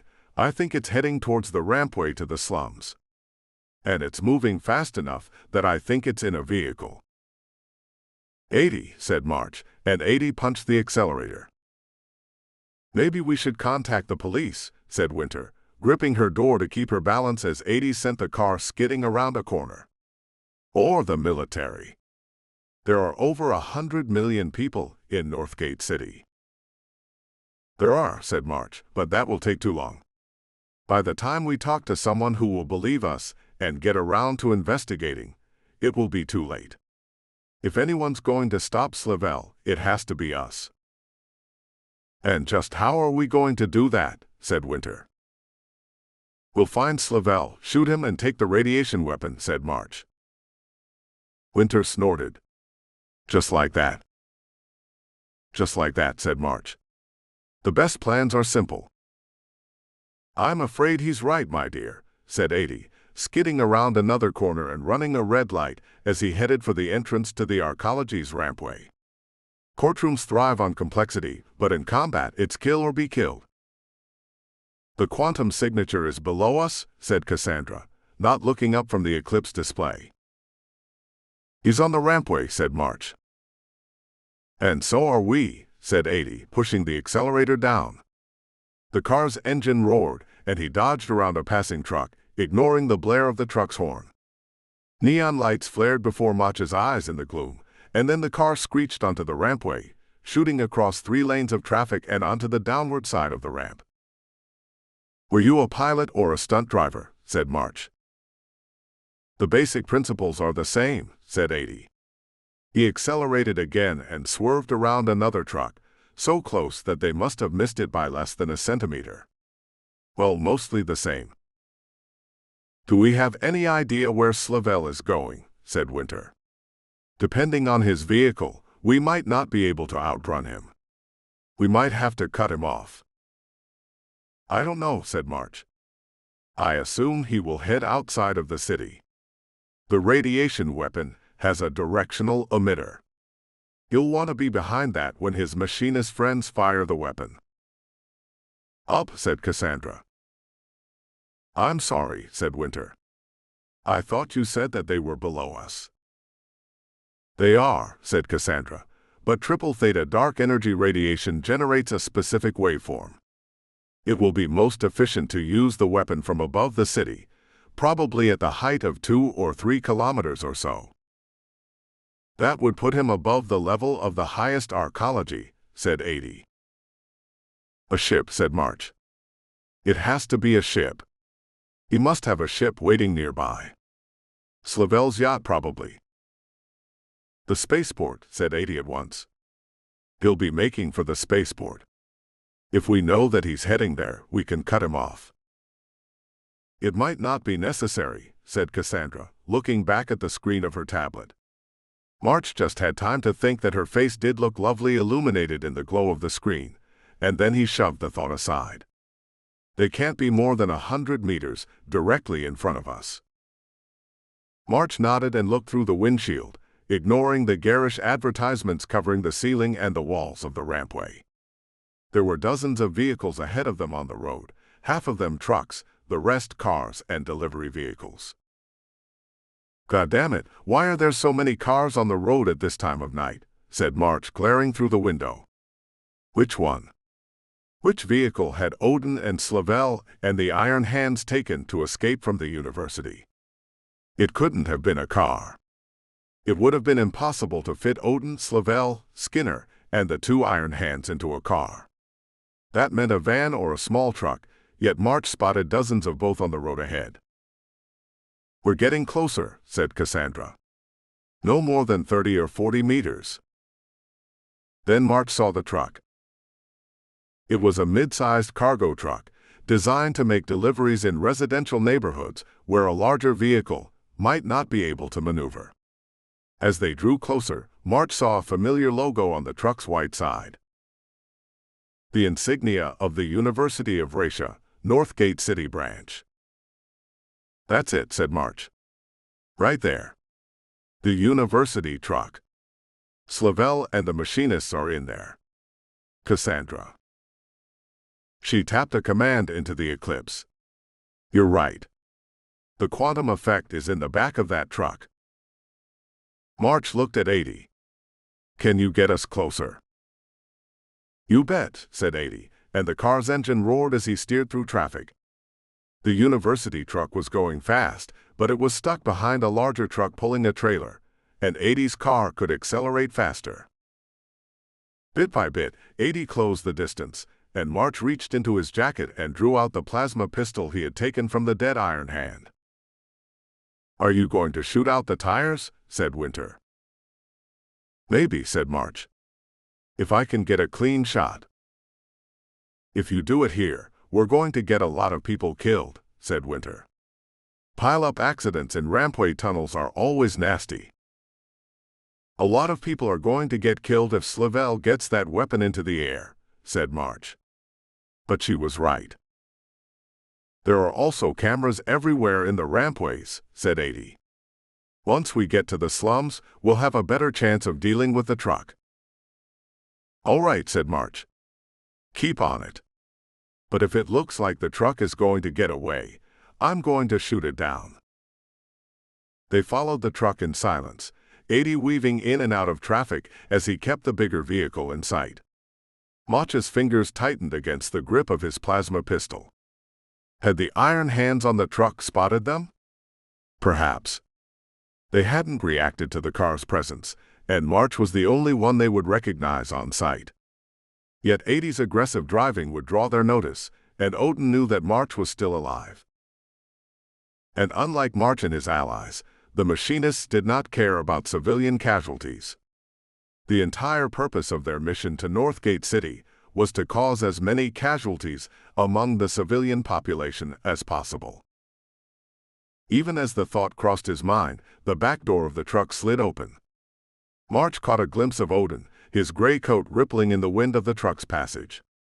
Then an iron hand in dark clothing stepped forward, and instead of a plasma pistol, he was holding a heavy assault rifle. "Down," said March, and the iron hand raised the rifle and opened fire. He ducked, and 80 swerved, and a volley of plasma fire raked through the side of the car.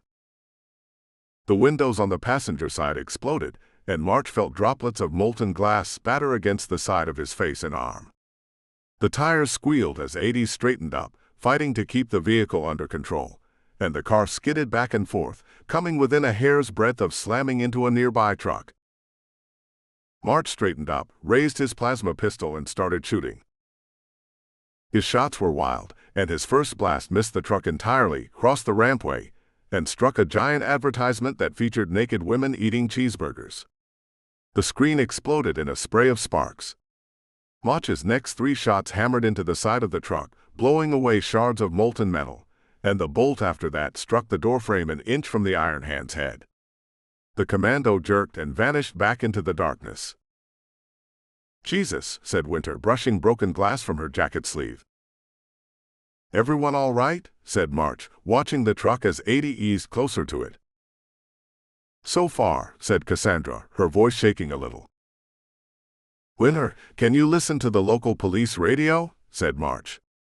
Attorneys, he knew, often listened to police transmissions, and he doubted things would be any different on Raisha. Winter bobbed her head. "See if you can listen to the local dispatch." March glimpsed the iron hand start to lean out the back of the truck, and he fired again, forcing the commando to take cover. Sooner or later, the police are going to respond to the reports of a gunfight on the rampway, and horns blared behind them, accompanied by a flash of headlights, and a car started to pass on the right, putting itself between 80's car and Odin's truck. March caught a glimpse of the driver, saw the man begin to raise his middle finger in the ancient and universal rude gesture. The iron hand sent a burst at full auto through the middle of the car. March saw the top half of the unsuspecting driver's head disintegrate, the dead man slumping and dragging the wheel to the left in his death throes. "Shit," said 80, and he punched the accelerator. The car hit them on the right side, the vehicle shuddering. A horrible metallic screech came from the vehicle, and March's door dented inward. Both Cassandra and Winter screamed, and 80 let out a furious stream of curses as he fought to keep the car under control. The iron hand raised his weapon again, and March shot through the ruined window, forcing the iron hand to take cover. 80 hit the accelerator again, and they leapt free of the car with the dead driver. The other vehicle went into a spin, and its front half disintegrated as a heavy truck smashed into it with a spray of twisted metal and broken glass.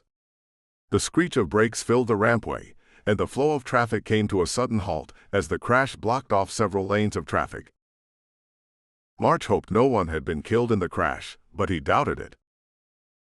"Hang on," said 80, and he swung back towards the truck. "Try to ram them," said March. "If this keeps going on for much longer, we're going to get killed." A darker thought occurred to him.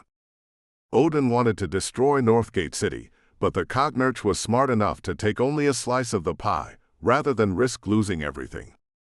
If he thought the operation was about to go sour, he might trigger the radiation weapon while they were still on the ground. Depending on the angle, either thousands or perhaps millions of people would die, and Odin could easily make his escape in the chaos. Even the relatively smaller casualties might still be enough to create the false flag incident that Odin desired. There was too much at stake, and March had to disable the weapon. "We'll crumple up if we ram them," said 80, "and they'll keep right on going." "Then get closer," said March. "Get to the side of the truck so they can't shoot at us." "On it," said 80, and he accelerated to the left of the truck. They pulled up alongside it, and then the rampway ended.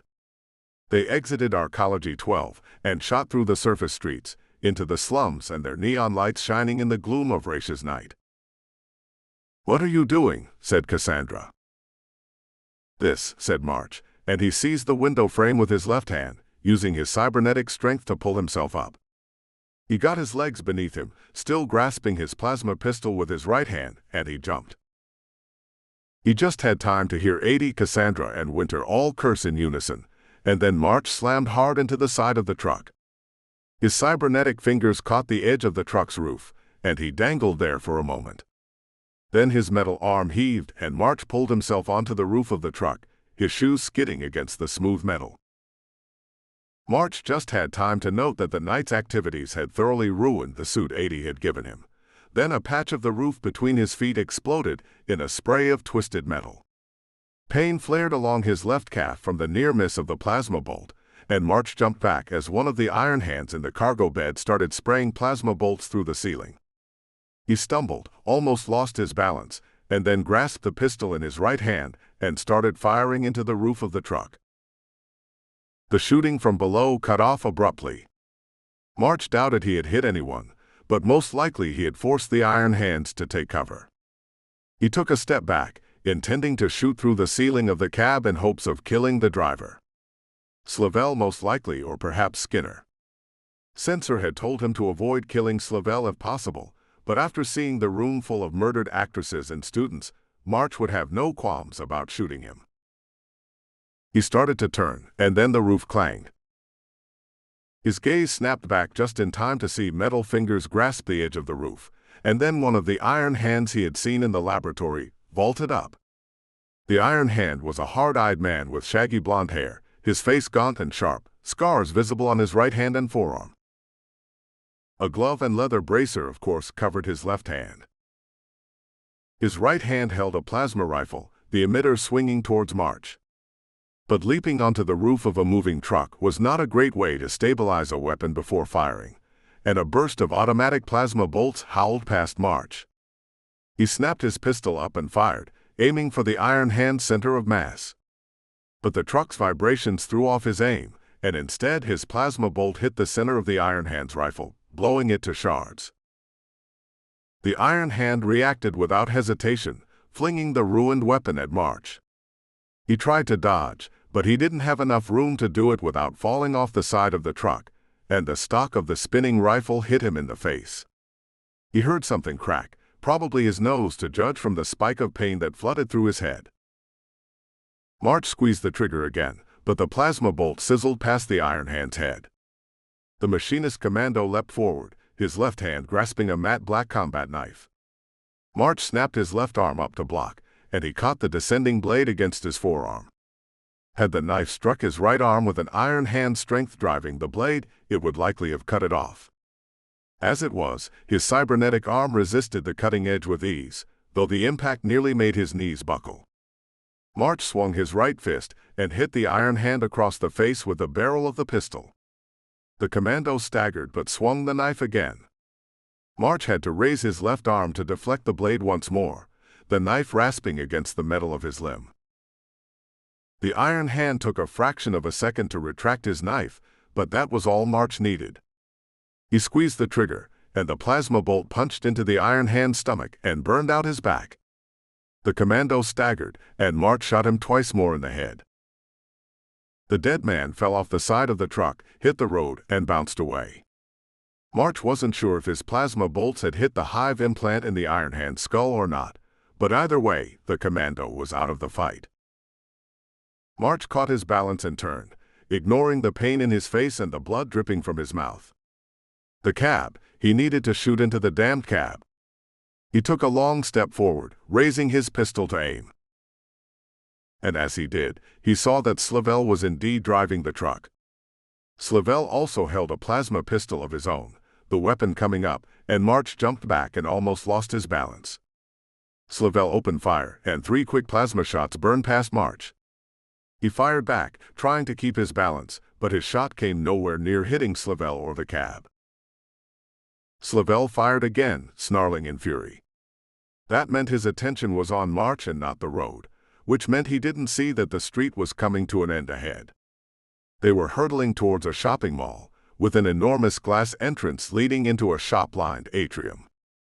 Unfortunately, there were no concrete bollards in front of the doors, which meant there was nothing to stop the truck from crashing into them. March had a second to react, and he threw himself flat against the roof of the truck, still clutching the pistol in his right hand, his left arm thrown over his head. Another plasma shot burned past him, and Slavell shouted a curse. The truck crashed into the doors, at least 60 kilometers an hour. There was a tremendous smashing noise, and the jolt almost threw March from the back of the truck. Shattered glass rained around him, and he felt the top of his left arm scrape against the metal doorframe. Had his right arm hit the doorframe at that speed, it would have been ripped from its socket, and he probably would have died of shock and blood loss a moment later. As it was, pain still shot down his shoulder and back. The truck skidded through the doors and smashed into a large ornamental fountain in the center of the atrium. The front crumpled like an accordion, and March was thrown forward. He hammered his left hand down, and his metal fingers punched through the truck's roof and held him fast. For a moment, sheer pain and shock paralyzed him, but he shoved to his feet.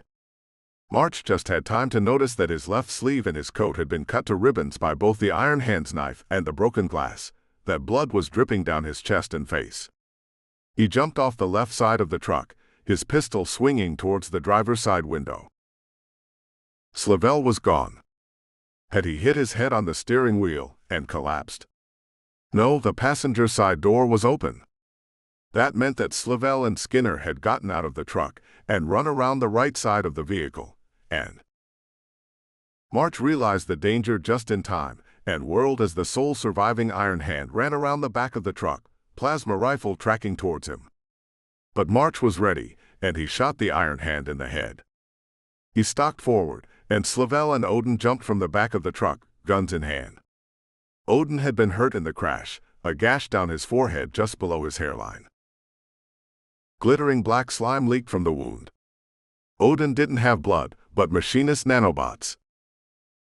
Both Slavell and Odin held plasma pistols leveled at March. Slavell grasped his in a two-handed grip, his hands trembling a little. Odin's gun hand was as steady as a rock. "Goddamn Kalaskrin spy," said Slavell. He bared his teeth in a crazed snarl, his eyes glittering. "You've always persecuted me. You've always persecuted me." He let out a wild laugh. "But it ends here. We'll start a war, and the Falcon Republic will destroy Kalaskar." "Sure you're going to live to see that?" said March. "We have the drop on you," said Slavell. "Put down your gun." "One of you is going to die," said March. "Yes," said Odin. "Exactly right." He seized Slavell with his left hand and wrenched the film producer in front of him.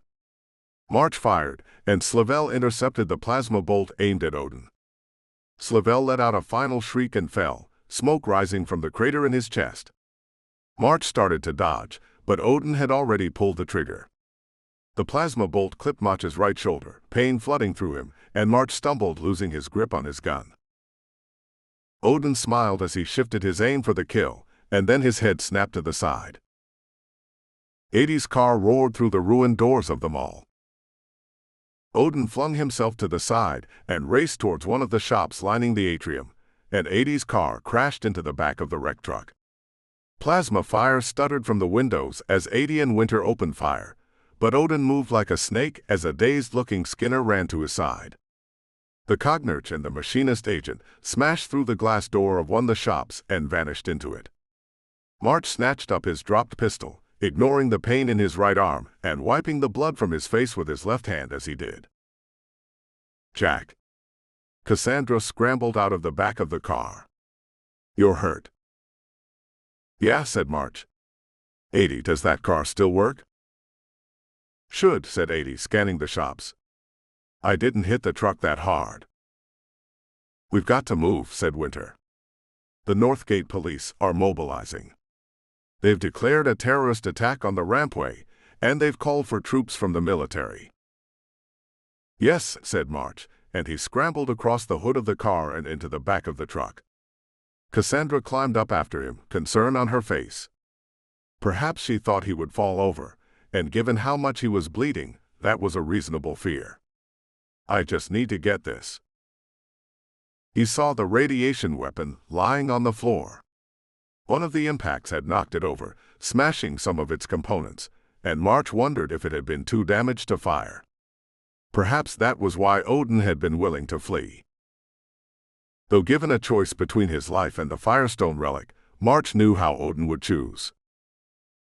The Firestone rested in its wire cradle, and March stripped off his ruined jacket. Cassandra, said March. You've got a phone on you? She nodded. Take as many pictures of this thing as you can. She pulled out a phone and started taking pictures. March knelt, plucked the Firestone from its cradle with his left hand, and wrapped it in his coat. Hopefully, that would keep visible light from touching it. We really have to go, called Winter. Yes, said March, staggering a little as he got to his feet. He must have lost more blood than he had thought. Yes, we do. He ran back to the car and climbed into the passenger seat, scanning the stores for any sign of Odin, but there was no trace of the machinist Cognurch. Adie turned the car and drove back into the street, and they fled as the wail of sirens filled the night. 10. Victories. It took 6 days and tens of thousands of credits worth of bribes before March and Cassandra could leave Raisha. The first 48 hours were the hardest. The police investigated the shootout on the rampway and the crashed truck in the mall as a terrorist incident. March, Cassandra, Adie, and Winter abandoned the car, set it on fire to destroy any DNA traces, and retreated to Adie's building and listened to the police transmissions. For a while, the investigation intensified and then died off. Both the Northgate City Police and the Falcon military seemed inclined to chalk up the fight to a battle between the slum gangs. Evidently, the occasional shootout in the slums was not uncommon, though it was rare for the battles to spill into the wealthier arcologies. Slavel's death was a bigger challenge, but Falcon intelligence covered it up. Evidently, they had been looking for an excuse to get rid of him for some time, and March had forced their hand. Lurid stories exposing Slavel as a serial killer who preyed upon young women filled the media, and the Roger Slavel Center came to a sudden and ignominious end. Getting off Raisha proved a challenge. March and Cassandra needed to bring the Firestone with them back to Kalaskar, and there was no way they could take it on a commercial starliner. All baggage and cargo aboard a commercial starliner was regularly scanned and searched, and while cargo handlers and pursers could be bribed to look the other way, the Firestone was too valuable and too dangerous to trust to a bribe. In the end, March and Cassandra had to leave Northgate City, travel to another of Raisha's cities, and use the spaceport there.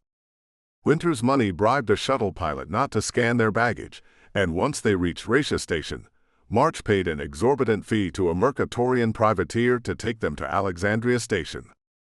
Fortunately, the passage fee was enough that the privateer didn't bother to search their cargo, and they left Raisha Station without incident. 4 days later, they reached Alexandria Station and boarded the Tiger, and while March did not allow himself to relax, he felt better about their chances should they encounter any trouble. Better to travel aboard his own well-armed and well-armored ship rather than relying upon starliners and foreign privateers. You know, I've missed this ship, said Cassandra as they walked into the empty cargo bay, their boots clanging against the deck plates.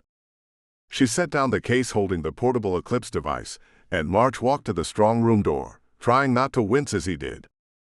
He had used a lot of first-aid nanobots on his wounds, and the various genetic and nanotech alterations of an iron hand let him heal far faster than an unmodified human, but that came at the cost of fatigue for days, and he still felt battered and aching.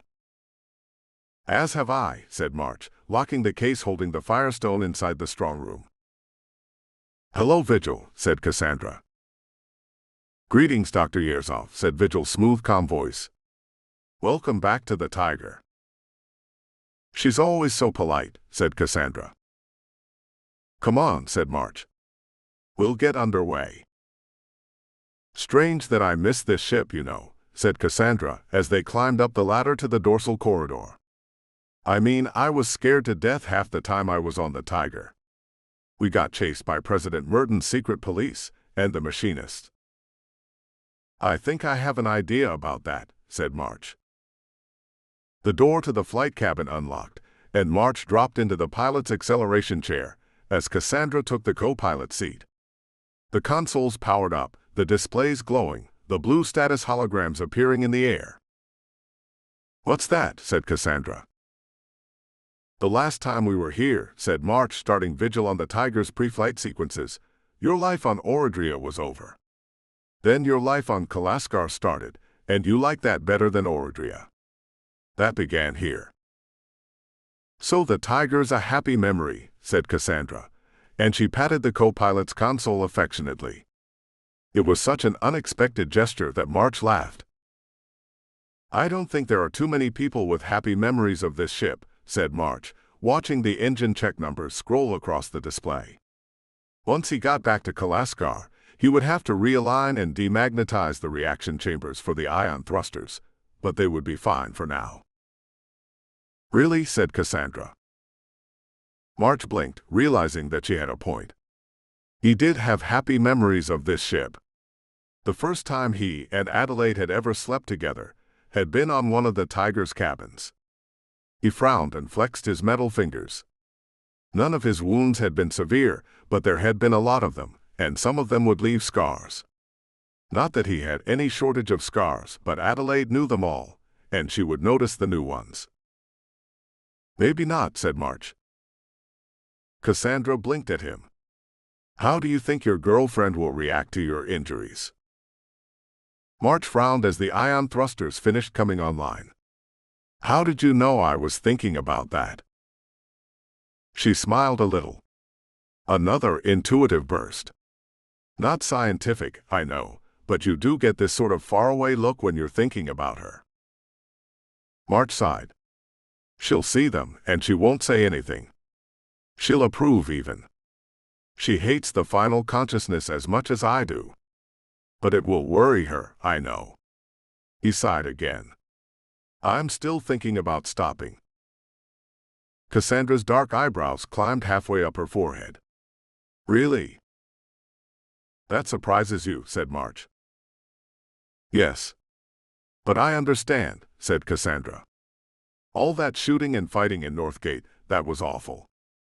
I never want to do it again.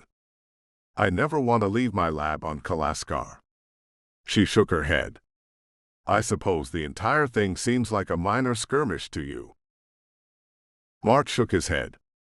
There's no such thing. Every fight is dangerous. I know, said Cassandra. But you're so good at violence. She took a deep breath.